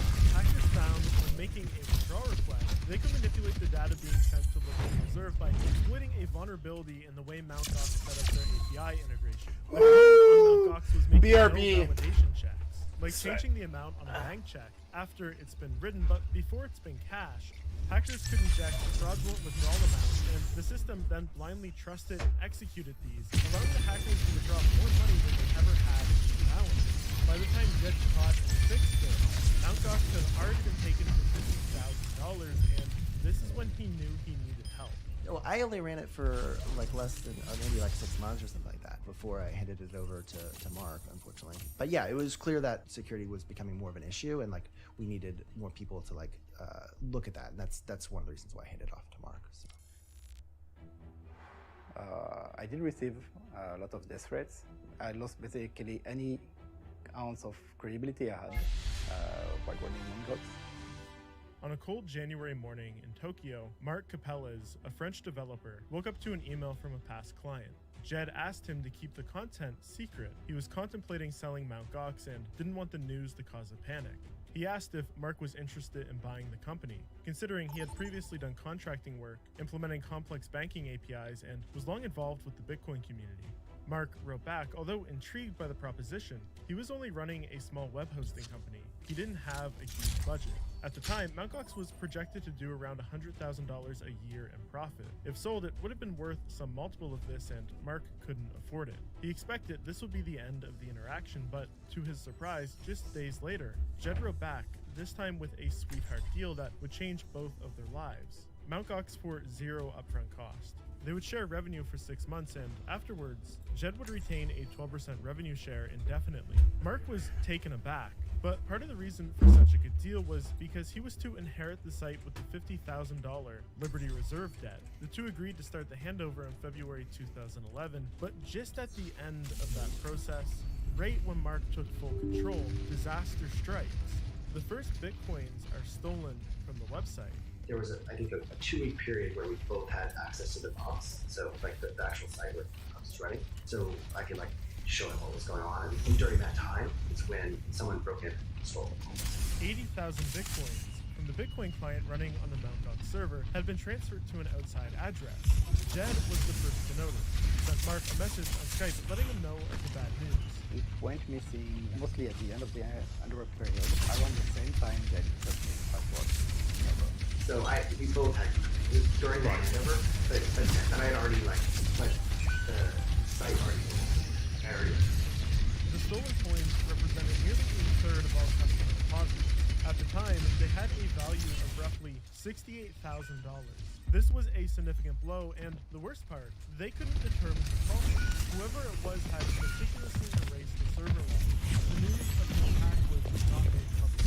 Yet, repurchased the missing coins using the site's future transaction fee revenue, taking out an immediate loan, essentially converting the Bitcoin debt into a more stable dollar debt. Because I already signed a contract with him and there was a full indemnification for any kind of issues, I couldn't really bring this up anywhere. So, let's drop a advice. Some have speculated that Jed set Mark up, took these coins after the contract had been signed because, well, that indemnification clause meant he was completely liable for a incident like this. But looking at their catalogs in the days that were discovered, it doesn't seem so. At this point, Jed still had full control over the rest of the customer deposits, about 116,000 coins. If the heist was staying super personal gain, this would have been a much more significant heist. Furthermore, the stolen coins have never been touched. Their resting place is now the 7th largest Bitcoin address globally, which, at Bitcoin's peak in 2021, were worth a staggering $5.2 billion. Either the thief has permanently lost access to that address, or fears that spending any will lead to their capture. But this theft was not the one that led to the collapse of Mt. Gox. No, that theft would be significantly bigger. Mark was just getting started. After these coins went missing, Mt. Gox, with its 3,000 users, was already teetering on the brink of insolvency, meaning if everyone attempted to withdraw the deposits, the site would come up short. Talk about a bad start, but despite these early setbacks, Mark pressed on. Mt. Gox now fully under control. But Jed, one thing was becoming very clear. Mark wasn't the right person for the job at all. And this is where things started to get just 3 months later, Bitcoin's value surged from under $1 all the way up to 16, and the user base swelled to 15,000. And this is when the platform suffered its first publicly free.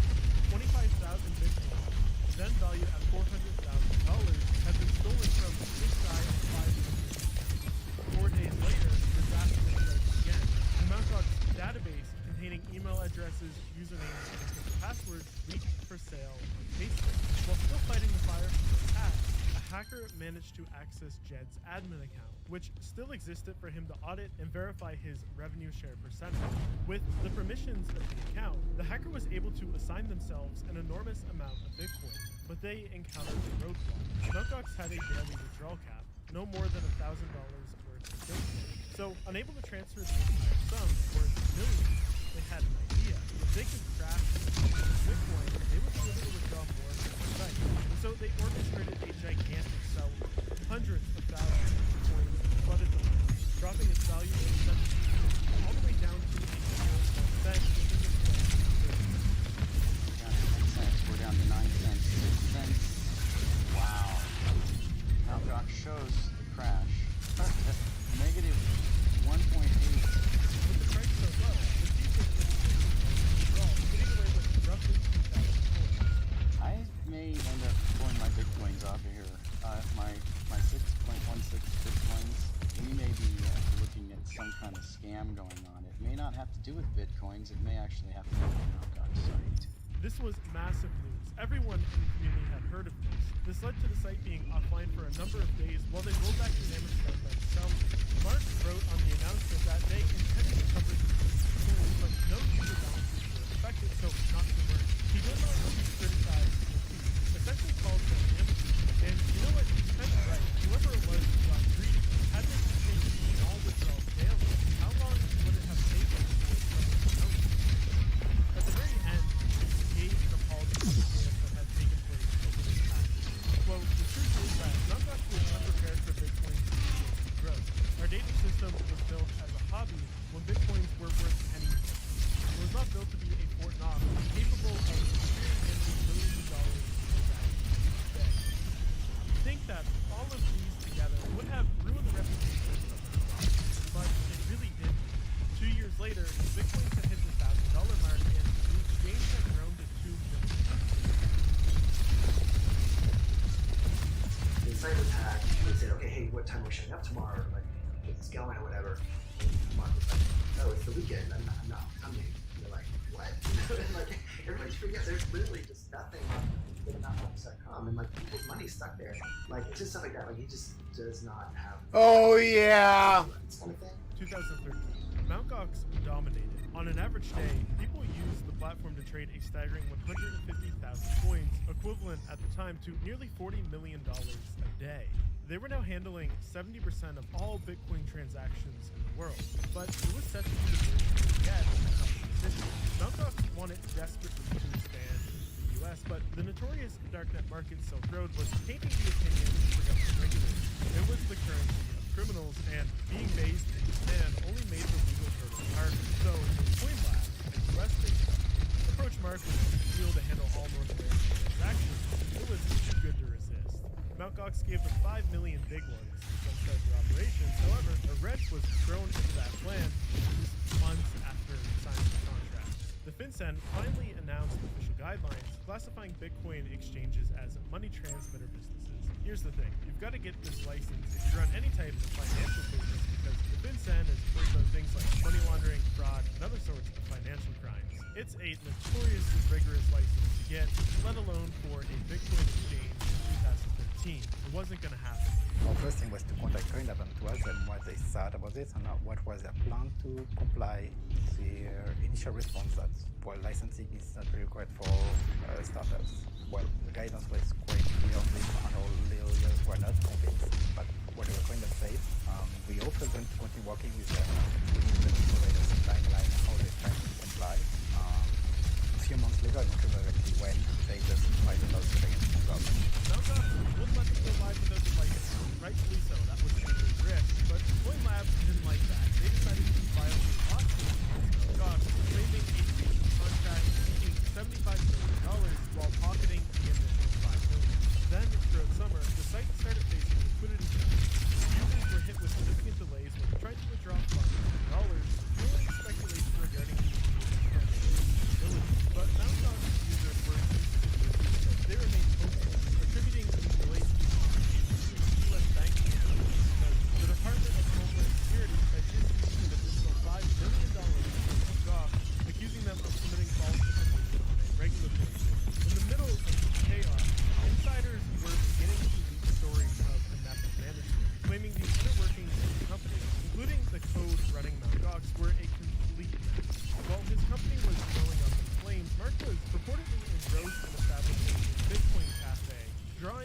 information from a classic bistro. An insider reported that Mark had already invested $1 million into the project.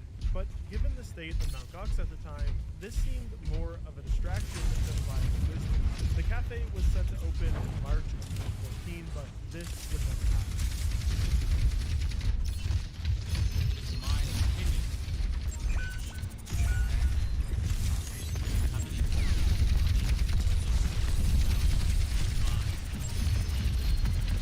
February 7th was the perfect day for Bitcoin had easily hit the $1,000 mark and was already on the uptrend. Even the most devoted Bitcoin supporters couldn't resist the temptation to log into Mt. Gox and sell some of those coins and get a taste of the profits. Except there was a problem. They couldn't. Mt. Gox had, out of nowhere, frozen all withdrawals. A news post claimed that this was to, quote, obtain a clear technical view of the currency's processes, stating that Bitcoin's malleability had affected their operation.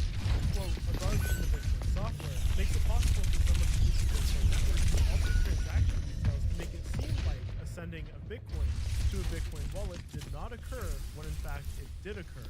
But many of Bitcoin's most knowledgeable users were not buying this narrative. One person wrote on Twitter, it's a bug in their handling of payments, not in Bitcoin. Another wrote, it means they lost a lot of money. 10 days on, it's withdrawal still frozen. Mt. Gox puts out another statement. They're supposed to be working with these, but they're tight-lipped about landlords. Meanwhile, Bitcoin's value is plummeting rapidly. For many, Mt. Gox was the face of Bitcoin. Their trust was shaken. The very idea of Bitcoin as real money was under fire. News outlets were buzzing. The spotlight was firmly on Mt. Gox with its questionable history of security finally under the microscope. But then, February 23rd rolled around and the events took an even weirder twist. Mark abruptly stepped down from his role in the Bitcoin Foundation, and then the company's entire Twitter history is erased.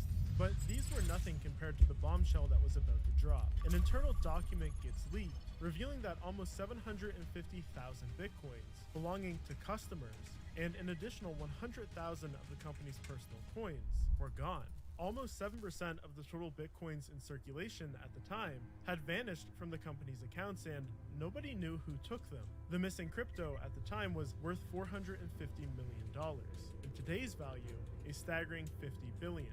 This is by far the largest amount of Bitcoins ever stolen. Things couldn't get any worse for Mt. Gox. Not only was it insolvent, but due to the recent bull run, there were now hundreds of users who were crypto millionaires, all desperate to get their money back from the platform.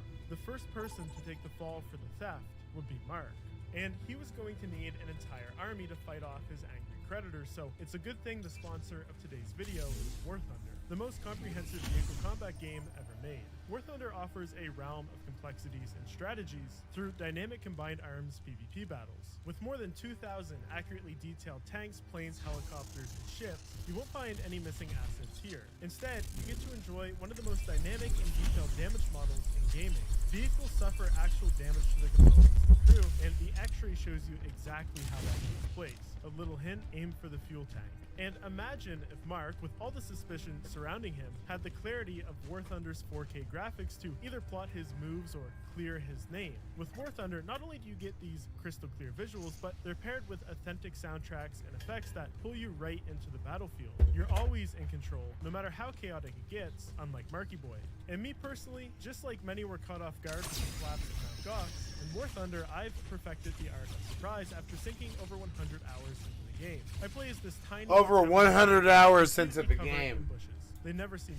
Imagine being that kind of loser. PC, PlayStation, or Xbox by using my Sorry. link in the description to get a ton of bonuses, including multiple premium vehicles, premium accounts, boosters, and much more. Claim it now because it's for a limited time only. Thanks, worth it.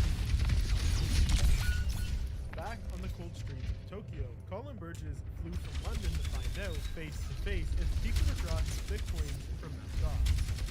Well, they haven't answered anybody's support requests. They seem to have just taken people's money, taken my money, be annoyed about that. So I thought I'd come here and try and find out what's going on. This video quickly went viral. Colin became the face for the Colin Tide with people using their colors of everything from investment to comedy. Some of them even going as far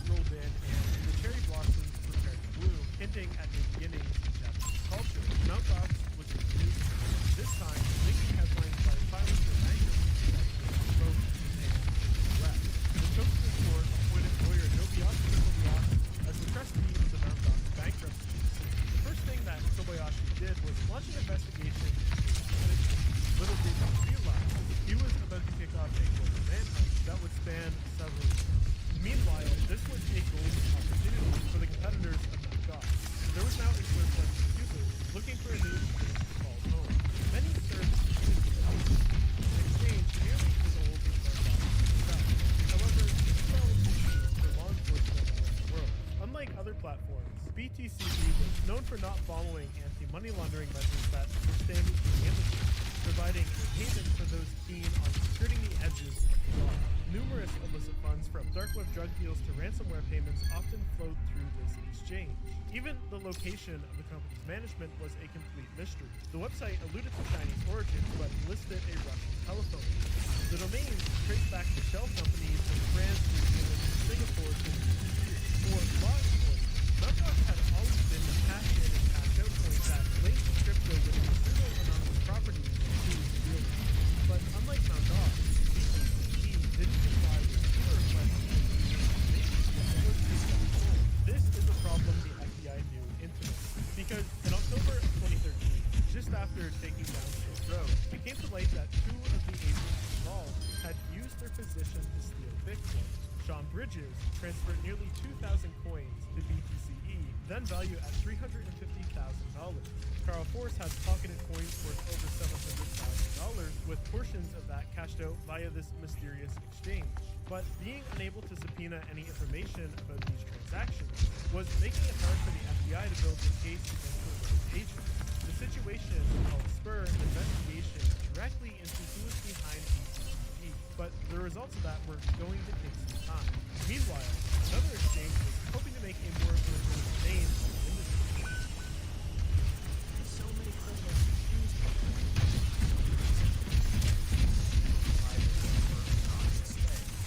but despite what some of these events may assume about Bitcoin, it's actually one of the most open and transparent currencies in the industry. Literally every single transaction that has ever been made is on the blockchain on a electricity.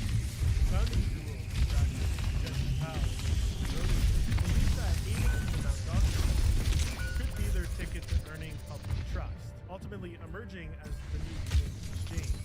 So in late November 2014, they found themselves in a meeting with the Japanese law firm now responsible for Mt. Gox, committing to track down the $500 million in missing coins. But Michael Groninger was actually no longer part of the Kraken team. A month earlier, he had stepped down from the role of CMO to pioneer a first-of-its-kind forensic analyst tool for the blockchain. See, because of Bitcoin's negative association with Silk Road and now the Mt. Gox hack, Kraken had been struggling to find banking partners. They wanted transaction monitoring that Kraken just couldn't do.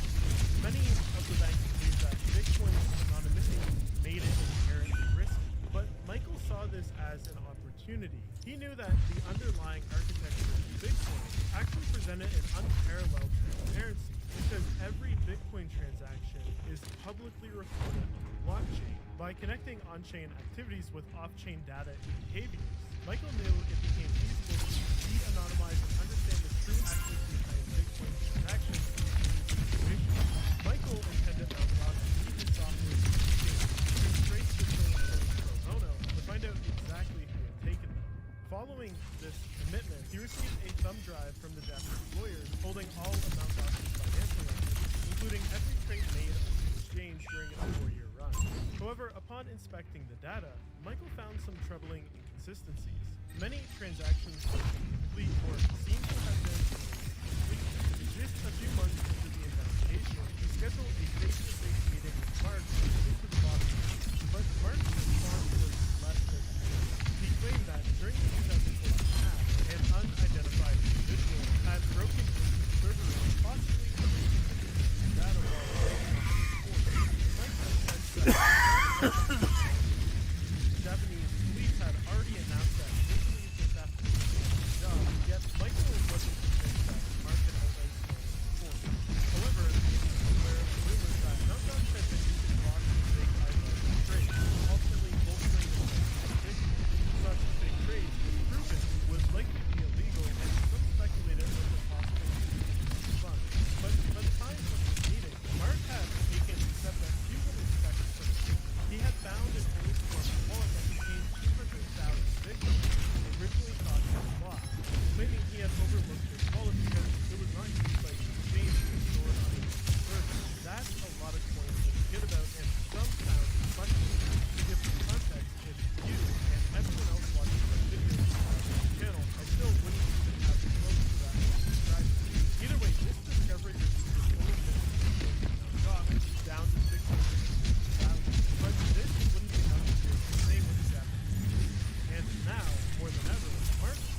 pushed up way too far. The second, based on the blockchain's Careful. untimed data, painted a far more concerning picture.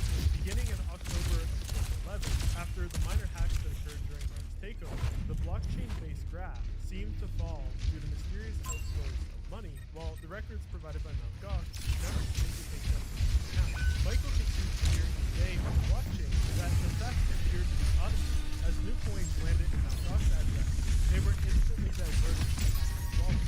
There was an ever-increasing deficit growing into the summer of 2022. Astoundingly, the difference tallied up to 650,000 bitcoins. The ultimate disaster there was surprising, even to me, of that he basically had this cold wallet that was drained over a couple of years and lost like 600,000 Bitcoin. Like that was like insane, and he was just never checking his cold wallet for the accurate balance. Like that's like mind-blowing.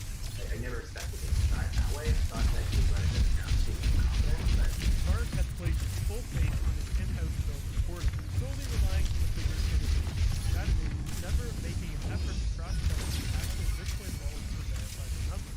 Mt. Gox, nearly since its inception, has been trading phantom Bitcoin, numbers that only existed in the database, means the user account details backed by no actual source. Michael noticed that, at regular intervals, the hackers manually captured their wallets, shifting them around and accurately to the bank that at the beginning of the hack, they were funded to completely set in fact, the Bitcoin has increased so much that eventually it accounted for more than a quarter of all the money traded there. However, halfway through the operation, in 2012, TradeHill was shut down, leaving the hackers to find a new option to cash out their stolen Bitcoin. Looking at the money flow, Michael noticed that the stolen coins began to re-enter Mt. Gox. And for someone trying to cash out stolen Bitcoins, it made sense. Why not sell them at the world's largest exchange? But then a new trend started to appear in the money flow. The Bitcoin started to pass through BTC. His software had worked, but he still had no idea if he was being attacked. Determined to approximate the location of the culprit, Michael analyzed the time frame in which the hackers initiated the transaction.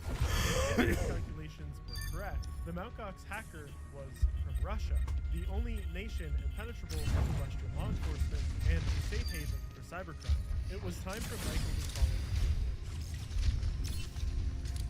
In the case of Force and Bridges, IRS criminal investigator Tigran Gambarian had funds by analyzing the blockchain manually, a tedious process conducted entirely by hand. During Michael's first visit with the law enforcement ever to talk about his documentation software, he ended up in a room with Tigran. To verify his software's capabilities, Tigran had Michael cross-check his manual tracing. Even in its prototype stage, his tool confirmed Tigran's results in a matter of seconds. Bridges were guilty. This marked the start of Michael forging a close relationship with U.S. law enforcement. Likewise, the topic of BTCE and the problems it was causing with all the money investigations has since been a hot topic in too. But at the time of this meeting, neither were officially working on tracking who's behind it. This, however, was about to change.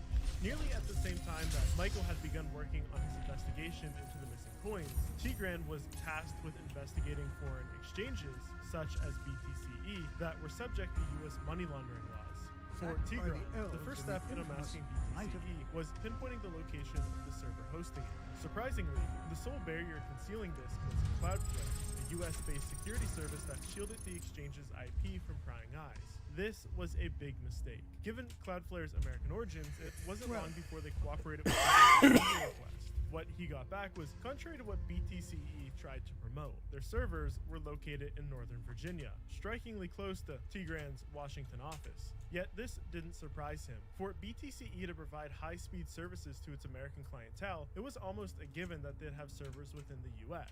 After carefully maneuvering through the complex legal processes to secure discrete access from its hosting company, he was able to secretly copy off the server's data. Upon analyzing it, he identified 3 administrators and their respective IPs, which they used to access the server via a whitelist to perform maintenance on the regular. However, when these IPs were investigated, they only pointed to proxy machines. The administrators had taken precautions to hide their actual locations, ensuring that they remained anonymous even to those with server access. They were sophisticated. This was more or less a dead end, but when Tigran's work started to overlap with investigations into Mt. Gox, things would get a little clearer. A New York-based team of FBI and IRS agents were looking into Mt. Gox's missing money at the same time as Michael and Tigran.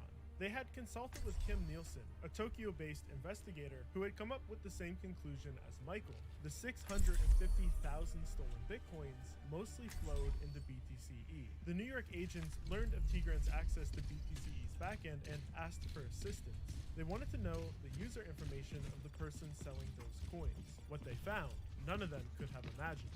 The IP address for the account trading... What they found, only a tiny penis could have imagined.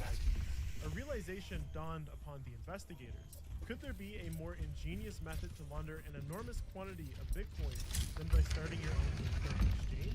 The hypothesis seemed outlandish. To verify this, that night, Tigran called Michael. Michael had previously sent him data showing that some of the stolen coins sold back to Mt. Gox listed Russian IP addresses for the trader's user information. Tigran asked Michael to double-check this, and upon learning they were absolutely correct, Tigran revealed what this confirmed. Michael, from his time co-founding Kraken, knew that having hundreds of thousands of Bitcoin would make launching a new exchange all easier. They now had a compelling reason to suspect that the person liquidating Mt. Gox's vast wealth was in fact a limited. But the only details known about the individual was that he went by the username WM. 3 letters on a screen with the potential to be hiding the face of the biggest crypto thief in history. But despite how sophisticated this person seemed, they found an odd discovery for someone who might have stolen $500 million. WME was registered and active for Bitcoin stocks in October 2011, just a month after funds started being drained secretly from Mt. Gox. His username stood for Web Money Exchange, the name of an exchange business he had started in the early 2000s. His first posts were advertising his business. Curiously enough, on one of his websites, he seems to have a large amount of Liberty Reserve funds to sell. Maybe something to do with the 50K stolen while Jed was still in control, but that's just my speculation. The investigators were concerned with the bigger scam now, anyways. His post quickly took a shift. He had a large amount of Bitcoin, and he wanted to sell them. Digging through his post history, the investigators found exactly the type of slip-up they could only dream of. In 2012, he made this post, claiming that an Australian-based exchange had scammed him for over $100,000 worth of coin. He posted dozens and dozens of screenshots showing the Skype record of the deal gone sour. At one point, the BTCE account even chimes in saying he's a big trader, a show of trust that crypto exchange was in the wrong here. Then, over a month later, he posted an update. He uploaded 2 photos of his letter from his attorney requesting the release of the funds. But upset that his apparently stolen coins got stolen, WME had now made a mistake that would put his freedom in line. While he remembered the blackout the bank used to know, he overlooked the redacted name. Just like that, the investigators were now confident that Alexander Vinnick is the man behind the aliens. Upon diving deeper into his background, they found that he had previously been investigated for piracy, a form of credit card fraud often associated with hackers. This discovery made them almost certain that he was the brain behind the world's most criminal-friendly Bitcoin. However, as a Russian national, the task of indicting, let alone arresting him, would be almost impossible without more information. For months on end, the entire virtual currency investigations group, led by Tigran, was scouring the web for any shreds of personal information they could tie to him. Problem was, he left little to no chance. Not a single photograph, no social media, and any digital footprints were cleverly masked in After 6 months, they finally found a single login to one of his known accounts where he didn't have a VPN enabled, masking the actual IP address. This connection was immediately traced back to an international luxury hotel from which they obtained a copy of his passport through a subpoena. They now had a face to the 36-year-old mastermind. But even with that, Vinnick was still a Russian citizen living in Russia. If the investigators wanted to arrest him, they needed him to feel like he was in the clear, hoping he would eventually travel abroad to a country that was more complicit with US law enforcement. But for that to happen, all the information the team found had to remain completely under wraps. Michael even agreed to hide the discovery from the Mt. Gox liquidation trustees who had given him the case to investigate in the first place. Tigran and Michael thought they had solved the biggest mystery in the world, but they had to keep it a secret.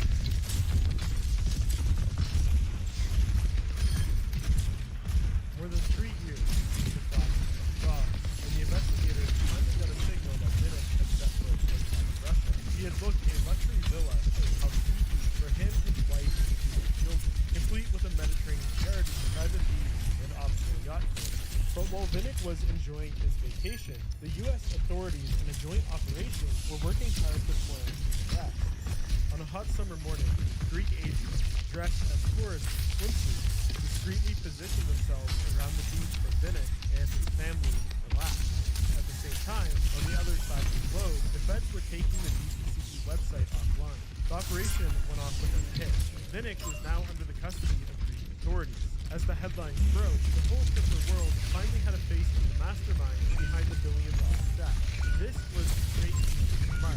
He had recently been released on bail after spending his 31st birthday in jail, and now this is going to greatly affect the outcome of his trial in Japan. But for Vinnick, things were just getting started.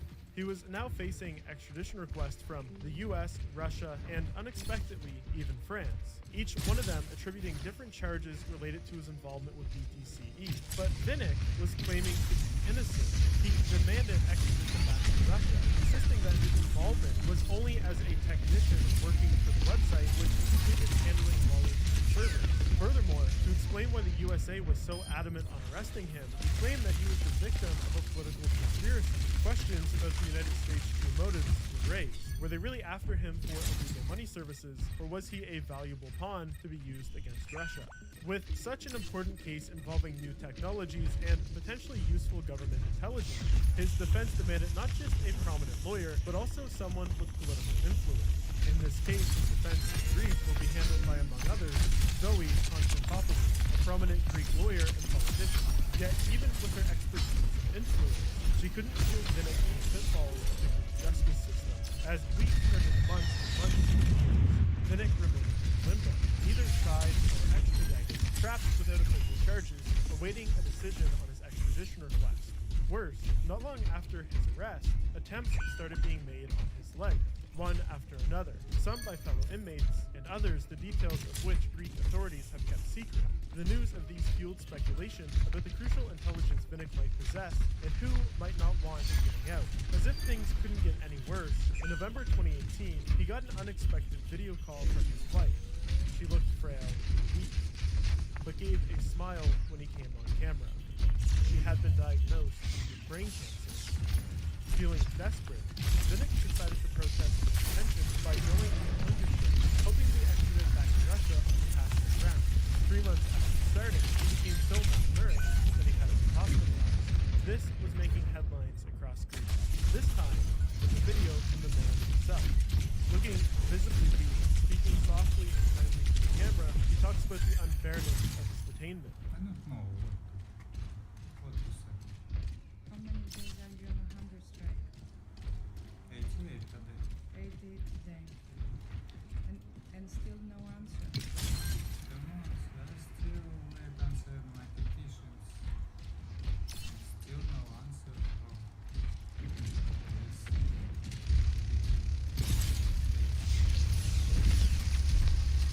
In an attempt to raise further awareness of the charges, Zoe even held a press conference regarding Vinnick's extradition, in which she stated this was the first time in history for any person to be extradited to 3 countries. She argued this was less about justice, rather a political move by the Minister of Justice to gain favor with Greece's creditors, particularly the US. After 3 years behind bars, Vinnick had still maintained his innocence. And now, being held for an unconstitutionally long period of time, even the prosecutors started slamming the Greek government over their handling of the case. Vinnick's lawyers even argued that his detention violated human rights. So come January 2020, the pressure was on. Greece had to make a decision. In an effort to navigate the demands of both the US and Russia, authorities extradited Vinnick to Ukraine. The French wanted him to file multiple charges related to the distribution of a ransomware software called Locky. Given that much of the illicit earnings from this software were processed through BTCE, they suspected he had some involvement behind it. That summer, while still awaiting trial, the New Zealand police announced the seizure of $90 million from WME Capital Management, a company registered to Vinnick. Still, Vinnick's French attorney, Frederick Bellet, disputed the accusations, describing Vinnick as merely a low-ranking employee at BTCE, clueless about the true identity of the administrators of the stock. Bellet portrayed him as an innocent citizen, stating, quote, "He is not the big fish they make him out to be."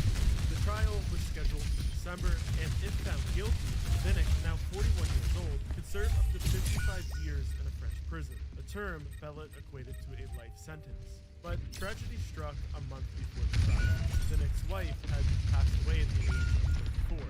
Though Vinnick pleaded with the French authorities for permission to attend a funeral in Russia, his request was denied. Perhaps one of the saddest moments of the story is how Vinnick, guilty or not, was unable to say his last goodbyes, and now his two young children are growing up without either of their parents. On December 7th, the court delivered its verdict. To quote the judge, "Mr. Vinnick, the court has acquitted you of the offenses relating to the cyber attacks made from Washington and finds you guilty of organized money laundering." He was sentenced to 5 years, but they had not tried him for the hack of Mt. Gox, and the US still wanted him. Come July 2022, Vinnick was set to be released. Taking into account his pre-trial detention, the French considered his sentence served in full. Technically, Vinnick could now return to Russia, especially since Russian authorities had their own set of charges for him. However, France had other plans. Greek authorities had approved an extradition request to send him to the US, and instead of Russia, the French intended to send him back to Greece. Despite efforts from Vinnick's legal team, the decision stood firm. After a draining legal battle spanning over 5 years, on August 4th, 2022, Alexander Vinnick's worst fear came true. He was extradited to America to stand trial. Extradited. BTCE. Now in the US, Vinnick is facing 21 charges, not just for profiting from the Mt. Gox hack, but also for running BTCE. They allege that his platform saw transactions exceeding $4 billion Bitcoin, the majority of which was from criminals laundering funds acquired from ransomware, hacking, fraud, drug trades, and much, much more. But surely, Vinnick wasn't running this whole operation by himself. After nearly a year-long stint in Santa Rita jail, the Department of Justice made an announcement to names, Alexei Ilyushenko and Alexander Verner, both accused of stealing and laundering around 647,000 Bitcoin from Mt. Gox. This is the mastermind trio behind the hack. But unlike Vinnick, these two appear to have been indicted in absence. Oh, cool! I died in 5 seconds. Alexei Yeah. was with Vinnick in Greece, but staying at a different resort. Upon hearing of Vinnick's arrest, he smashed his laptop, threw it into the ocean, and hastily boarded a plane back to Moscow. Back in Russia, with BTCE shut down by US authorities, he tried to bring it back under a new name, WEX, promising users their lost BTCE wallet balances would carry over. But within a year, it was shut down, and the new exchange's crypto holdings of $450 million vanished without a trace. According to Coinbase, Alexei is currently being held in a Moscow prison, but the source on this isn't super reliable. As for Alexander Verner, his whereabouts are unknown. As of recording, Vinnick is still waiting in Santa Rita jail with no trial date set. His request for bail was rejected, and the Department of Justice has objected to a prisoner swap. He faces up to 55 years in prison, but the trial will likely continue to be extremely lengthy, and we may not see the final sentence for years to come. As for the missing fortune stolen from Mt. Gox, almost all the funds were sold off as quickly as they were taken, largely before Bitcoin ever appreciated to any substantial value. It's estimated that they only pocketed around $20 million. A mere drop in the bucket compared to the staggering $50 billion these coins could have fetched at their peak. Luckily, for the tens of thousands of people who lost money in the collapse of Mt. Gox, the 200,000 coins Mark found in an old wallet skyrocketed to be worth more than the dollar value of all the coins lost at the time of the hack. This meant Mark could, in theory, pay everyone back the dollar value of what they lost in 2014 and keep the rest. walking away having made billions. So it could have been paid back to you? Could have been paid back to me, however, based on my, well, discussion with the trustee on the court. Well, I helped make sure that it wouldn't happen. Okay. He opted not to do this, instead planning to reimburse the coins, keeping no profit for himself. The trustees are set to finally repay the exchange's creditors their deserved share by the end of October 2023, though creditors are not confident as this date has been pushed back many times in the past. The work of U.S. investigators helped clear Mark as the mastermind behind the theft. In 2019, he was acquitted of most charges, an amazing feat considering Japan's 99.8% conviction rate. Today, he runs a small IT service business, keeping far away from the crypto industry.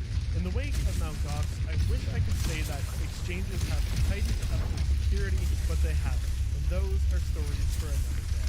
Once again, I would like to give a big thank you to my partner, Fortnite.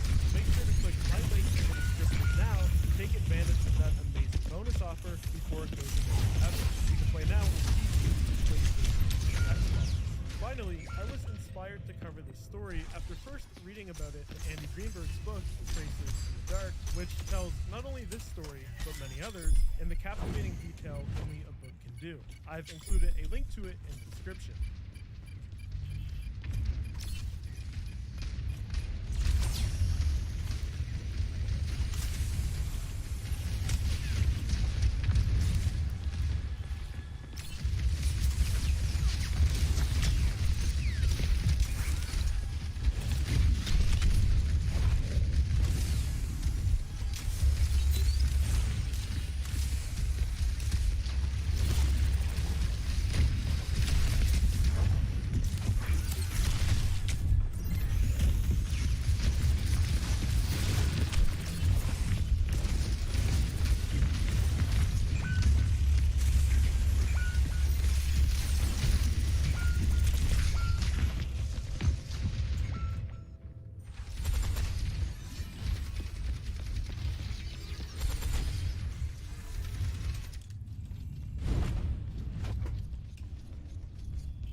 not have phones? Yeah, you guys all have Everyone's got a phones, phone. right? Gaming is the most profitable form of entertainment in the entire world. And of course, because of that, there are a lot of people that argue on the internet over what are oftentimes children's games. And today we'll be talking about some of the biggest examples of this from the modern internet age.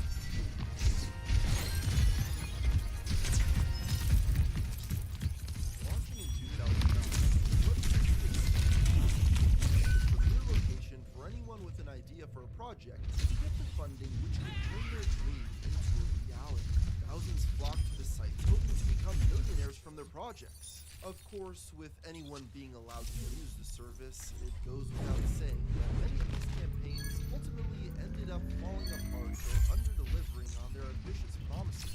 While the vast majority of Kickstarter users tend to be people with very little experience in the business, there have been some who have already proven themselves trustworthy with the use of words in their development. And that only makes it more notable when they smashed and burned so covered. Tim Schafer got his start making games for LucasArts before founding his own studio, Double Fine Productions, in 2000. Schafer and Double Fine carved out a niche for themselves in the world of racing and gained a highly respectable reputation. In February 2012, the studio announced that the next game, tentatively titled Double Fine Adventure, would be entirely funded by fans on Kickstarter. They initially asked for $400,000, only 3/4 of which would be for actual development of the game. The remaining $100K would go towards the behind-the-scenes documentary showing the creation of Double Fine Adventure. The game itself wasn't meant to be anything too big. It was pitched as a simple point-and-click adventure in the vein of Schafer's work, and development would take place over the course of just a few months. The goal of $400,000 was reached almost immediately upon the Kickstarter campaign's launch. In a mere 24 hours, Double Fine had received over $1 million in donations from its fans. One of these was the latest project. When the campaign eventually ended, it had earned over $2 million and was hailed as the most successful Kickstarter. Tim Schafer decided to celebrate this momentous achievement by posting a series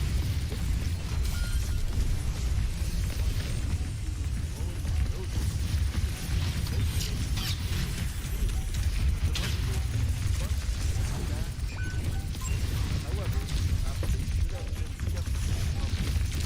The thing that very few people seemed to be pointing out at the time was that the Kickstarter video did not actually say what the game would be. There was no concept art, nor was there any hint about what the story might entail. The only thing that was known about Double Fine Adventure was the genre. This was because no work had been done on development prior to the launch of the campaign. It wasn't until after the money had been raised that Schafer began conceptualizing the plot. Double Fine Adventure budget they now had at their disposal. They began hiring creative and talented voice actors, including the likes of Jack Black and Mike Wood. Not only that, some revealed that they had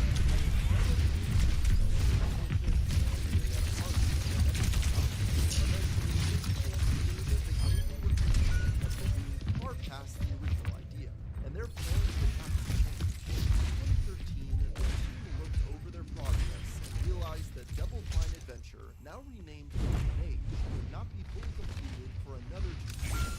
On top of that, they had exhausted almost all of their $3 million budget. Their options now were very limited.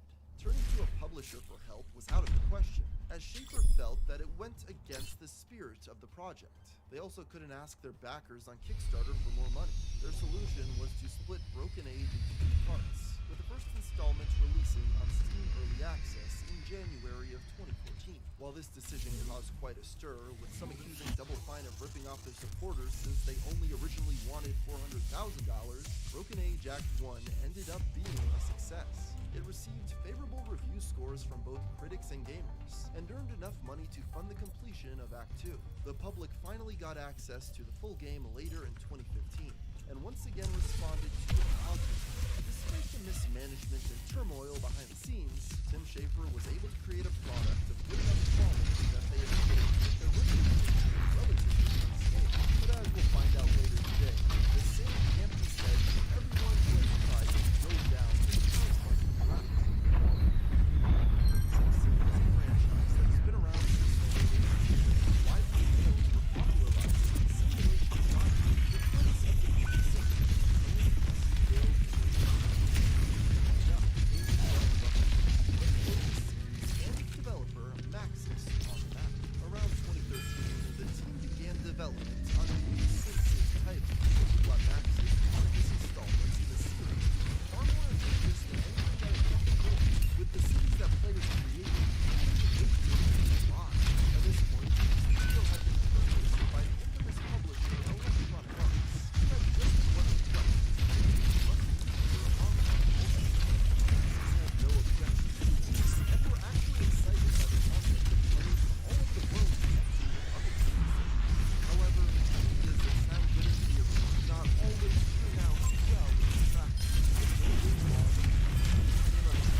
why they simply didn't shut off the multiplayer function to allow people to play offline.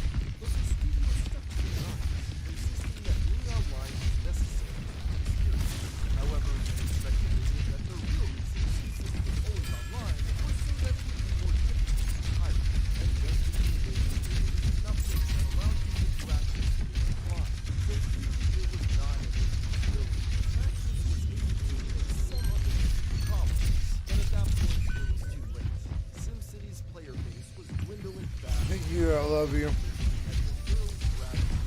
Maxis was shut down by EA, and the SimCity franchise has remained dormant ever since. Keiji Inafune began more notable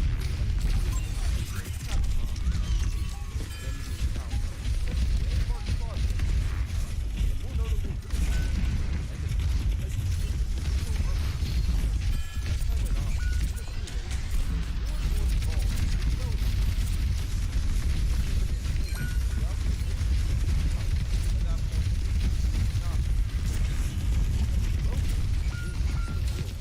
by the end of the 2000s, though, Capcom had lost interest in creating more installments for the Mega Man series. Inafune still held a prominent position at the company, but clearly still had a desire to continue making the type of games he had seized on. So, in 2010, mere months after being promoted to Capcom's global head of production, the prolific developer of Skyrim and film video game studios named Thompson, who was a small project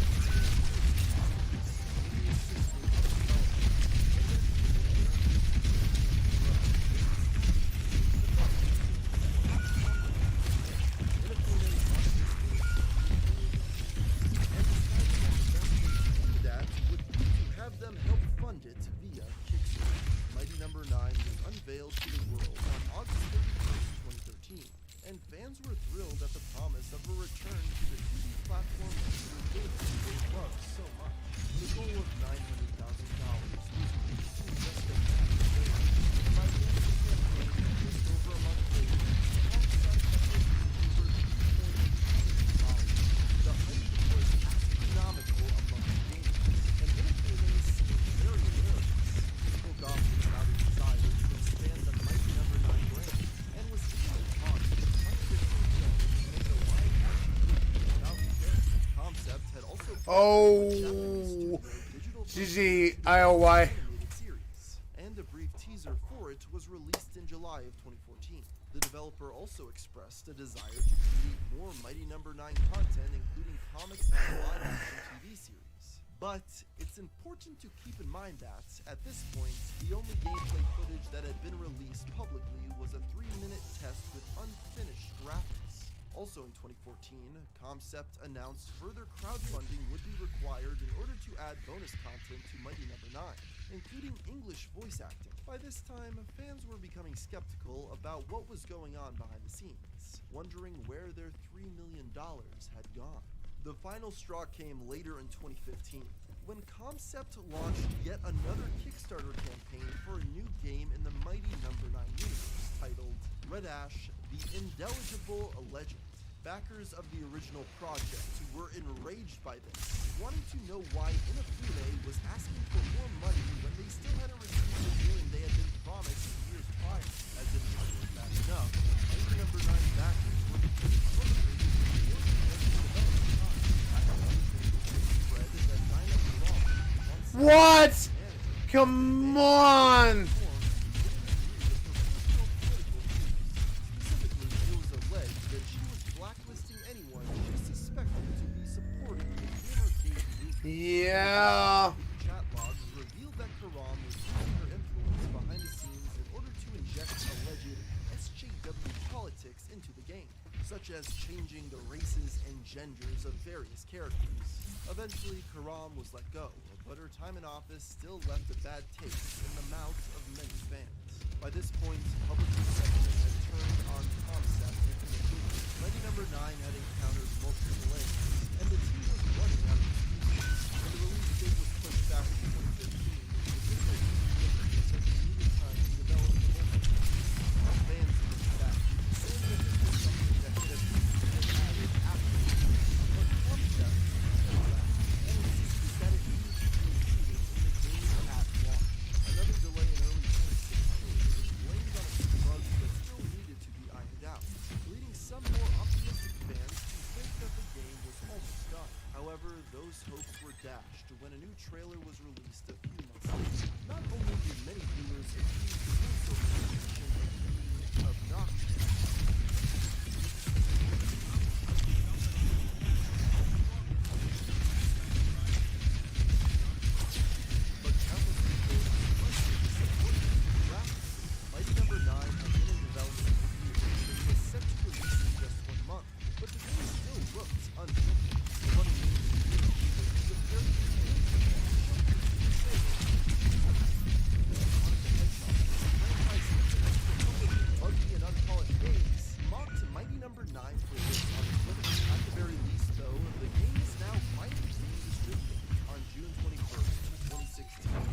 would still have to wait a little longer to get a physical copy. Gamers playing it at launch soon noticed a plethora of glitches and painfully long loading times combined with the unfinished graphics showcased in the trailer. In fact, players reported their consoles were in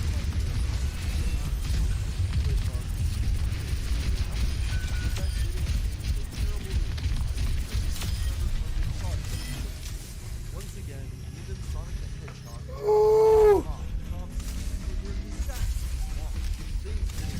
better when the physical copies were shipped out either, as backers quickly discovered that the manual included with the game was too big to fit in the box. Today, Woo! All me! POTG! All me! POTG! still released buggy and unpolished, and the multimedia franchise promised by Inafune never came to Oh. fruition. At the very least, it proved that there was still public interest in the classic Mega Man game, something that Capcom clearly took note of. In 2018, the studio released Mega Man 11, an official continuation of the series with a much better response from critics and fans.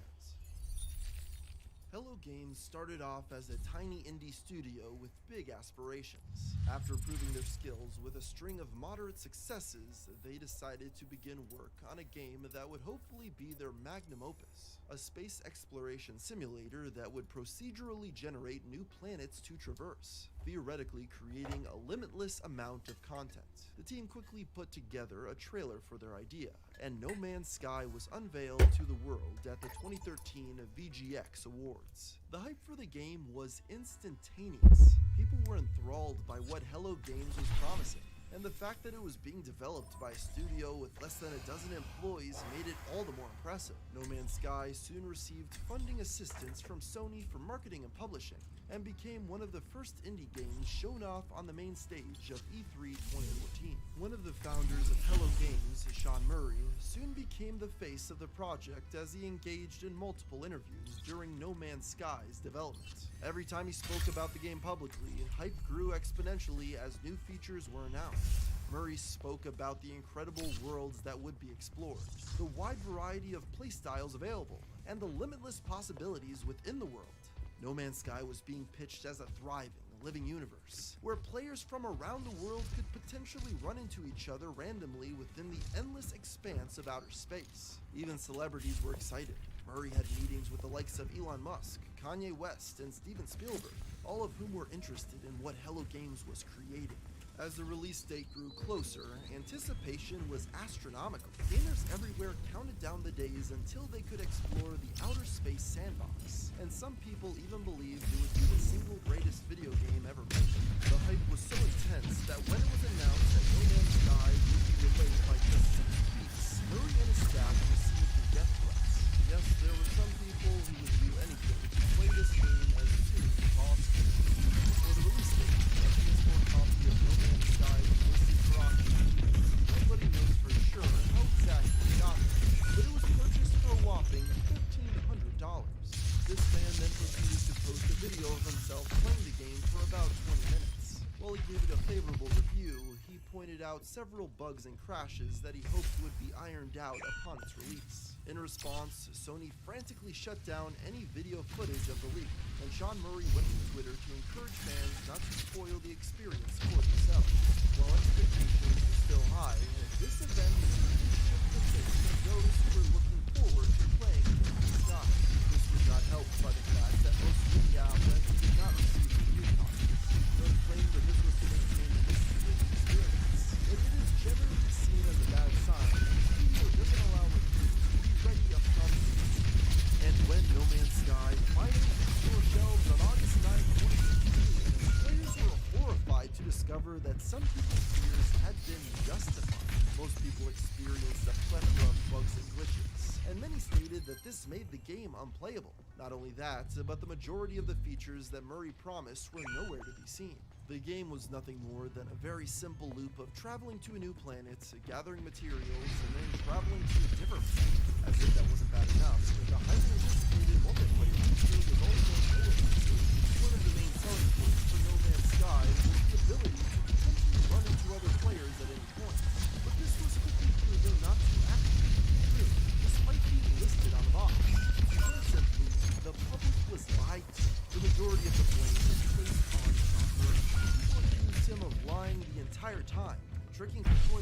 him money and then releasing a bare-bones product.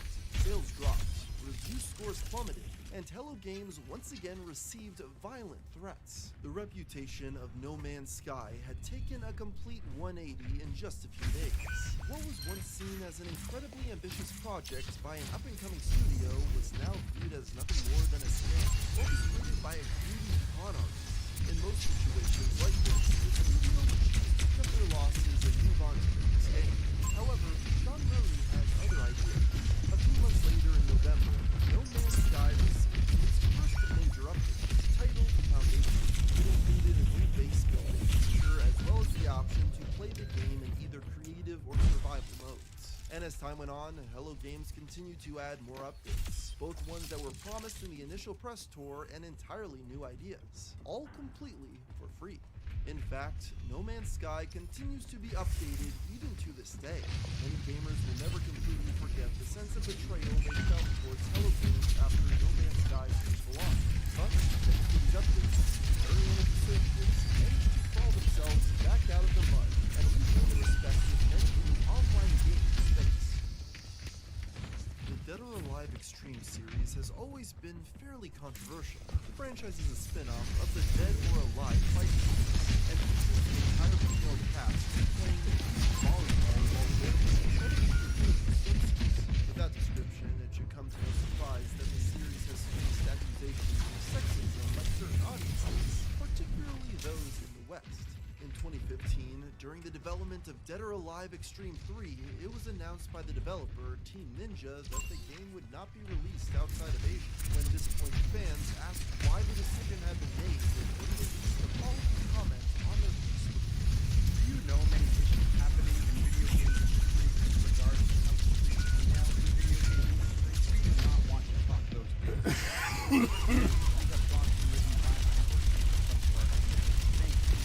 This post received a leak, and Dead or Alive's publisher, Toei Tecmo, stepped in to offer a more official statement on the matter. They claimed that what was ran on Facebook was merely the opinion of a single employee, and the limited release was actually due to DOA's limited audience in America. On top of that, they made sure to stress that the game featured an English language option. Japanese copies would be playable on Western consoles. Nevertheless, the decision not to release it in the United States caused outrage amongst fans. As a result, the import site PlayAsia proudly proclaimed on Twitter that they would be selling the game on their storefront. Hashtag DOAX3 will not be coming to the US due to hashtag SJW nonsense. However, we will have the English Asia version available here. This once again caused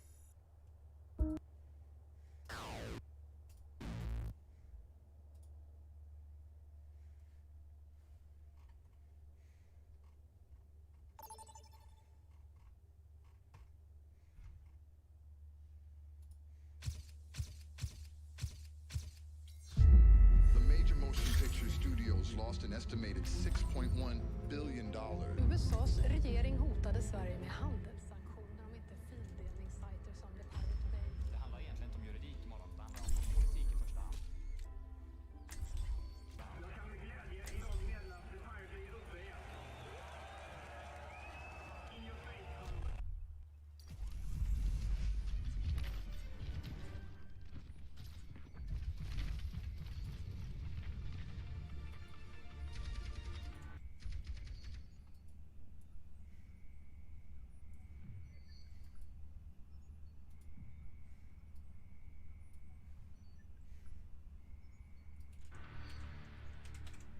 It was well worth doing prison time for the Pirate Bay. This was the final battle cry of a Pirate Bay co-founder, Frederick Nage, after getting raided by the police multiple times, being fined 46 million kroner, and being thrown in prison alongside some of the most vile people on Earth. Frederick was the only person in his entire prison that was there for a virtual crime. Everyone else there was convicted for robbery, assault, manslaughter, or worse. But things weren't too bad in prison for Frederick. He immersed himself with reading letters from fans about how much the Pirate Bay meant to him. This isn't to say that Frederick willingly turned himself in, though. Like any normal human being, he very much dreaded the idea of going to jail. It was all one. It was one of the most hated organizations around the world. But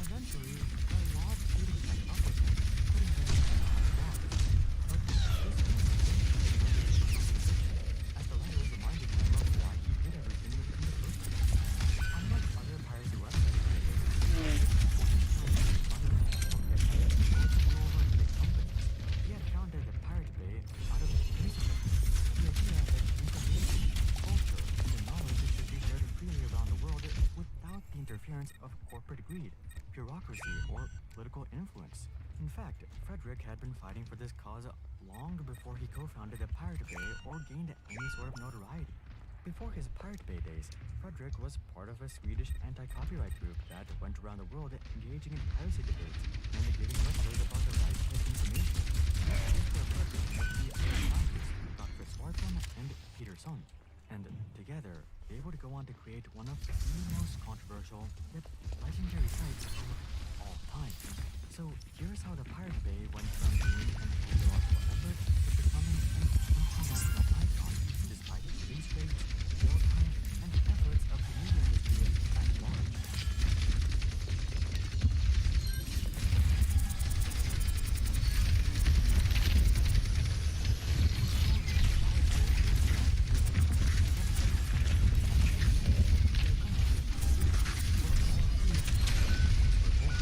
Not much is known about any of the founders' childhoods, but from what we do know, it wasn't anything to brag about.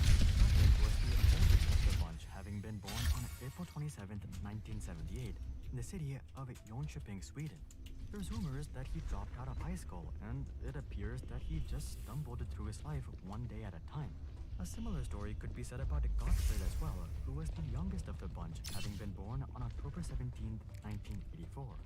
Gottfried was a classic computer nerd / hacker of the 1990s and 2000s. And then there was Peter Son, who was the only one that would be considered successful by modern standards. But this wasn't to say that his childhood was Peter was born September 9, 1978, in Sweden. At first, his life wasn't violent. His mother was a staff consultant at a large company, and his father was a staff mechanic. But all of this fell apart when Peter's parents got a divorce when he was just 8 years old.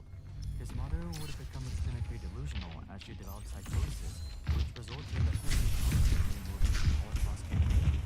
Not surprisingly, Peter would end up dropping out of school in his teens.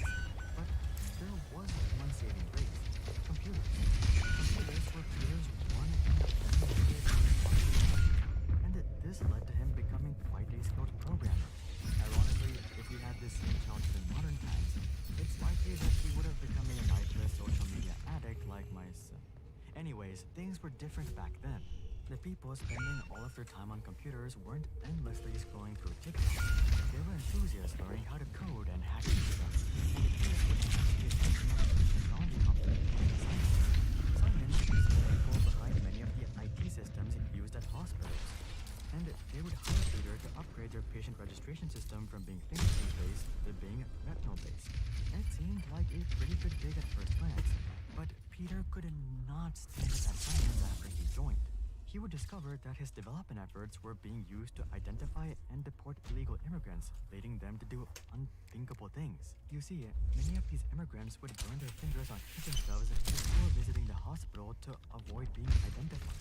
This was actually one of the main reasons that Simon wanted to switch to a retinal system.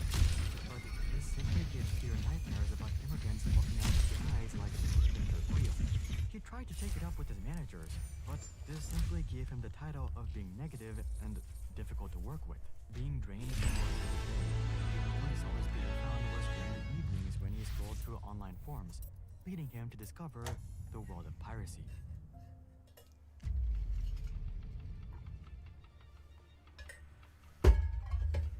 Peter's privacy journey started with him swapping music and movies on invite-only servers, which led him to meeting fellow scallywag Frederick Nage. Frederick introduced Peter to the file sharing movement and to the newly founded anti-copyright organization, Pirate Bureau, or the Pirate Bureau.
Beautiful.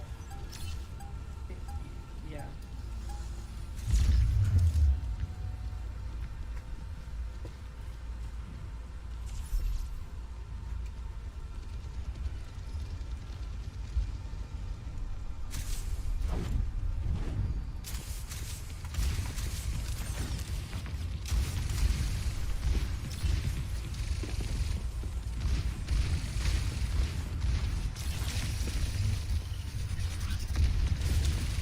I'm out.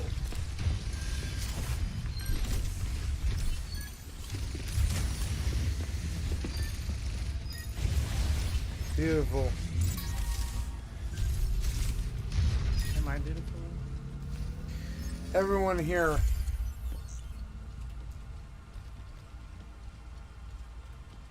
I think you're the most beautiful. You're the prettiest I've known. Beautiful.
I mean, GG.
Hello everyone, welcome back once again to our monthly